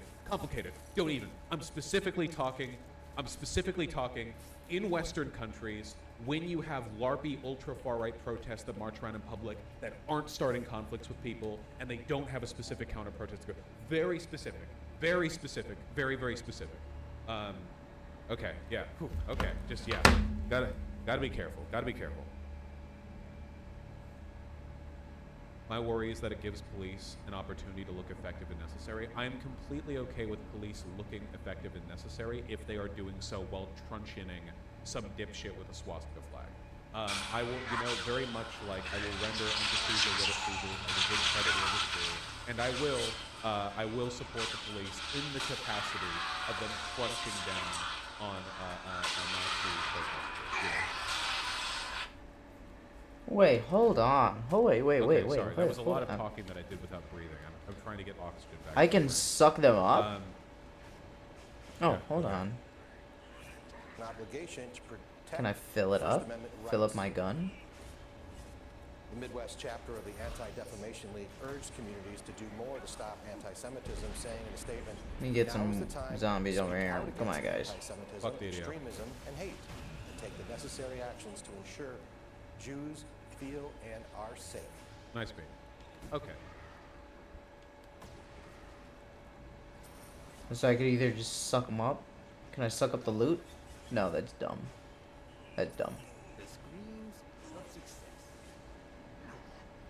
I can either just suck them up I didn't expect to talk or explode them. Explode the shootings for the vehicles, the suckings for the demons. Hey Vosh, what about Malcolm X when he talked about fighting back? I hate you for asking that. It's complicated. Fighting back in what capacity? Come You on, are fighting get back sucked. when you intelligently engage with the behavior of your opposition and do things that increase the likelihood of them looking bad in front. It's so complicated. It's so complicated. People will often say that the civil rights movement would not have been as effective without the more militant wing of Malcolm X. Kitty and man. The Black Panther Party and such, and that's true. But it's also worth pointing out that the Black Panther Party would not have been nearly as effective without the civil rights movement. Like, they both work in tandem. There's a lot of complicated shit and there's a lot of shit, like, lessons that we can learn about mistakes that previous historical figures made. Malcolm X made plenty of mistakes. You know, very much a guy who made in a making mistakes competition. Malcolm X beats MLK out easily. Dude made a lot of mistakes. It got him killed. You know, I stone blasted him. It's complicated. just please remember that when I started this channel, it was like the loudest era of like Berkeley street fighting, where Milo Yiannopoulos would go to a college campus for the specific intention of riling up a bunch of opposition, and all that ever did was made stuff harder for us. I need to remind all you guys, whatever you may remember from that era, all of those like Antifa versus counter-protesters versus counter-protesters, people fighting in the streets, you know, responding to trying to like protest the university, blah, blah, blah. Every single time that was bad for us, because the right had a dedicated, coordinated media apparatus, outlet, and the tools and the skills necessary to propagandize the fuck out of it, because that was their primary tactic, whereas the opposition... Alright, I keep forgetting I gotta get kills with this. Unorganized college students. I think I gotta kill demons specifically. Even if they acted really well, which they didn't have you the guys are ability demons, to right? capitalize on any of the engagements, because again, fascists live for starting conflicts and then whining about the outcomes of the conflicts they start. That is like their main thing, going all the way back to the beginning of fascism. They love that shit. They love that shit. Leftists aren't, and we don't have a predisposition for that, which means that our content creators and the people in media who are sympathetic to us don't do that same thing. They don't engage in that kind of behavior. And in retrospect, you know, if you take a look at like how popular those rabble-rousers got back then, Andy No, Milo Yiannopoulos, versus, have you guys seen what it looks like when a person on the right does like a media speaking tour or whatever and just nobody gives a shit? It's been leaning more and more towards that, and I love it. Ben Shapiro will still occasionally do his college tours or whatever, and like, okay, great, you know, but I don't see that much of a fuss about it, and I don't interpret that as like society normalizing it, because people are still very negatively polarized against these groups. What I interpret it as is like, just let them be, because what they're looking for is conflict.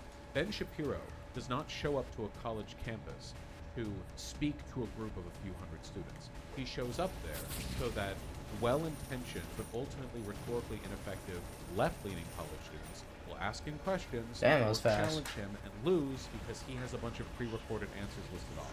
Which is why I celebrate people like Alec Gunter who go there prepared with rhetoric. Like, Ben Shapiro is not going to use his encounter with Alec Gunter or Shark Zero as like, here's a clip of me epically owning anybody, because they show up knowing the game.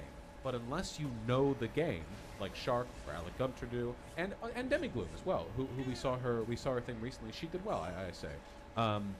You know, if you know the game the way they do, instantly their bit falls apart. But most college students don't know the game, and as a consequence of that, they go up there and they get made a fool of by Ben Shapiro. Now these weapons are fun.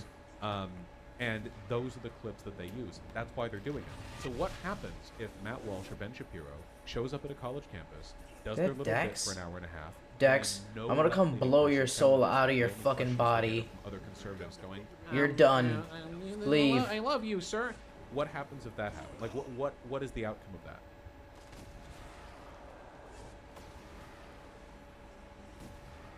Oh, Jesus.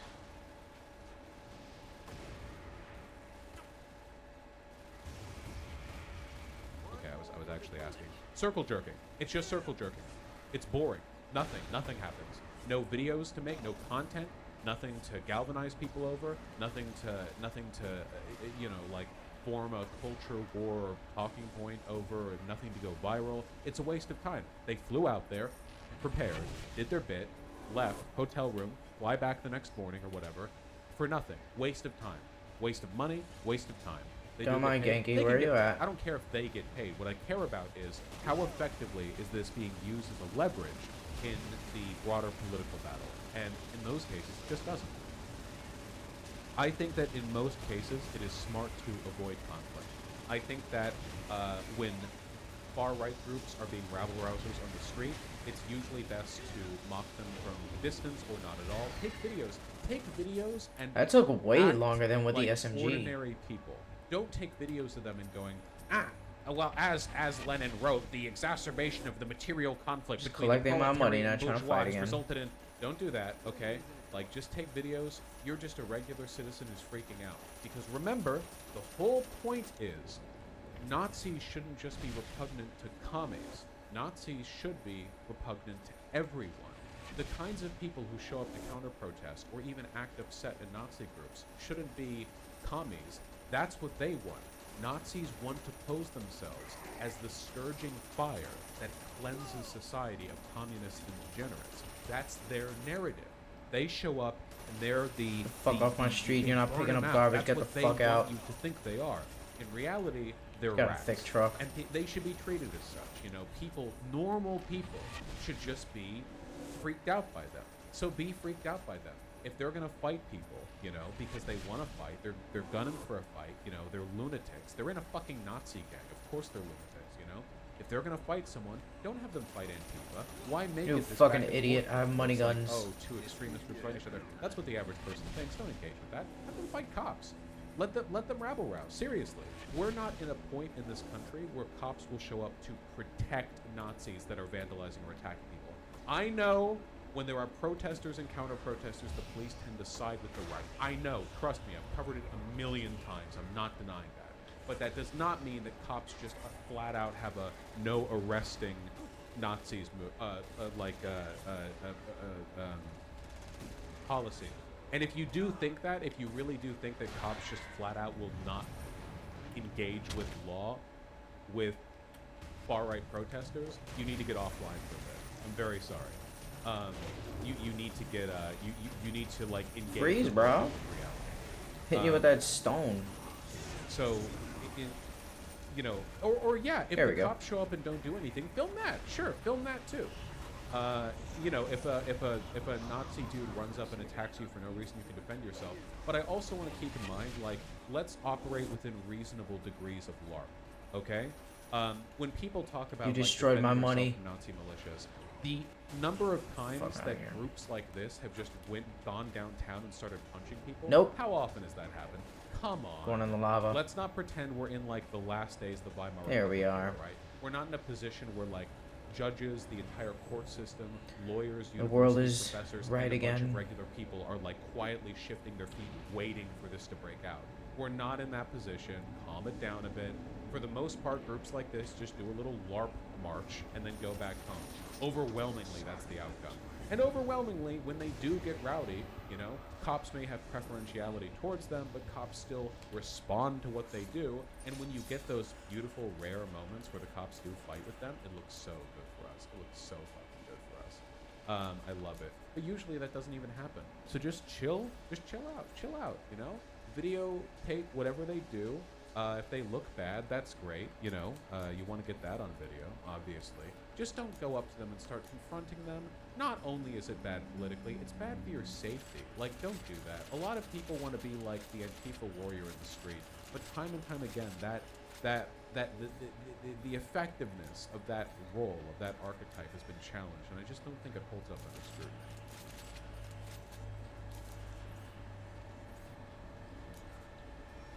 I think I might get this shotgun simply just because it's full auto.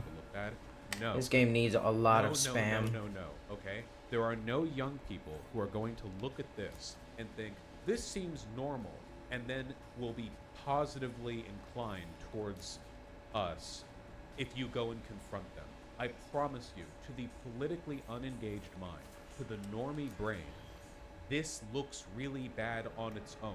Only a tiny minority of Americans would think this doesn't look bad, and those are people already in agreement with them. In terms of making the situation at hand look good to normies, it's not a matter of convincing them that this is bad. It's a matter He of exploded? letting them stay What the convinced of fuck? that without any qualifiers. Does that make sense? I don't get him to explode this is that bad, fast. but don't let them go thinking, oh, but Antifa street gangs are also bad. You know? Don't let them go thinking, oh, but they were cracked down on by police for no reason, for First Amendment reasons or whatever. Just let them look at this and have everyone point and laugh, and I swear to God you'll get better outcomes on average. The situation is really, really complicated, okay? But getting normies on your side is always what this is about. That's why shit like this always gets denounced by the far right, because this doesn't get normies on their side. It's actually really effective for getting normies on their side. Trust me, normies are not like waking up one day thinking, man, the economy sure was good under the Clinton administration, but coffees are expensive these days, gosh darn it. And then they see like 30 dudes in LARP gear with swastikas and think, I think I'll try this out. Like that, it's very, very bad, you know? An appeal towards normalcy, even in this era of populism, is still mostly the most effective way of galvanizing people genocide. And in the times where there have been mobilized counter-protests, which I think have to be done reasonably and responsibly and in very specific situations, because, again, having guys walk around Fight your boy. unchallenged like Get this 'em. rarely work out in their favor. Remember the Good Nazis shit. who showed up in Australia for the Posey Parker thing? The Nazis who, like, Sieg Heiled at her turf thing? They didn't, like, nobody ran up and punched them, but they still ended up being so optically odious that Australia passed laws against them. Remember? Like, the presence of those Nazis at the Did I Posey paint Parker him? rally were so bad for her and for her movement that she is now, like, forever associated with Nazis. Nobody had to run up and punch them to like make people think it was bad for them Ooh, to sniper. do this, you know? If you're a TERF and a bunch of people who look like this show up at your rally, you don't need Antifa running up to beat them. The association has been made. These guys and TERFs, hand in hand, arms together, you know? Like, that's all you need. And this was so bad for them. Massive optical loss for them. Massive optical loss. Huge L for Posey Parker in terms of optics. It led to laws getting passed. Like, this is what I mean, you know? People like this want you to go up and fight them. They want you. They're so ready for it. When they're doing their little Nazi LARP camp training bits, okay, are training each other on how to best take kinda advantage sucks. of street conflict. You know, they are all teaching each other. Like, if somebody comes up to you, here's the language you use.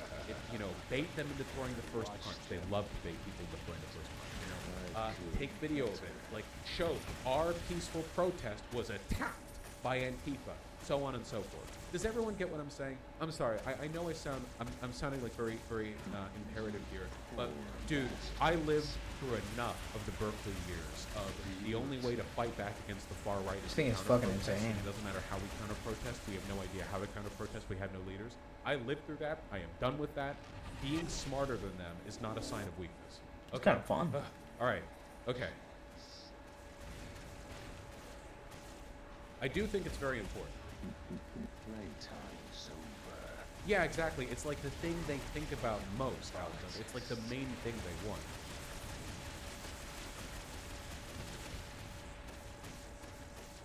You're all dead.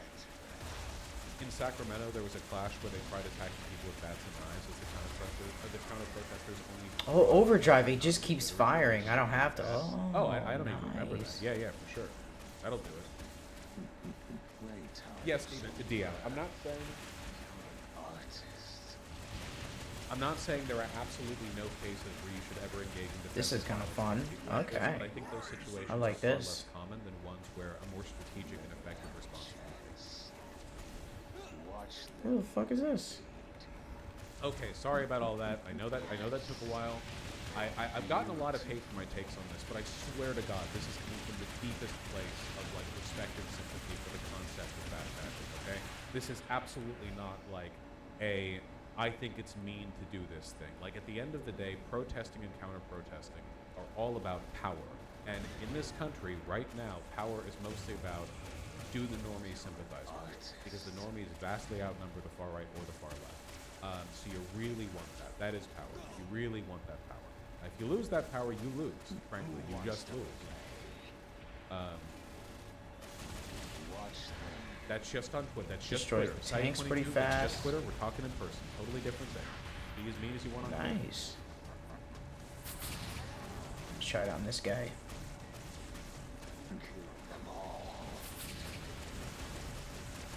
Where is he? Where the fuck did he go?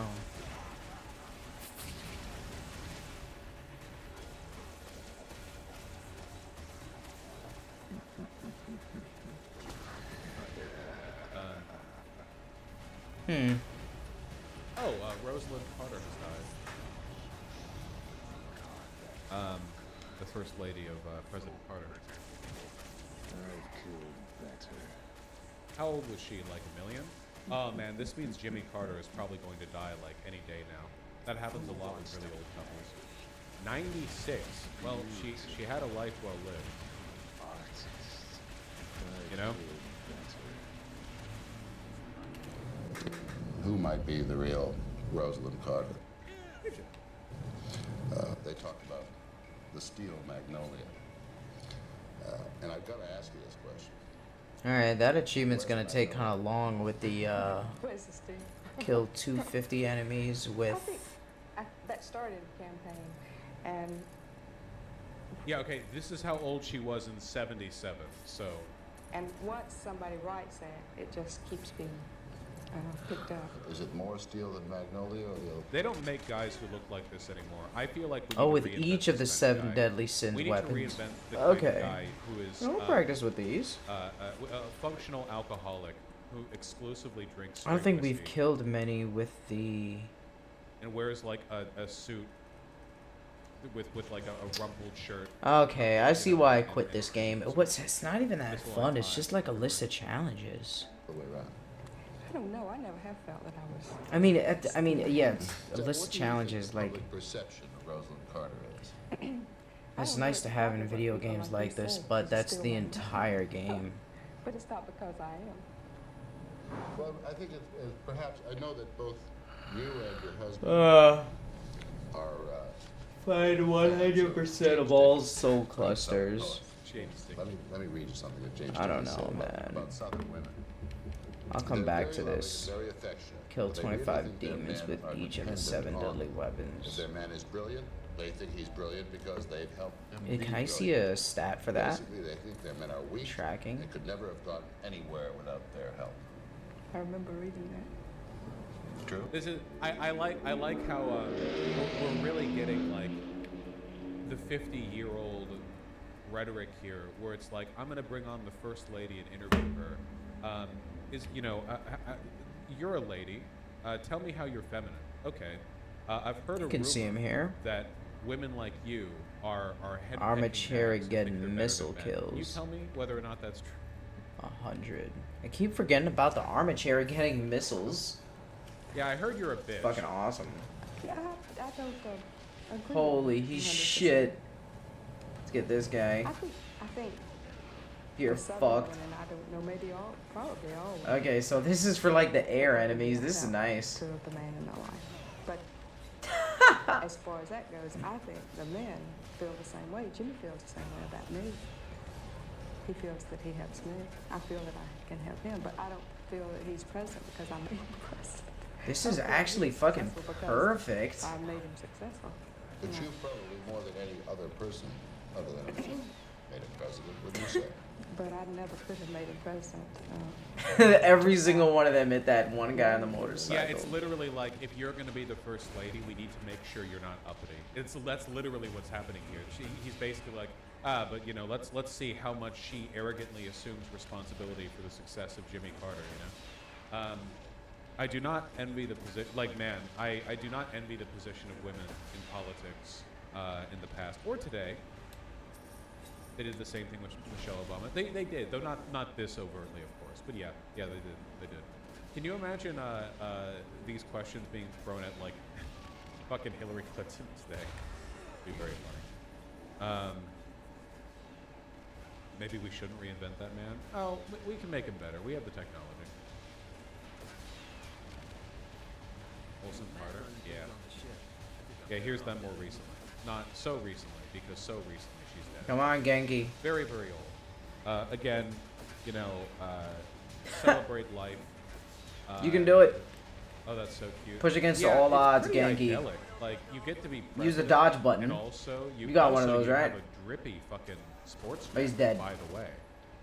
And then you get to, like, live He's together dead. with your partner for basically a century.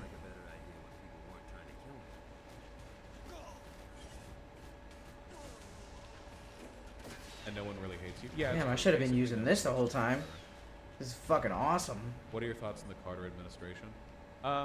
People like overstate how good of a president Carter was because Carter is known for being a good guy today. He made a lot of mistakes and he did some fucked up stuff. I don't really know the details that well. This is so I fucking would have to fun. read over it again in a while. This was like reading up on Just OP, super strong weapon, however, kill by everyone in standard front of you. No one lives, everyone dies. Probably pretty Obliterated. Fucked.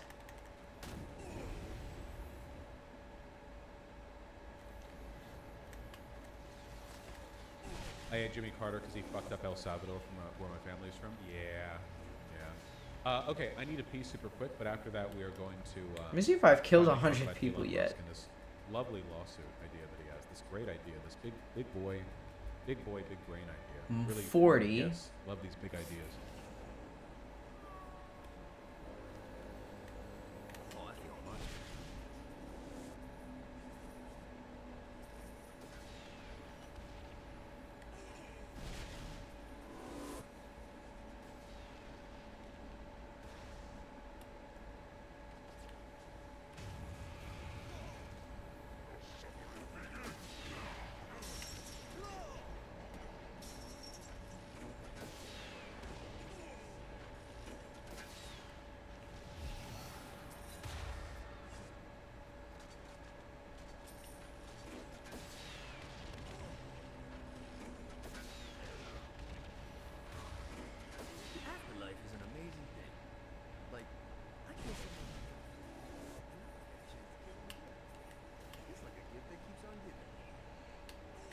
I can get even lazier. I got my auto turret missile next to me.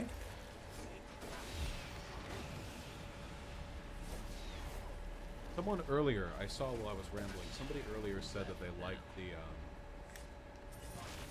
shirt that I'm wearing, and it's from North Face, in case you want one.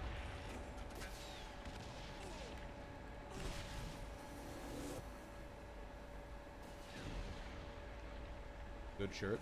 It is good. It's nice. It's high quality. It's about $80 though. So.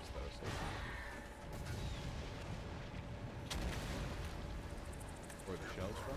Oh, this guy! Come on. Local furniture store. Can't tell you that. You wash hands? I always wash hands. 80? Yeah, for like a good warm flannel, 80 is fine.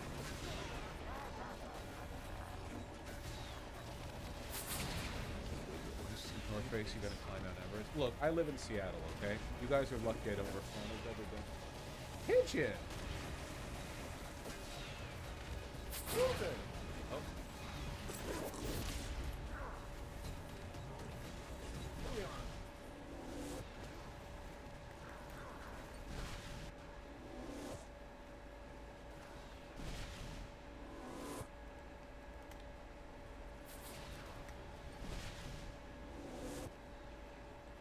There we go. 100% chance that he harasses her in a bit.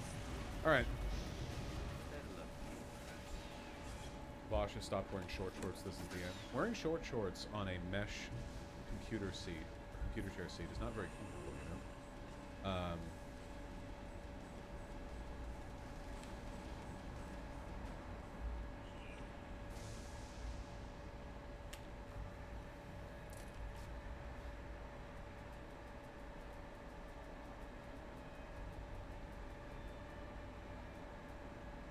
Only 65?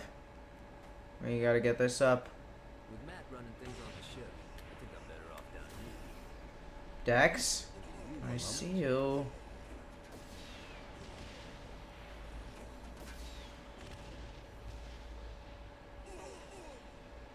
Dex. I'm not through with you, Killed his whole family. One moment.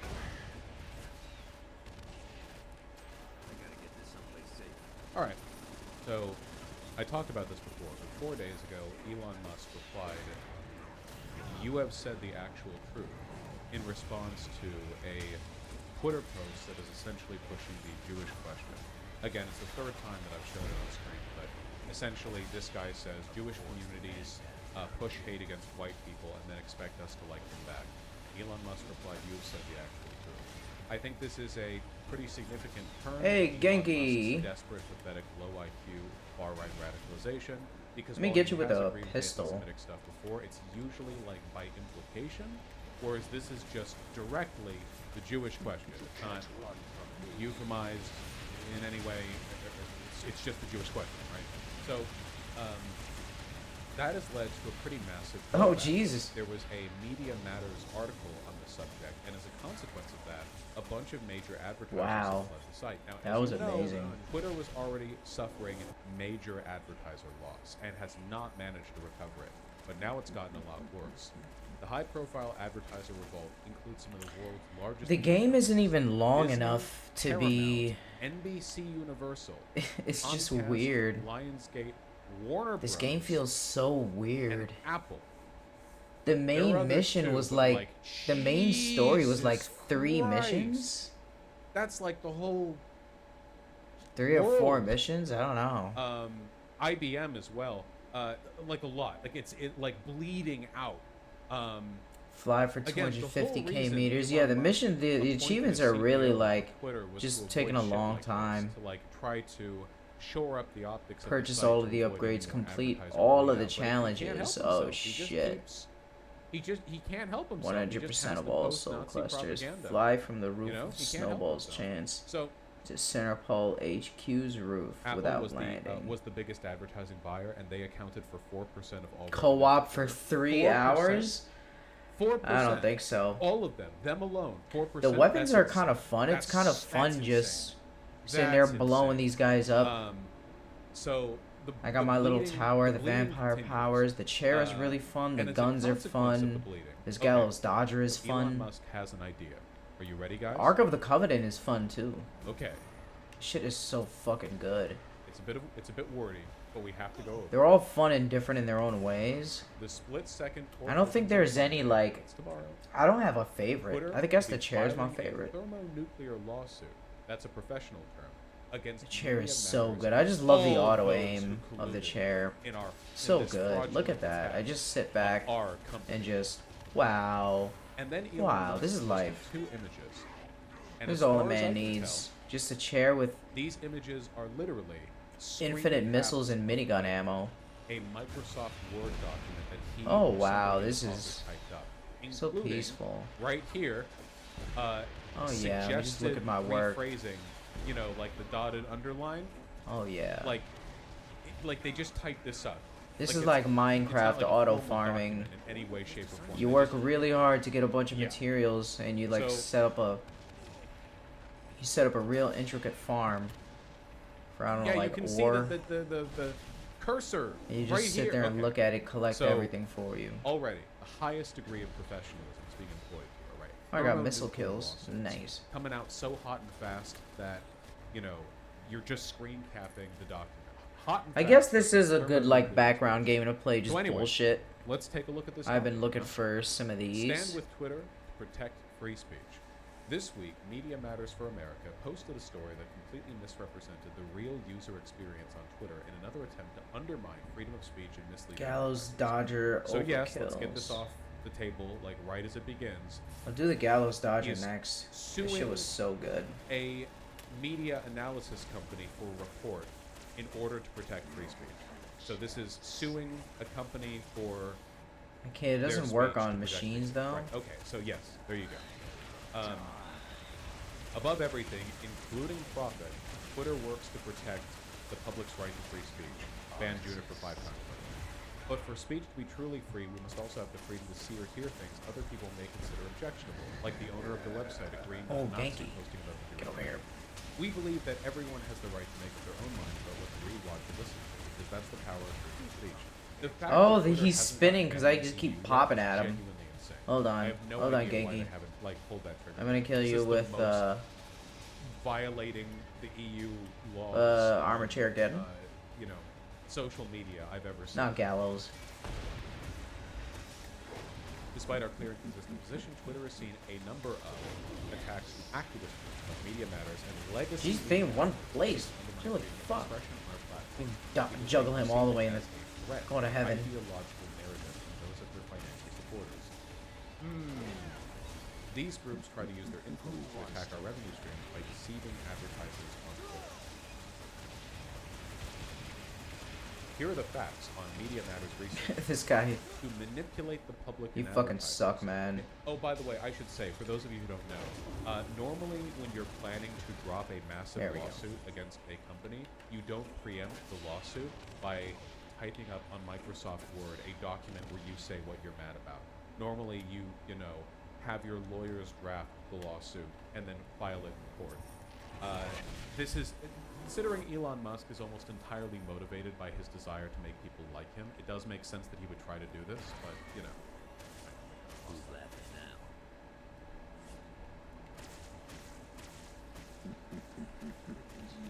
Poor bastards. Beautiful. We have a lot of viewers here, and some of you might not know my idiot cats love water pouring out of the bath faucet, so occasionally I turn it on and off for them.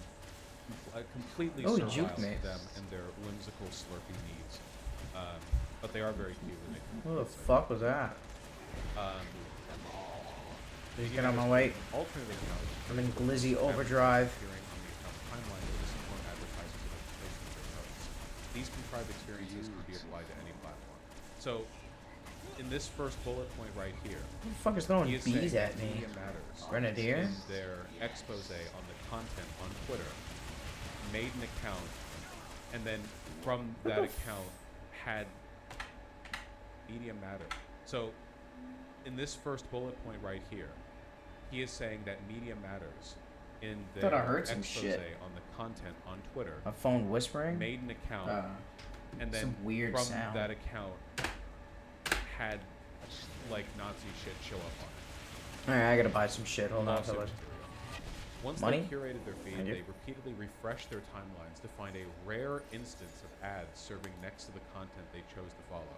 Our logs indicate they forced a scenario resulting in 13 times the number of ads served compared to the median ads served to a Twitter user. What?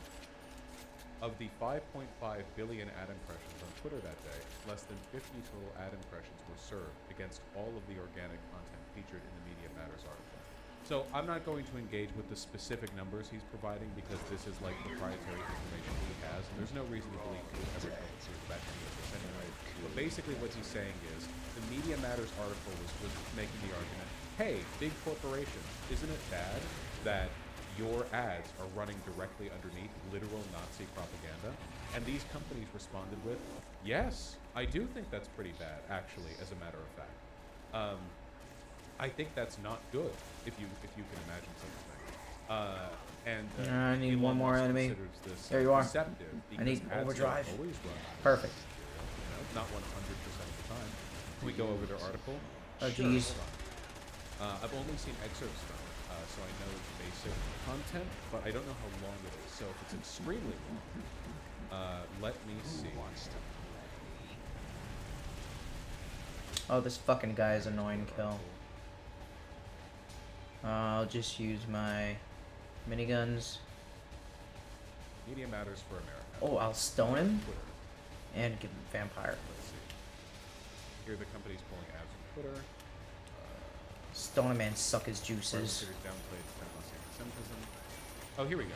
Twitter is placing ads for Amazon, NBA Mexico, NBC Universal, and others next to content with white nationalist hashtags. Perfect.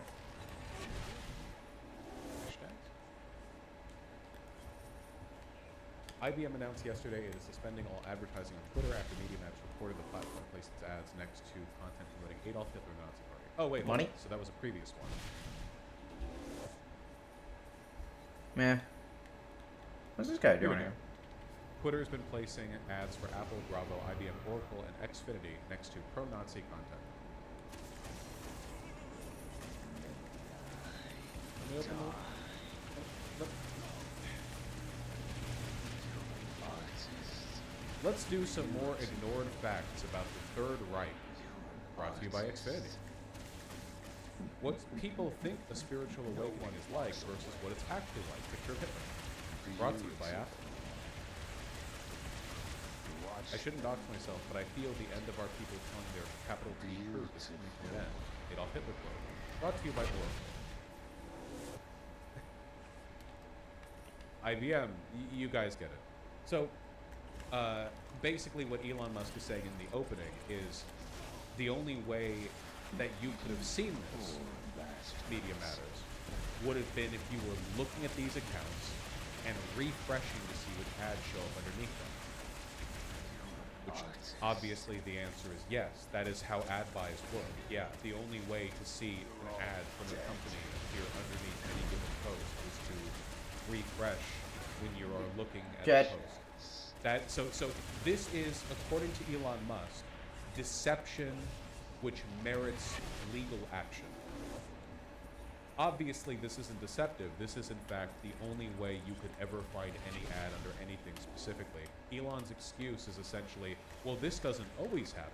But of course, the whole point with ads showing up. Oh, it stabbed his car. Nice. Content is that you don't even want the association. And considering the fact that these brands have withdrawn after this. Ooh, gallows dodge on this guy. Let's go. I think it's a pretty clear indication that they, know the risks. Like, I like. Holy shit, that's strong. Insanely massive corporate monolith. I didn't even have him stoned. Thinking like, oh my god. And then leaving without. This might be the best gun. Anyway. Well, for like bosses. For one brand showcased in the article, one of its ads ran adjacent to a post 2 times that had ad was seen by 2 users, one of which was the author of the Media Matters article. So this person, I think this is the best gun for crowds. Which one is it?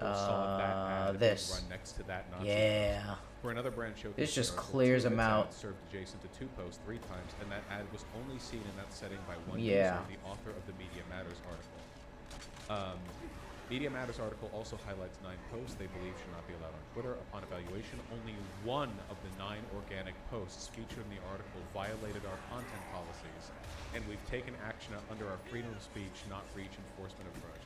I love to, in a lawsuit in which I'm alleging that Media Matters is lying about me, both acknowledge that the ads that the Media Matters. This thing has a really good range too.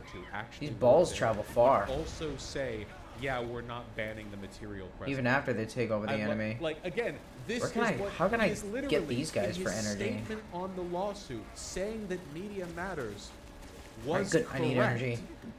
That what they described did happen, and he implicitly endorses the material present there, at least to the extent that he's not removing it. Nazi data. Here's an overall summary on all this. At Twitter, I almost properly named it. Twitter will protect the public's right on free expression. We will not allow agenda-driven activists or even our own profits to deter our vision. Everyone, by the way, know the Tesla shareholders have to be sweating right now, as the guy who essentially manages gallows dodge. Tesla's public image is like, I will not let profits stand in the way of me posting Nazi shit. Oh my god. Choice on Twitter, user and brand holy shit. Data wins over you gotta get new soldiers. You guys fucking suck. We've seen in some parts of the world when free expression is taken away, it's very dangerous and hard to get back. That's why the people who came before us fought so hard to protect. Salute the legacy of our brave GIs who fought in Normandy to protect us from the tyrannical politics of the people that I am now protecting on Twitter. Without freedom of speech, we lose the checks and balances critical to a thriving democracy. We must defend our individual rights. Chairs maxed out. Society depend on that. Ammo capacity. There are no about that. For Twitter. Oscarva. He owns it single-handedly. Charge Again, time. I think it's incredibly frosting funny range. on Twitter how Elon Musk is like, we will not listen to the rambling of these activists, and then he gives this agenda-laden speech at the end, indicating that he is entirely motivated by his political positions and not by any sort of exterior motive. Fight each other. Join the fight. Oh, I could have just used the zoomed-in one. Oh well, now I feel kind of stupid. This is gender-neutral combat. Everybody join. Get them, shamblers.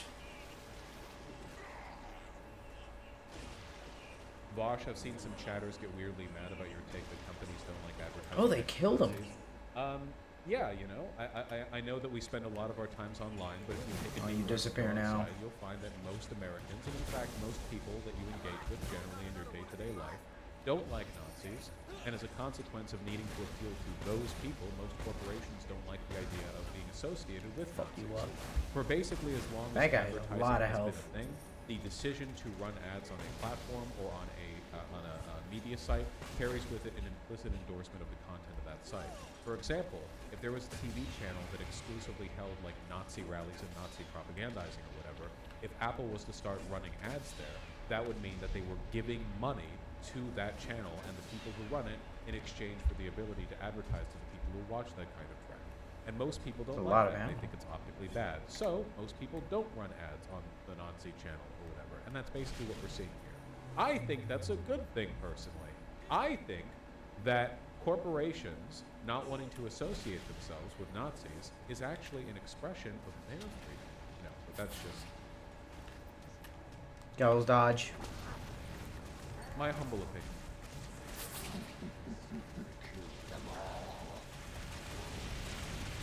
I keep seeing Elon I'm gonna just Musk blast at used his from feet. legacy media Get outlets that like area Twitter, damage. Foursquare videos. Can't get away from that. People who like tech Your shield fetishistic does nothing. media adjacent dipshits like Elon Musk like to believe that they're waging Fucking war orb. against traditional media with their stodgy corporate guidelines and their like censorship protocols or whatever. In reality, of course, Elon Musk constantly does like PR work for Russia, China, or the Saudis. You know, he's as bought and paid for as anyone else. He just has a higher buying price than a lot of other like individuals on account of his net wealth. You know, oh, and the more far right types mean Jews. Whenever far right people, which includes Elon Musk, by the way, talk about any kind of like legacy institution or like institutions in general, I think honestly they usually mean Jews.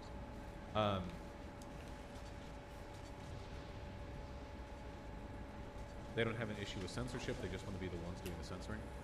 You guys remember when Elon Musk took control of Twitter and there was a ban wave against journalists who reported on the fact there was a person who was Dex? reporting on the movement I'm of coming. Elon Musk's private jet? Stomp, Elon give me your Musk soul, literally absorb, he's done this vacuum. multiple times where there have been like weird ban waves where people who were people who objectively have not violated any rules got banned. And it was almost always against left-leaning people. Meanwhile, he did a very public unbanning campaign. I want to of, check some graphics on basically something every real far-right quick. personality on the platform that had ever been banned. Put the bit rate up and it looks good on this, but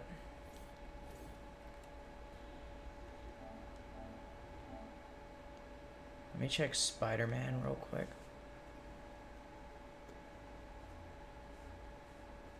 Oh yeah, I saw this. The head of the ADL was praising Elon Musk for saying that decolonization and from the river to the sea are genocidal euphemisms that violate terms of service, and cisgender is a slur.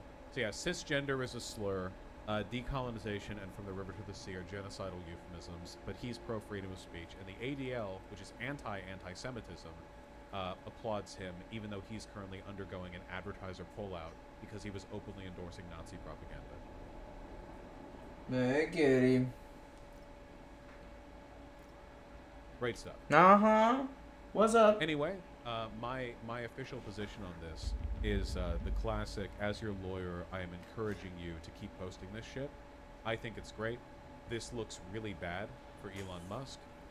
You know, I think one of the best things you can do to ingratiate yourself to advertisers, I feel, is to implicate all of them in a legacy media conspiracy and to accuse them of being deceived by media matters whenever they make a decision to not advertise on your platform.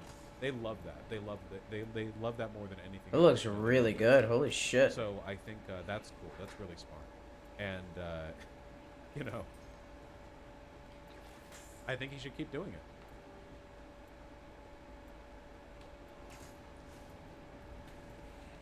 Let me see the 1080. Timcast is officially joining Seth Dillon and the Babylon Bee in their effort to support Twitter and Musk's efforts. Timcast.com will commit $250,000 towards ad buys on Twitter over the next few months. Oh my god.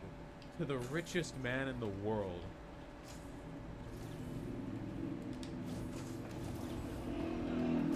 $250,000 is nothing. No, of course it's nothing. It's purely a virtue signal.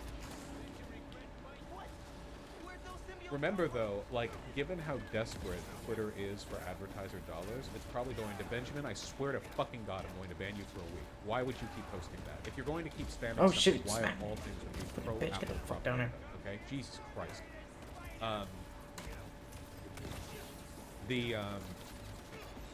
Remember how oh fuck, what's going on? PragerU spent $1 million. Those guys doing power attacks. Get a D-trans propaganda doc at the front of everyone's like. Okay, record I lost. for a day. Remember that? And man, that was so fucking funny because they dropped $1 million on that, and I didn't. Oh see my god. anybody talking about it. Okay, that was just Anybody. a test, but Seriously. it still looked I really didn't good. see, like it happened, and I watched it, and it was laughable, and I have not seen any conservatives reference it. You know, such a waste of time. Not a goddamn soul.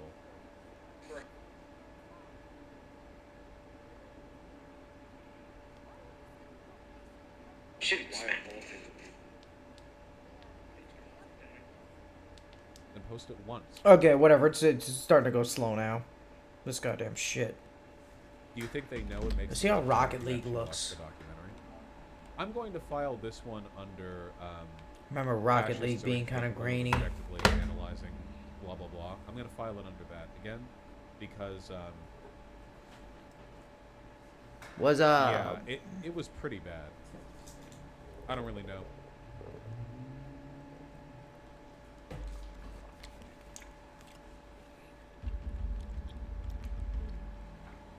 Share this lawsuit against Elon.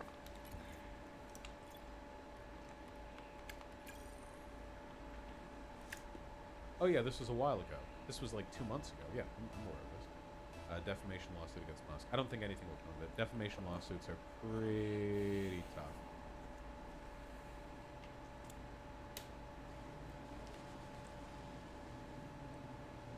Night of the Uwu. Alright.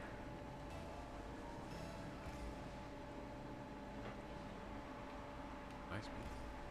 Hold on, let me close this and that. Because there were a lot of people watching, please remember that if you want to support good, high-quality content, go to another channel. But if you like this stuff, you should subscribe to the channel. Love you. Hit the add button. Keep it going. What are we doing? What's up next? Let's see. OpenAI stuff with the founder? No, what are you talking about? Oh, got it.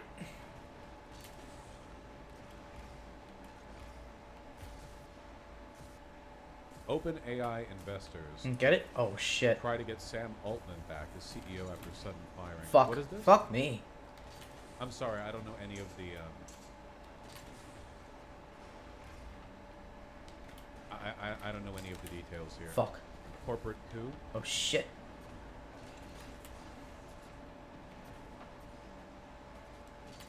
OpenAI's overseers worried the company was making the tech equivalent of a nuclear Fuck. bomb, and its caretaker, Sam Altman, was My moving aim so is fast horrible. that he risked a global catastrophe. So the board fired him. It may have ultimately been the logical solution, but the manner in which he was fired, abruptly, opaquely, and without any warning to some of OpenAI's Oh, my largest bad, bro. shareholders and Shit. partners defied logic, and it risked inflicting more damage than if the board took no such action at all. So what's the issue with OpenAI? Like what are they doing? I don't know anything about this. I'm sorry. Somebody get that? I don't know what I did. Tech dude bros. Oh, being made it unhappy. worse. Oh, fuck. It's ChatGPT. Ah, okay. I want ChatGPT to die. I want everything based on machine learning to die. I am a neo-Luddite.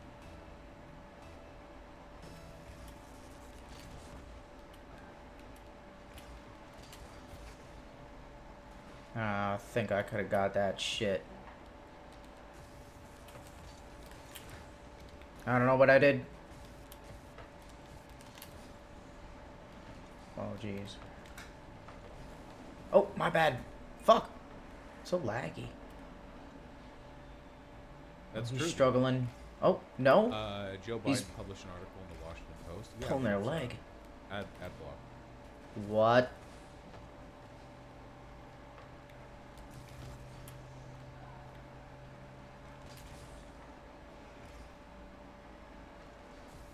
Isn't Oh, Sam what the- Altman freed? The name of the guy who did the tech, the money fraud shenanigans? Sam Altman freed? Does he just have a freed? Sam Bankman Fried. Okay. Man, they need to come up with Fuck. more names. Fuck. Yeah, I don't know enough Ah, about this shit. really on it, I'm afraid. I can look it up Good later. try. But, you know, that's not really a stream process. Thanks, John. So it looks really good on stream. Not that grainy.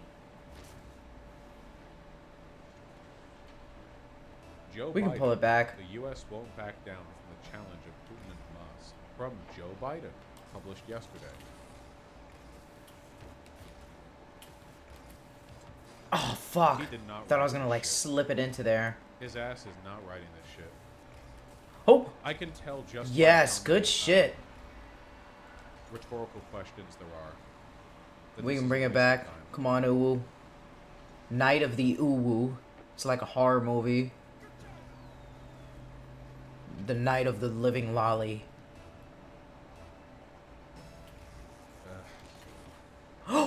Perfect. You stupid fucking dumbass Why T-boss. doesn't he just stay quiet? I don't know. What a dumb, stupid dummy.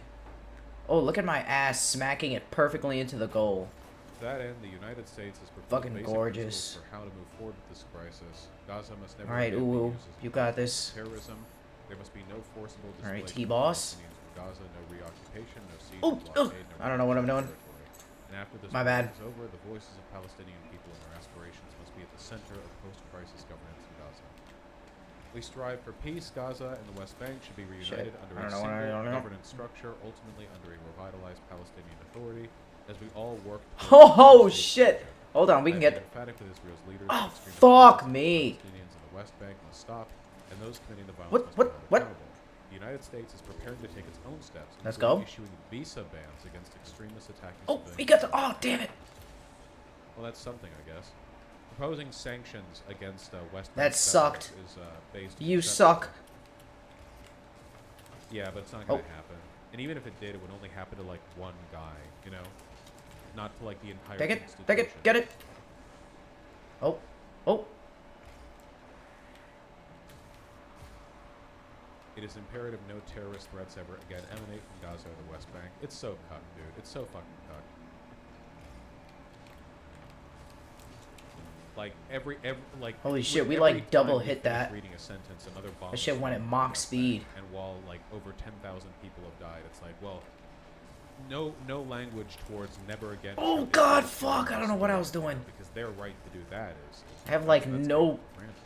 perception of how far the ball is and how fast it is.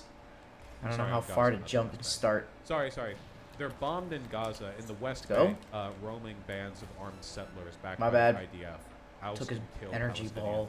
in the dark of night. No fucking way. Sorry, my bad. No fucking way, man.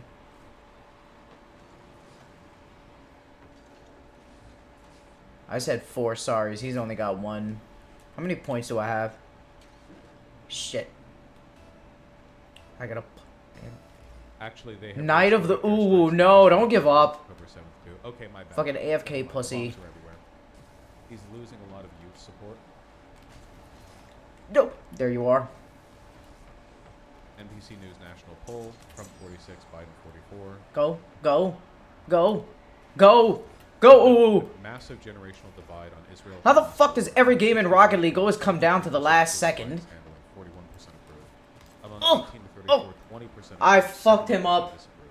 I thought he Goddamn. fucked up and he accidentally bumped into the ball. Trump leads Biden. He was gonna 46 to dribble it, 32 and it was so among 34 perfect. votes, a big shift from 2020. He could have snuck it past him. I've talked about Data how I feel driven. these polls. We'll see how Okay, things what go. else did I get? The Blueprint. whole Fucking logic of being disrupted shitty ass by Biden's blueprints. Disastrous handling in this conflict. Alright, I'm out. Kitty!